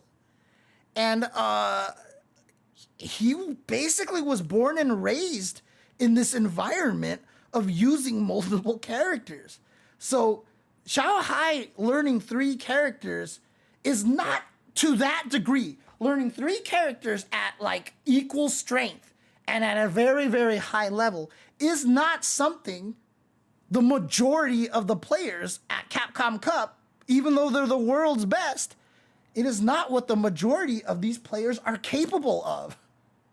Most of them aren't going to be able to use 3 characters to the same level that Xiao Hai uses those 3 or maybe even 5 characters, right? So, right, he random selected and could win in KOF majors. Now, to be fair, KOF is one of those games where the system mechanic is very strong. So if you understand the system mechanic, you can play it really well. Oh, guess what? Street Fighter VI is a game where the system mechanics are very strong. And so if you know how to use one character, you can switch between them. So, you know, a game where the system mechanic is very dominant is only going to benefit Xiao Hai. And so again, just absolutely terrifying that he's in this. And then how does this happen? How does this happen? How does Kaba and NuckleDu end up in the same in the same pool? How did this happen? Just like a crazy beef just showed up between, because Kaba like beat NuckleDu in something and then was just like, I am the best Guile. I am the best Guile. And NuckleDu's like, really? And so like it got like the beef started, and then I guess the Dominican just wants to start beef with everybody right now. As long as they keep it in the game, keep up the good work, Dominican Republic. Keep up the good work. But you know, NuckleDu and Kaba kind of went at each other and tried to like set up like some sort of like first to whatever tournament and stuff. You know, I mean, not set up an exhibition like between them to like, you know, play. I don't think that exhibition ever happened, but like, yeah, these two kind of have a beef with each other, and now, you know, NuckleDu and Punk are kind of good friends, and Punk has the beef with the Dominican Republic. So it's like, this is crazy, like, and then, you know, Punk and Mena are always fighting for who's the best, like, who's the greatest right now, at least in the Western region. Like, dude, like, how did Kaba and NuckleDu end up in the same bracket? And again, like, Kaba, if you guys watched, and this is, you know, an indication of why I said I feel like Mena had a character crisis. At the Street Fighter League finals, a lot of people said Kaba was carrying Team Bandits.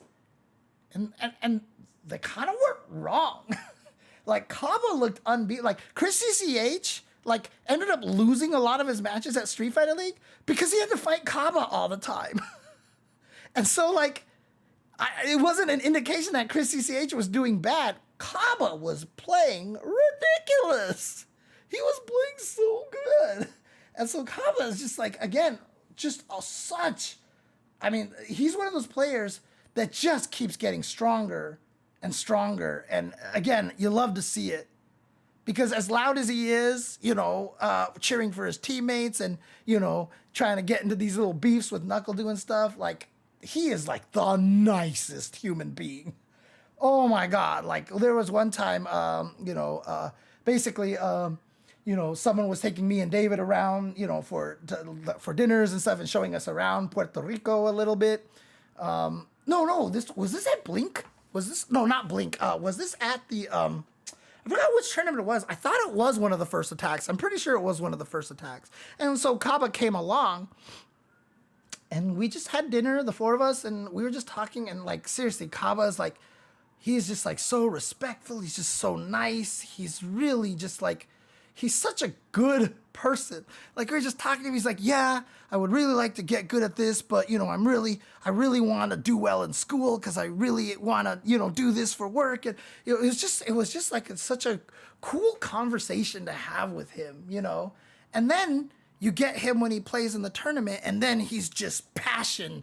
like personified, right? He's just loud and he's gonna cheer for his teammates and stuff. And like I said, if you've ever had the benefit of going to a tournament in the Dominican Republic, you know this is just how Dominicans do it out there in the Dominican Republic. Like these guys are really, really good. Cabo was the only guy on Bandits that scored points versus FlyQuest. Yeah. I mean, yeah, in the grand finals. Yeah, for sure. And going really far back, sorry, Vid Game Junkie, I missed your comment. I'm going to die on that hill with Manon. The only chance now is if Elena comes out interesting, there's a chance for him to switch to Elena. Elena might be the last hope. He really, really wanted to like Mai, but found her too straightforward, and he likes interesting characters. And so Mai was too one-track minded, and so Elena, the last character that he has, hoping that he will be able to get into. Some people in the chat mentioned before that he kind of likes JP, and so why doesn't he play JP? And like I said, I mean, I said it earlier, there's definitely two very important reasons why he's not going with JP. So, but yeah, Kaba, amazing. But like we were saying earlier, you know, when someone asked, like, someone said in the YouTube chat that NuckleDu could very well be as good as Punk, right? And yes, you are absolutely right. NuckleDu, I mean, I still remember at EVO, I tell the story a lot, he got top 8. He was one of the only US players in a EVO top 8 Street Fighter 4 tournament. And when he was going up to like be introduced in the top 8, because I was standing up there like doing photography or something like that, but like I literally said to NuckleDu, I was like, you have the potential to become one of the best players in the United States.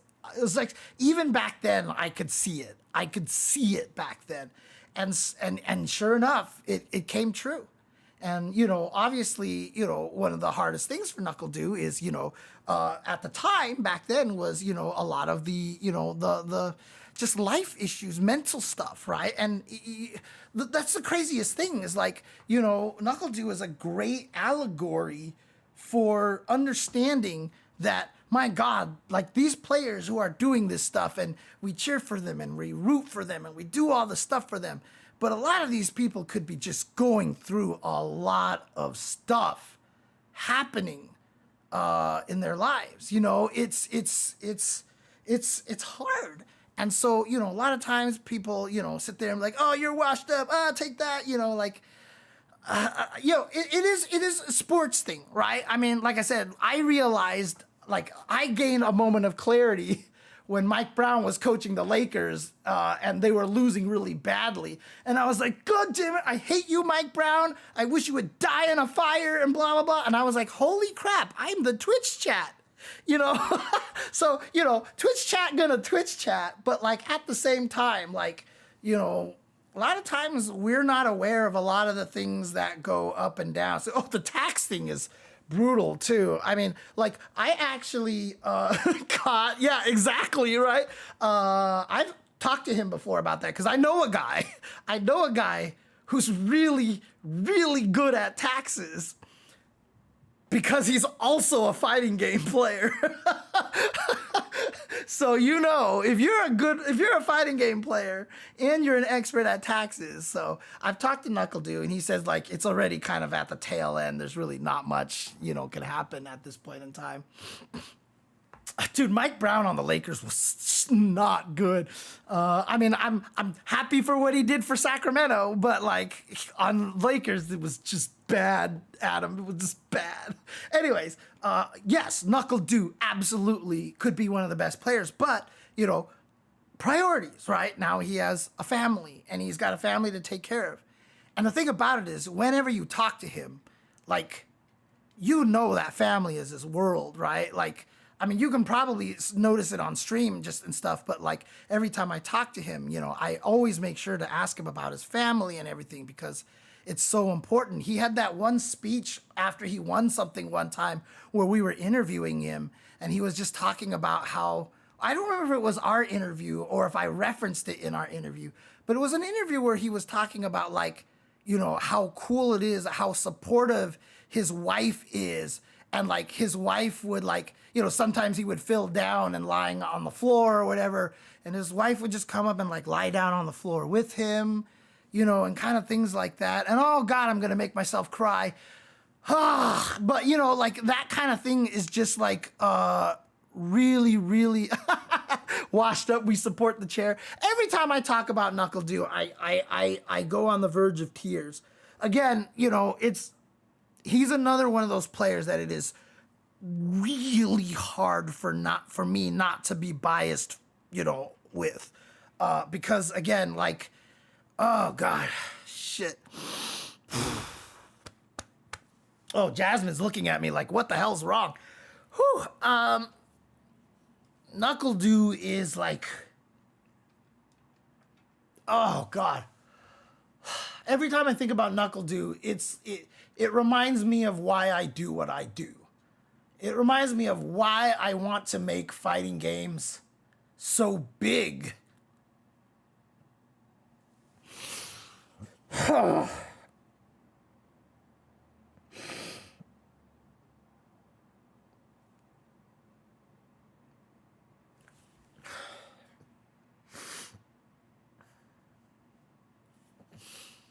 You know, because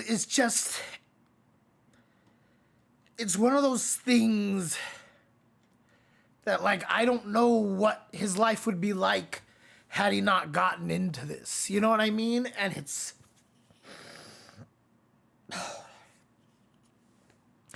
it makes it worth it. You know, anything that I go through, like, oh, I'm broke, whatever, you know, like, it doesn't matter. Because of the kind of opportunities we can create for a lot of these players. Oh, God. I mean, Knuckle Dew probably would see something like this and just think I'm being silly. But, I mean, I honestly, like, anytime I remember, you know, what keeps me motivated to keep doing commentary in the fighting game community. Why am I trying to get so many people to watch? You know, guys like Knuckle Dew, guys like Mena RD, guys like Punk, you know, are a lot of those reasons. You know, I love seeing that kind of thing. Yeah, and then when Togito's like, fighting games are something so great, like that just ruined me. So, but yeah, again, like, it's hard for me not to get emotional every time I talk about Knuckle Dew. So let's move on to Nephew. Let's move on to Nephew, please. Holy crap. But Nephew, I mean, what a great story for Nephew. You know, this was the year that he made the very, very tough choice of quitting his job, and he was working at Google. And if you work at Google, you're good, dude. Like, you can't get into Google unless you are freaking good. And I gotta stop reading some of the notes of the chat here too. Crap. And it's paid off. It's paid off for him, because how he performed at Singapore, how he performed at Genesis and stuff like that, like, it's so cool to see Nephew really cementing himself. And, you know, we talked about JB and Chris CCH fighting for best in the West Coast. And Nephew's like, dude, bro, I'm right here, dude. Like, I'm right here. Like, is Nephew actually the best in the West Coast? Probably at this point. Again, another player who's had the benefit of living with Punk. Definitely helped him a lot. And Punk saw it too. Like, that first tournament that Nephew did really well at, you know, Punk and Nephew became friends like almost immediately afterwards. And they moved in, you know, to be roommates in Northern California at one point in time. Yeah, right. He has two Guiles in this group, which is the problem, obviously, especially because he has like the two best Guiles from the Western region, you know, not counting Japan, because obviously Higuchi and such exists. And Guile really messes up Jury pretty badly. So people are saying that he might just pick Mai. He's learning Mai. I saw him using Mai at Genesis, because he wanted to get that tournament practice in with that character. Oh, did he really? I mean, was it like... Because if you are a nephew and you're like, bro, I could take Capcom Cup, and you got stuck in the same pool as Kaba and Knuckle-Doo, I mean, saying that the guy went through the 5 stages of grief on his stream, I believe it, man. Like, he was crying on his stream probably for a very different reason, But again, like, super happy. I'm really happy that it's working for nephew, because like I said, like when you quit your job like that, that is a tough decision to make. And that he's doing it, and that he's sponsored by a really legit esports company like Liquid is one of those things. It makes me really happy. It makes me happy to see that. So again, wait, what are you saying, Mike, about the Punk's tweet about the kids? What kids? Which kids? I don't think I've seen that. I don't think I saw that one. Dev said there was something hiding underneath the table holding the draw balls. That's funny. Right? It's just like, bro, there's no way that could have happened organically. Like, it had to have been rigged. Come on. Yeah, I understand why he would think that way. I totally understand that. All right, let's take a look at this tweet over here. What did Punk say?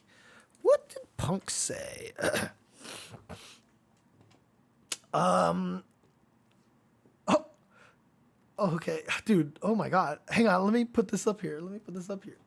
This is so funny. I was just stopped. Do I have this on the stream properly here? Yeah, okay. I was just stopped while walking in the park. So he's in Japan, obviously, in the park. So the kids could ask me some questions, I think, to improve their English. I think it is one of the most cutest moments ever in my life.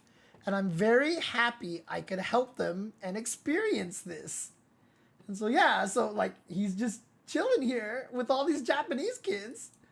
And, oh, that is precious. Oh, that's so adorable. Mike, why would you do this to me? Why did you do this? Oh, that's right. They'll be at Sajam Slam as well. Dude, Punk is everywhere. And again, like, I know a lot of people get on Punk's case. And I know I defend him all the time. And it's just like, oh, what's up, Sebastian? Like, this is just one of the things, I've seen this from Punk. Like I said, when he cried after losing at EVO, that was the second time I've seen him cry after a loss. And after I saw him lose at EVO, it was just like, I was like, I get it. I get Punk. I understand, like, how his brain works. And a lot of the bravado, a lot of the trash talking and stuff like that, is pride. And, that can be a weakness. And I've talked to Punk before, and I was like, let's work on maybe toning that down a little. But, I'm not gonna be in there be like, this, you need to, stuff like that. It's just, I just say my piece and then I move on. But I see this in him. I know that he is, he's a good soul inside, like at the very core. Like, I cannot see Punk and know as much as even though it's not much, obviously I'm not super good friends with Punk, just because I'm a hermit and, age differences and whatnot and stuff like that. But like, from all the interactions I've had with Punk, I know the kid has a good soul. Like, a lot of the things that he expresses and stuff like that is going to be attributed a lot to youth and just he's playing fighting games. So, obviously that comes out. But, I truly believe that Punk is a really, really good person, honestly. So, Oh, cool. From Chile. On YouTube, I've got Chile. I had a person from Chile on the Twitch stream earlier. But in any case, nephew, really, really good. And I mean, this is just a brutal situation here, right, for nephew. And just because Kaba and NuckleDu are here, it's really hard to pick nephew making it out of this pool, which really sucks. Because otherwise, like, I feel like he would be the favorite on most pools, honestly. Yeah, it's a new James, but it's an old James, Jake. It's a new James, but it is an old James. So, but you know that. You've seen me before with the short hair. But who would I pick coming out of this pool? Oh, crap, dude. Like I can pick 3 people, but I can't tell you which 2 would be the favorites and which one would actually be the wild card. Like, I would probably go NuckleDu, Kaba, and Xiao Hai. Oh, God, but how do you not pick nephew? But the only... Sorry, I'll use the logic of there being 2 Guiles in the pool as a way to justify not picking nephew. So, NuckleDu, Kaba, and Xiao Hai, which one is the underdog? I really don't know. I really don't know.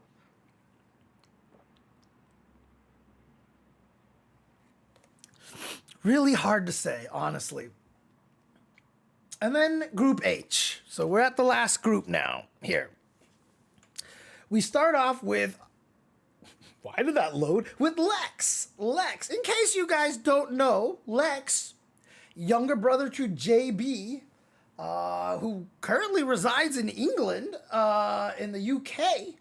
He's, oh yeah, actually, you know what? Dude, that is a great point. That is a great point, David. And also, if I'm pronouncing your name wrong, let me know. Juicy Joe being in a pool with 2 Guiles is like the opposite side of Nephew's situation. I know that when season 1 was going, NuckleDu hated JP. He hated that character so much. But as top players do, that's what actually made him start to become better against JP. And not only that, but NuckleDu clearly has a secondary in Cammy. So he could definitely fight. But the weird part about it is the JP's got good at fighting Cammy, but the Guiles got kind of good at fighting JP. In fact, in one tournament, it might have been against Flux Waves, I don't remember, but NuckleDu was losing to a JP with his Cammy, switched to Guile, and he won. So it's weird. It's weird. But, I mean, on paper, for sure, Juicy Joe will be a very big problem to Kaba and NuckleDu. But NuckleDu having the 2 characters is definitely a big advantage over Kaba. And, you know, because of that, sure, let's pick NuckleDu and Xiao Hai to make it out, and Kaba is the wild card. Because Kaba is the one without a secondary. I mean, I know he knows other characters, but, like, I don't know if I've ever, like, maybe one time I've seen him use not Guile in a tournament. So, he has a jury, but, like, does he? You know, it's one of those things, you know, we got to do that, you know, that Thor face, right? Does he? Anyways, Lex winning by points in the UK region here. Like I said, JB's little brother. Speaking of Guile, another one of the best Guiles out there. Very, very strong Guile. And Lex has only just been getting stronger and stronger. And, like, you know, the nice thing about a tournament like EVO is that you sometimes, you know how I was saying you have to win that big one to make that breakthrough? Making top 8 at an EVO is usually equitable to making that breakthrough without having to win the tournament. And Lex had a ridiculous performance at EVO Japan and made top 8 at EVO Japan and was just beating up on everybody. So, again, like, I mean, to be fair, Davey, if somebody out there can, you know, say like, hey, James, like, don't sleep on Kaba's jury. It's way better than you think. I'm more than happy to be wrong. Again, I'm way more than happy to be wrong because I think that'd be great if he had that. So, JB said Lex has a bison now. Ew, ew. Oh, thank you, Mumba. Thank you, Bwalia Mumba. Thank you, appreciate that. I'm such a nice guy, says Adam. It's hard. Like I see everybody in this community as my kids, okay? That's just the way it is. And one of the rules I have given myself is like I never want to talk bad about players. I can critique them. I can say their weaknesses are such and such, but I will never speak ill of a lot of the players, and I will always do my best to prop them up as much as possible because I really do think the players are the most important part of the FGC. Like, for the FGC to thrive, we have to become fans of the players like people are of, like, Faker, for example, in League of Legends, right? Oh, God, like, I just realized, I was like, crap, what game does he play? Oh, man.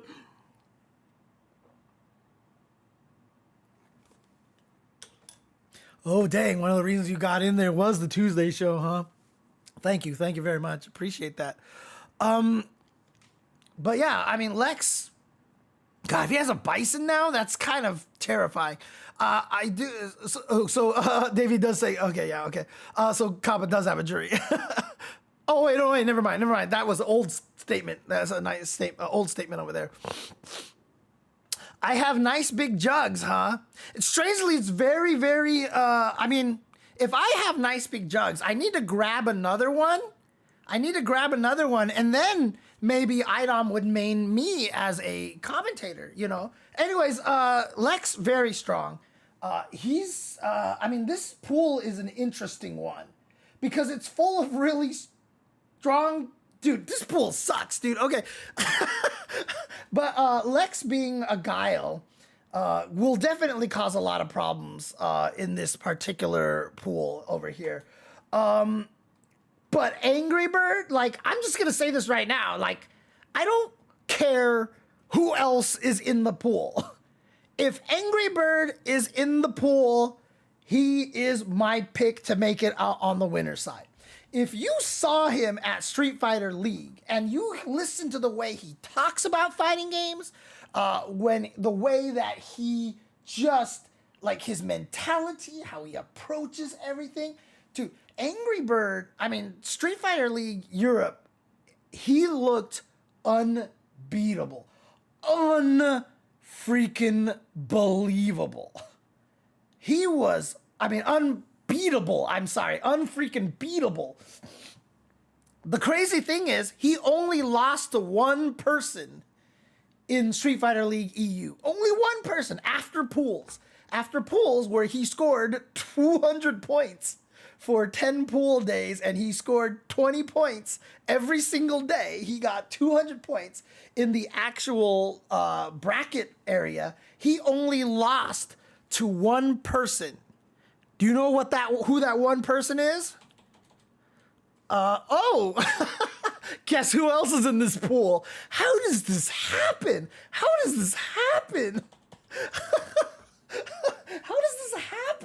But Angry Bird, it doesn't matter if Kusanagi is in there as well.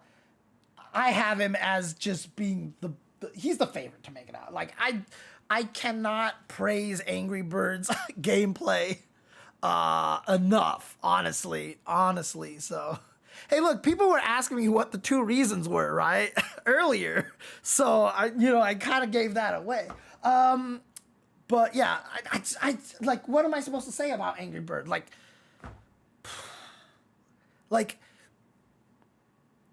there are, like, when you watch a sport and there's that one player that, like, even if he's on the opponent team, you can't ever get mad at him. Even if he's on the rival's team, Like, you just can't get mad at him. Like, even if you're, like, Jordan, one of the greatest basketball players of all time. But if you were on one of the teams that lost to Jordan all the time, you hated Jordan. You freaking hated Jordan. But there's always, like, those players out there that it's really hard to hate. Yeah, Steph Curry is a great example. I would say, like, maybe a Dirk Nowitzki, although I do think that there are some people who hate Dirk Nowitzki. For me, that's Dwayne Wade, okay? Now, the Miami Heat aren't the rivals of the Lakers. The Miami Heat just happen to be the team in the NBA that I hate the most. Almost illogically. Like, I've hated all the people on that team. I've hated that Pat Riley defected from the Knicks to go to that. I hate that that's where LeBron James ended up. I hate that's where Shaq went to after he left the Lakers. I didn't like Alonzo Mourning. Like, all the stuff. I, like, hate everything about the Miami Heat. Like, if people praise Miami Heat in my presence, I get really mad.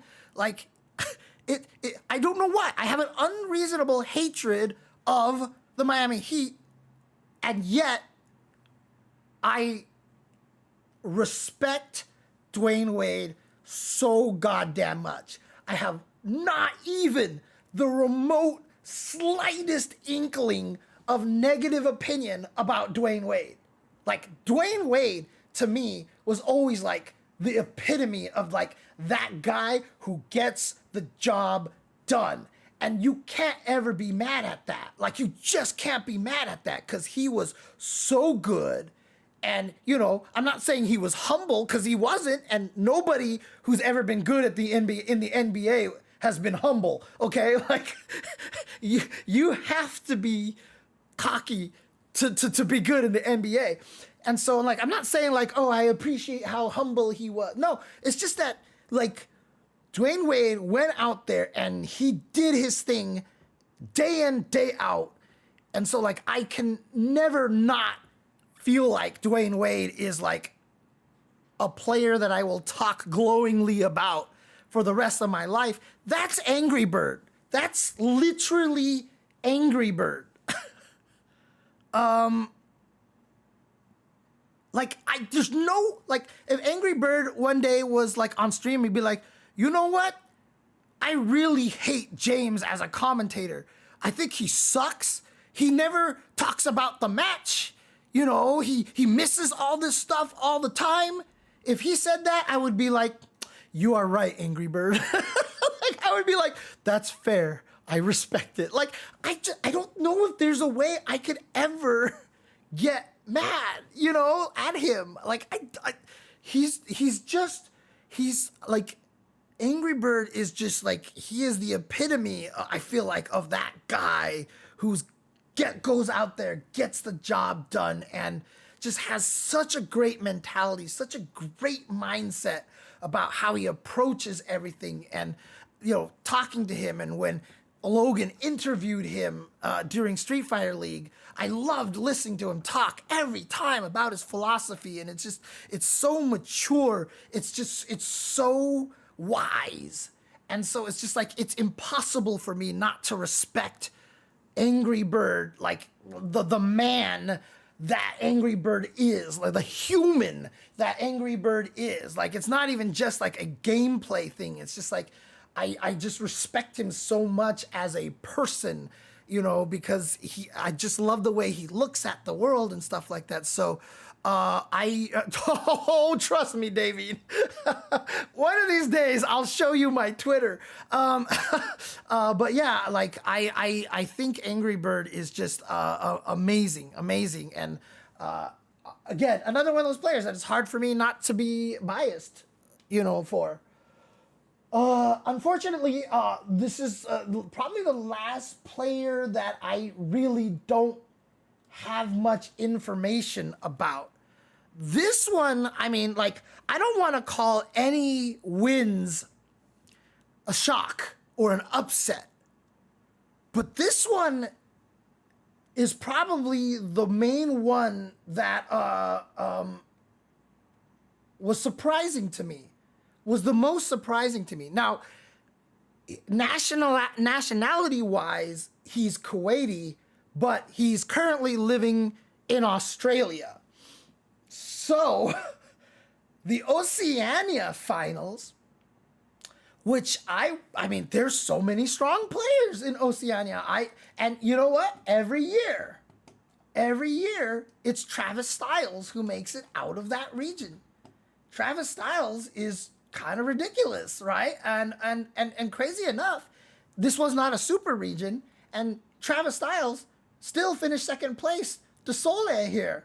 So Soleil really, I don't know when he showed up to Australia, but if it was recent, he is disrupting that area, because after Soleil is Travis Styles, who has been at Capcom Cup the last 2 years, and Travis Styles, I mean, dude, Travis Styles, I just make Zoolander jokes all the time because he uses the same picture all the time. You know, he always does that picture at Capcom Cup, and I always make the joke that every time the picture comes up, I'm always like, it's crazy how he has a different expression every time we show this picture, you know, and then for those who've actually seen Zoolander, they'll get that joke. But Travis Styles, Freezer, obviously another very strong player, Panda, super strong player, ROF, super strong player, Somniac, all of these guys, I think, have made Capcom Cup, or at least would have made Capcom Cup if the pandemic didn't happen. Like, every one of them have officially qualified for Capcom Cup at one point. Shen Khan, who used to run all the Unga Down Under stuff, also, you know, very, very strong. Rumors, another player who's very strong. Like, BK Sama, like, all these guys from the Oceania region are ridiculous. I don't know where Soleil came from, and he dominated this. He really did. He came in here, scored the most points, so he was seeded number 1, got to grand finals after beating Travis Styles. He beat Travis Styles in a couple of the World Warriors, but in the grand finals of the regional final, he ended up beating Freezer in grand finals 3-0.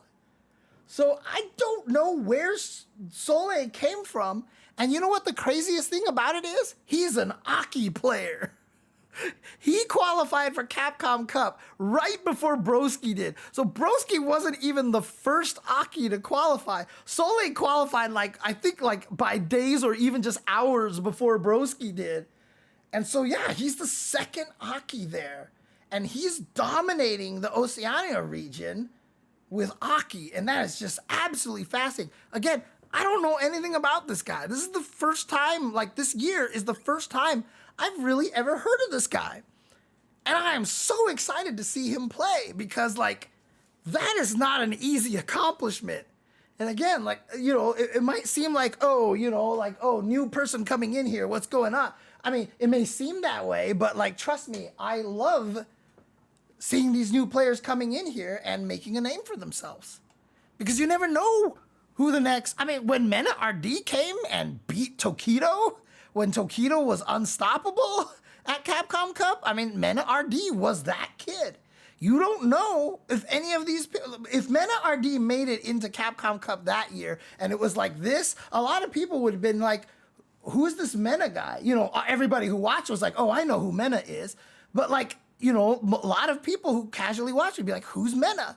And then he won 2018. Everyone's like, oh, that was a fluke. And now Mena is the only 2-time Capcom Cup winner, right? So when I say I love doing this is my passion, because I'm doing it for people like Knuckle2 and for Mena, this is kind of a great example of that. Obviously, any competition that allows a player, a human being, to come out and be the best and become, just to be able to get that moment in their life is great. And I'm not saying the fighting game community is better than anything else at doing that. But I love the fact that the fighting game community is a way to do that. I love the fact that this genre that I love so much is providing people with not only ways just to have a moment like they've never dreamed they could ever have, winning a tournament on an Evo stage or something like that, or winning $1 million and changing your life, right? Like, you know, I'm not saying like, you know, like the fact that we have, like, the FGC can provide that opportunity for people is great. And yeah, I would love to see a player like Soleil or a player like Limestone or Daver or, you know, Salvatore, you know, to be able to do this kind of thing. You know, I don't know who they are. This is the first time that I've seen them, you know, this is their first Capcom Cups and stuff like that. And if they can, like, do that kind of thing, I think that's great. I really think that's great. There's been another round of grumbling about Capcom needing to do more to ensure the legends can get into Capcom Cup, but they forget that some of the legends now were upstarts less than 10 years ago. Yeah, so the problem is that there's no point system, right? And that's brutal. And we saw that from Jasmine. You're stuck on me. She clawed my leg and she couldn't get her claw off my pants. The thing is, like, they don't even have to change it that much. If you run it exactly as you ran it last year, but at all the offline majors, for everyone who doesn't finish first, they get points, and you save like 7 slots for the people with the most points, I think that would work, right? Like, then a player like Dual Kevin would have been rewarded for third, second, second, you know, kind of a thing.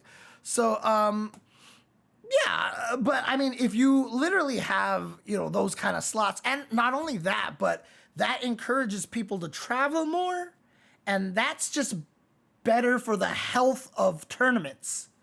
You know, we only have a few offline majors this year.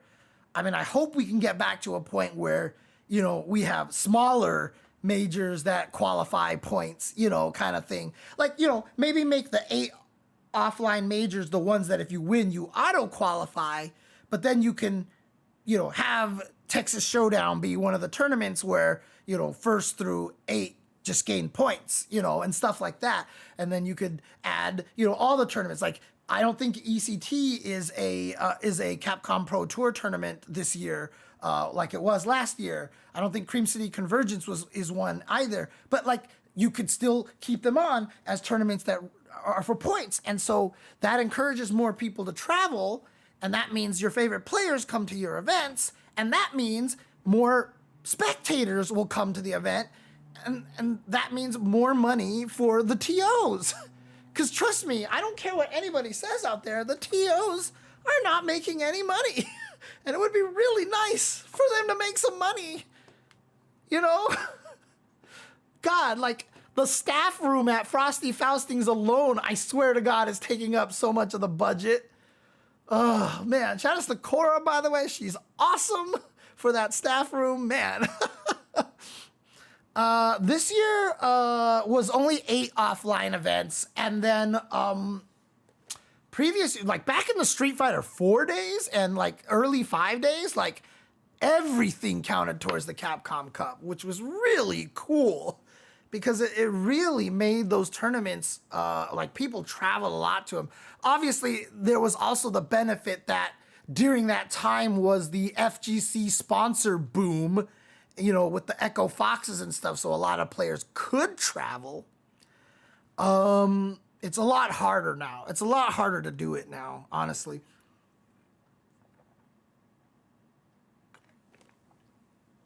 Anyways, Soleil, yeah, looking forward to what he can do in the tournament. And then after Soleil, Juninho Raz. Another one of these players, earlier when I was talking about one of the other Brazilian players, I talked about how important it is, you know, I'm like, it doesn't feel like Capcom Cup to me without someone from Brazil, because like I said earlier, I've noticed every Capcom Cup has a person from Brazil, like every single time. And so like, I'm always happy to see Brazil here. And in fact, this year, let's see, we just have the 2 Brazil players from the World Warrior, which is Juninho Raz and Zangief Bolado. So it was during Zangief Bolado that I was talking about this earlier. Yeah, Keoma, great player. Shushu, great player. I'm trying to like dig back to all of the super old school guys from way back then. Oh God, there's another one that I know I'm missing. But yeah, so I'm always happy to see Brazil in here. And, you know, people are like, oh, well, you know, Juninho Raz from Brazil. Dude, again, he's another one of those players. This is his third Capcom Cup in a row. Like, the consistency on this guy. And like I said, Brazil is a very, very strong area. No, not Valmaster. Valmaster's from France. Valmaster's from France. It was something like that. Anyways, again, my memory with names is awful, so I apologize. But yeah, like, this is his third year in a row, and it's not easy to win in Brazil. There are a lot of people in Brazil who are gunning for this all the time. Like, they have a pretty ravenous community out there. Like, they want to win. They want to showcase Brazil. It's like every year, like you talk to the Brazil region and they're like, we need to let everybody see how strong we are. And of course, one of the biggest troubles is visas, of course, because a lot of Brazilian players have been gate kept from Capcom Cup thanks to visas. Yeah, Brolinho, that's the one that I was thinking of. Yes, Brolinho. Because I was thinking, I thought it was Juninho Raz, but like it wasn't. It was somebody that also had the Inho in their name. So Brolinho, yeah. And Koff, Didimo Koff, of course. Yes, Didimo Koff. Very strong player as well. And so, no, it wasn't, yeah. So anyways, I got Brolinho and Juninho Raz got a little confused. I'm sure all the Brazilians are going to look at me and be like, do you know Juninho Raz? And I would have to apologize that I got it mixed up. But yes, I obviously know Juninho Raz. But yeah, 3 years in a row here. And you know what? One of the only Luke players here. So it's him and Noah the Prodigy as Luke players. That's it. It's crazy. But then, winner of the Singapore premiere, Shuto. Probably the best Akuma on the planet right now. Oh, that's true too, because Angry Bird plays Ken. But he did say he was practicing Akuma for Capcom Cup as well. So I wonder if he's gonna bust out a Ken all of a sudden. But Shuto, I mean, he's a great player. He was the nut job.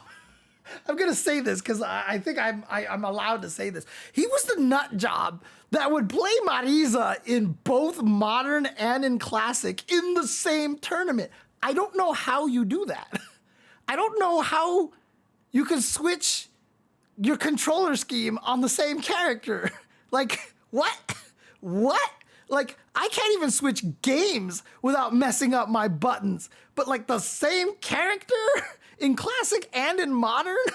Like, how does your brain process that? How do you stop your muscle memory from doing the wrong thing, dude? Like, that's crazy. There was just some matchups that he preferred using modern for like super reactions and stuff like that. This was season 1 at EVO. He was switching between modern and classic Marisa in the first season. And so like for modern, it was better to have some buttons for reactions, like be able to trigger the armor, at a frame's notice, kind of things like that. But then on other ones where that didn't matter as much, and so he would rather have the full suite of tools and stuff like that. So yeah, there's no modern in the cup. Yeah, not at all. So, but like, if you're not picking Shuto as a potential person to win Capcom Cup this year, you're overlooking Shuto. Like, this guy is very, very strong. And since his switch to Akuma, like what he did at Singapore was just, I mean, he was beating up everybody. beating up everybody. And so, you know, a player of this quality paired with a character like Akuma seems to be working out really, really well. I would not be surprised to see him get really far in this tournament, which then probably is a clear sign on who I'd probably pick to make it out of this pool, which sucks because honestly, like Kusanagi, like another player that like I have become such a fan for Kusanagi. And the thing about it is like people are like, wow, Kusanagi, this crazy player, he's so young. He came out of nowhere and he is now just a very strong Street Fighter 6 player. Oh, newcomer of the year kind of thing. Dude, he was playing fighting games. He was like, you know, they call Xiao Hai because in Chinese, Xiao Hai means child. It means like little kid. So literally he's like Billy the Kid. Like Xiao Hai was the kid. That's what they just called him. Kusanagi was that in France. People have said that he was like 12 or something when he was playing Street Fighter 4, 13 years old when he was playing against Street Fighter, when he was playing Street Fighter 4. And they said he was super good at Street Fighter 4, but what happened is he didn't like Street Fighter 5.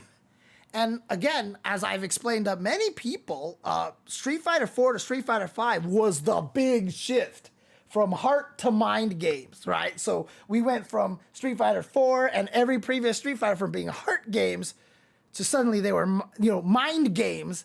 Not that you play a lot of mind games, but now you have to study a lot more. You have to lab a lot more. You have to remember frame data a lot more. It became a lot more math oriented, a lot more that kind of style of fighting game. And so a lot of Street Fighter 4 players, the reason why they didn't like 5 is because it kind of forced that into the play. They couldn't just make decisions. So Kusanagi was one of those players, and, you know, it's scary because, you know, we lost Kusanagi, who was clearly like one of the up-and-comers in Street Fighter 4 in France. You know, we lost him because, you know, the transition from 4 to 5 was very brutal for a lot of 4 players. But we got him back in Street Fighter 6, and clearly he hasn't missed a step. And then in that great interview at UFA after he won, when Ringe was interviewing him, you know, asked him, why do you play Ryu? And he was like, so I learned fighting games from my dad. Like my dad played fighting games all the time. My dad was a Ryu player. So I'm using Ryu for my dad. And you're just like, I mean, like, dude, like that can bring out the tears too, dude. It's like crazy.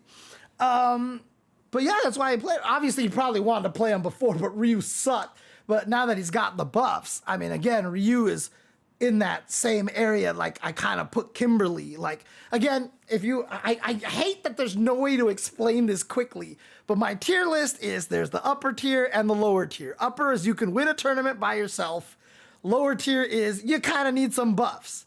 But 2/3 of the cast are in the upper tier, and so I divide the upper tier in a little bit of desired power level, and then the characters who are slightly above desired power level, and then the characters who are slightly below desired power level. But I like putting that in that rank because it's very descriptive of where I think they go. And I put Kimberly and Ryu in that slightly below power level area. But, you know, clearly they're still both very, very good. 801 Strider, he had trouble with 5. He did play it more than iPeru did. iPeru, I think, kind of gave up on 5. But Strider played throughout the majority of 5. But there's a lot of people actually... There's too many to name about, you know, the transition from 4 to 5. And the worst part was a lot of old school players were like, oh, 5 said they're taking away all the stuff and it's going to be more footsies and fundamentals based. So a lot of old school players are like, now you 09er scrubs will see what real Street Fighter is like, and us old guys will show you how to play real Street Fighter. And then it turned out that Street Fighter V was the least friendliest game possible for all the old school players. So none of the old school players who said that ever held up their promise. Oops. You know.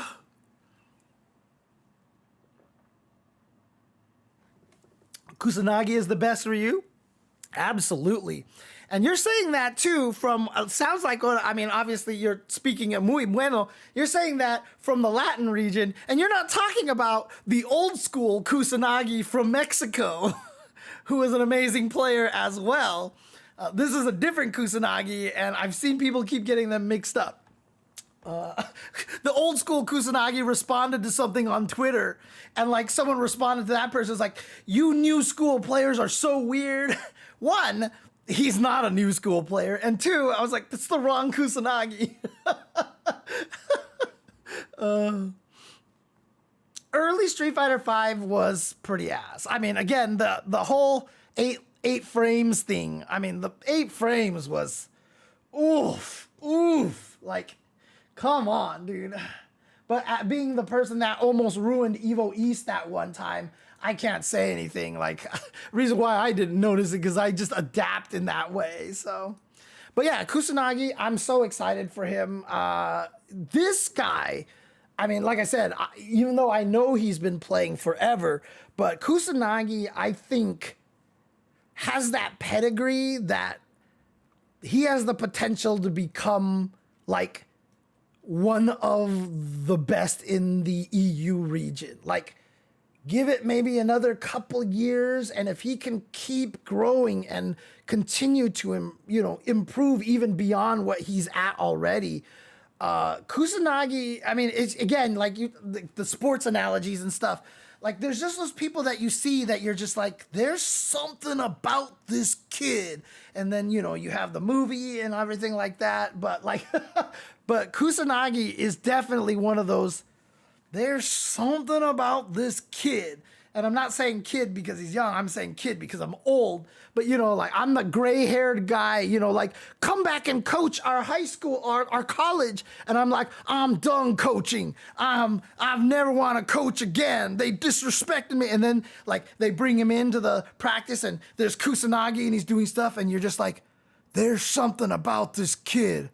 All right, I'm back. Like, you do it because you see that spark, and you're like, you want to make sure that spark is fulfilled, like that's what Kusanagi is like to me. I have the weirdest analogies, but at the same time, I have the greatest fucking analogies, dude, like seriously. Oh man, but like that's what I see in Kusanagi. So he will be, in my opinion, one of the most dangerous players in a couple of years. For sure. But that's Group H. And again, like, I would say that this is a very hard pool to pick were it not the fact that 2 of the players are Angry Bird and Shuto. So those are the 2 I'm picking to make it out. Like, do I think Lex, Soleil, Juninho, Raz, Kusanagi could make it out? Of course. Like I said, none of the pools ever go the way that you think it does. But based off of pure logic, like, Angry Bird and Shuto are making it out. That's it. Like I said, like, you could put anybody in the pool, and I will say Angry Bird is making it out. Right? It's like, maybe the only way is if it's like, oh, it's Angry Bird, Punk, Mena, like, then you're just like, okay, now I'm in a position where maybe I have to think about it. But Angry Bird is like, after what he did in SFL EU, like, he's so strong right now. You have Shuto and Kakeru in Grand Finals. Interesting. That's true. They will have the home court advantage. I didn't really factor that into it. Now, wow, Arcade Ghost, what's up? I haven't seen you in a long time here. Unless I've just missed your name in the chat. But hello. Glad you can join us here. But yeah, that's the players for Capcom Cup 11. I knew it was gonna go super long. It's just like, I can't not start just like, I always think like, what am I gonna say? Like, for all these players, what am I gonna say? And like somehow, like there's always something for me to say, because it's always just again, like I said, to me, you know, Ringe asked the question, like, as a commentator, what are your main goals? And, you know, I responded to him saying that my main goal is to make everyone a fan of, like, the players, right? You don't have to like all of them, but as long as you like someone, that's better than like, if you don't have a player you're rooting for, it's hard to watch any competition. A lot of times when I watch a basketball game between two teams that I don't really care about, I can't get interested. But if I watch a game that involves the Miami Heat, I always want the other team to win. And it makes me invested, right? So, you know, like, that's really important for being a viewer. And so I believe it is first of three. Right. I mean, the Punk doing bad in Japan a lot of times is because the monitor lag is bad, et cetera, et cetera. So, you know, I feel like,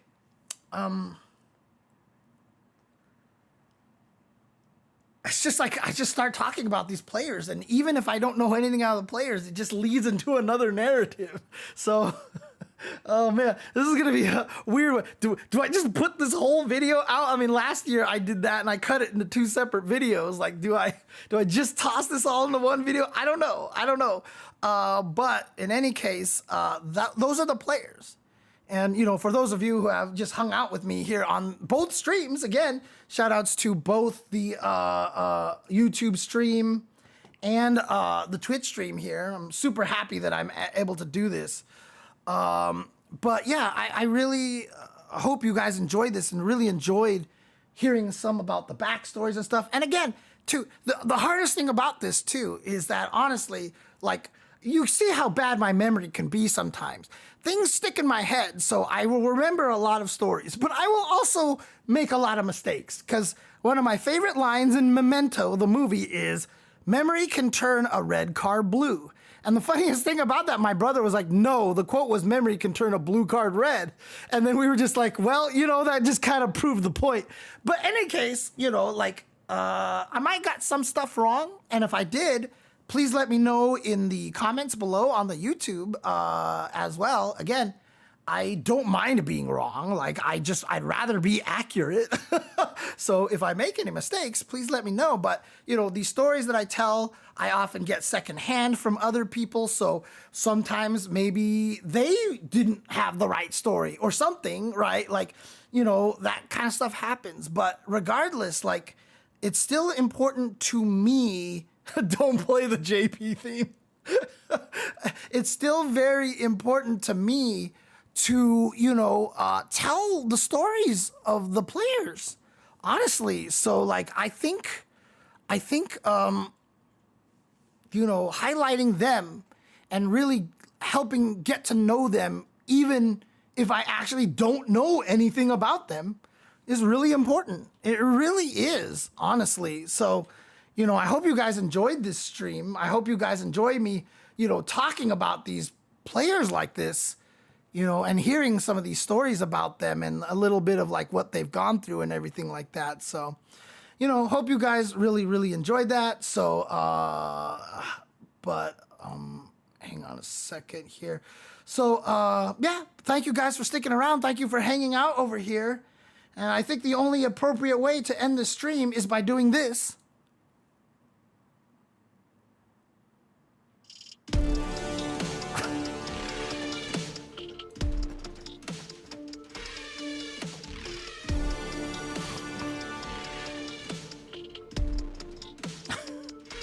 No, I'm just kidding. I'm just kidding.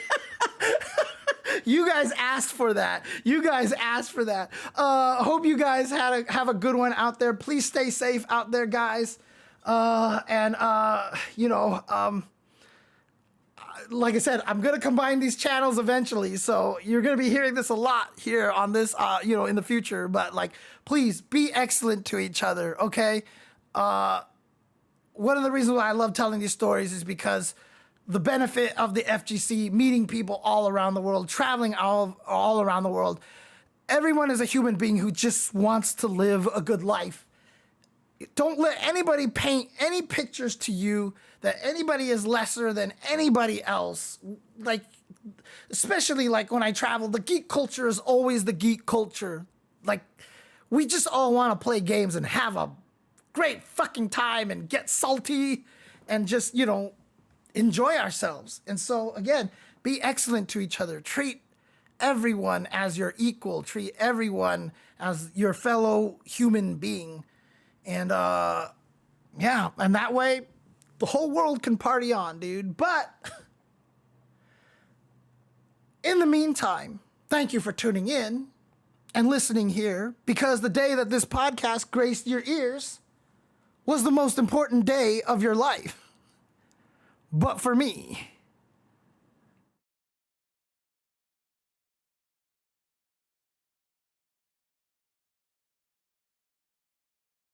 Why was oh, I remember why it was muted. Okay.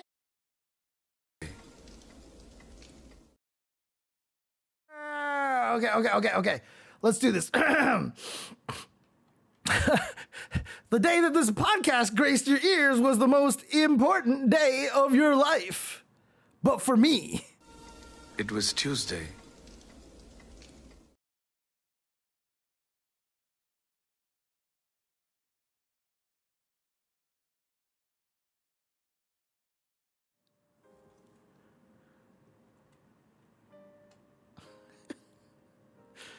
Should have talked for 6 more minutes. No.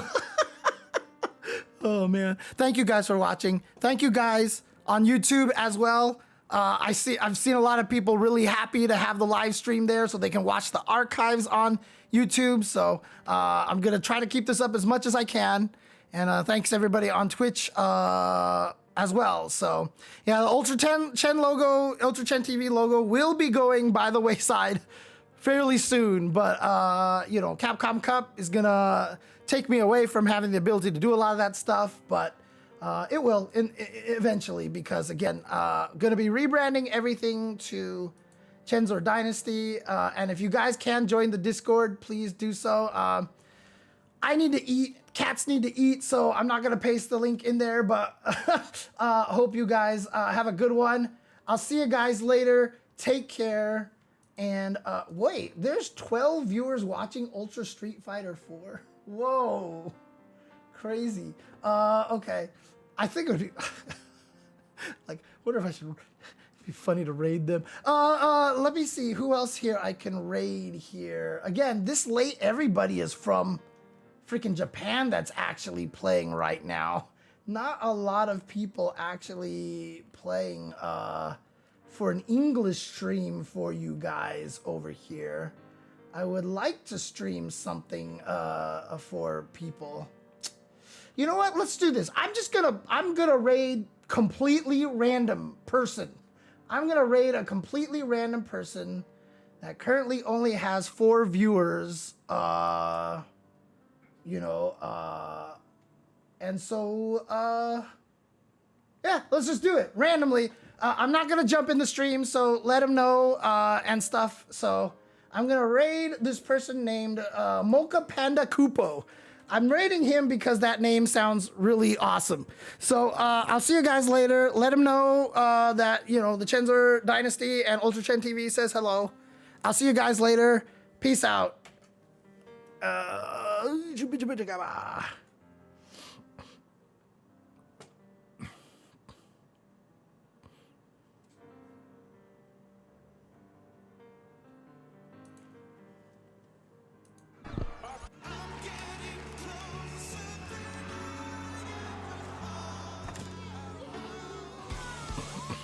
Bounce back fast from heartburn with new Tums Gummy Bites and love food back.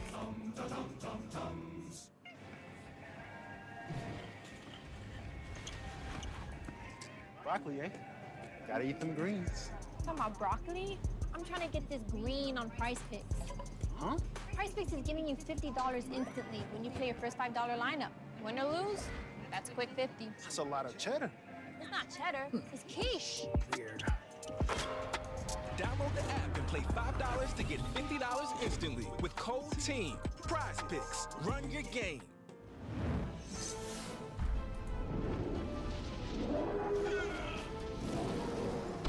No fair! I didn't know we were starting!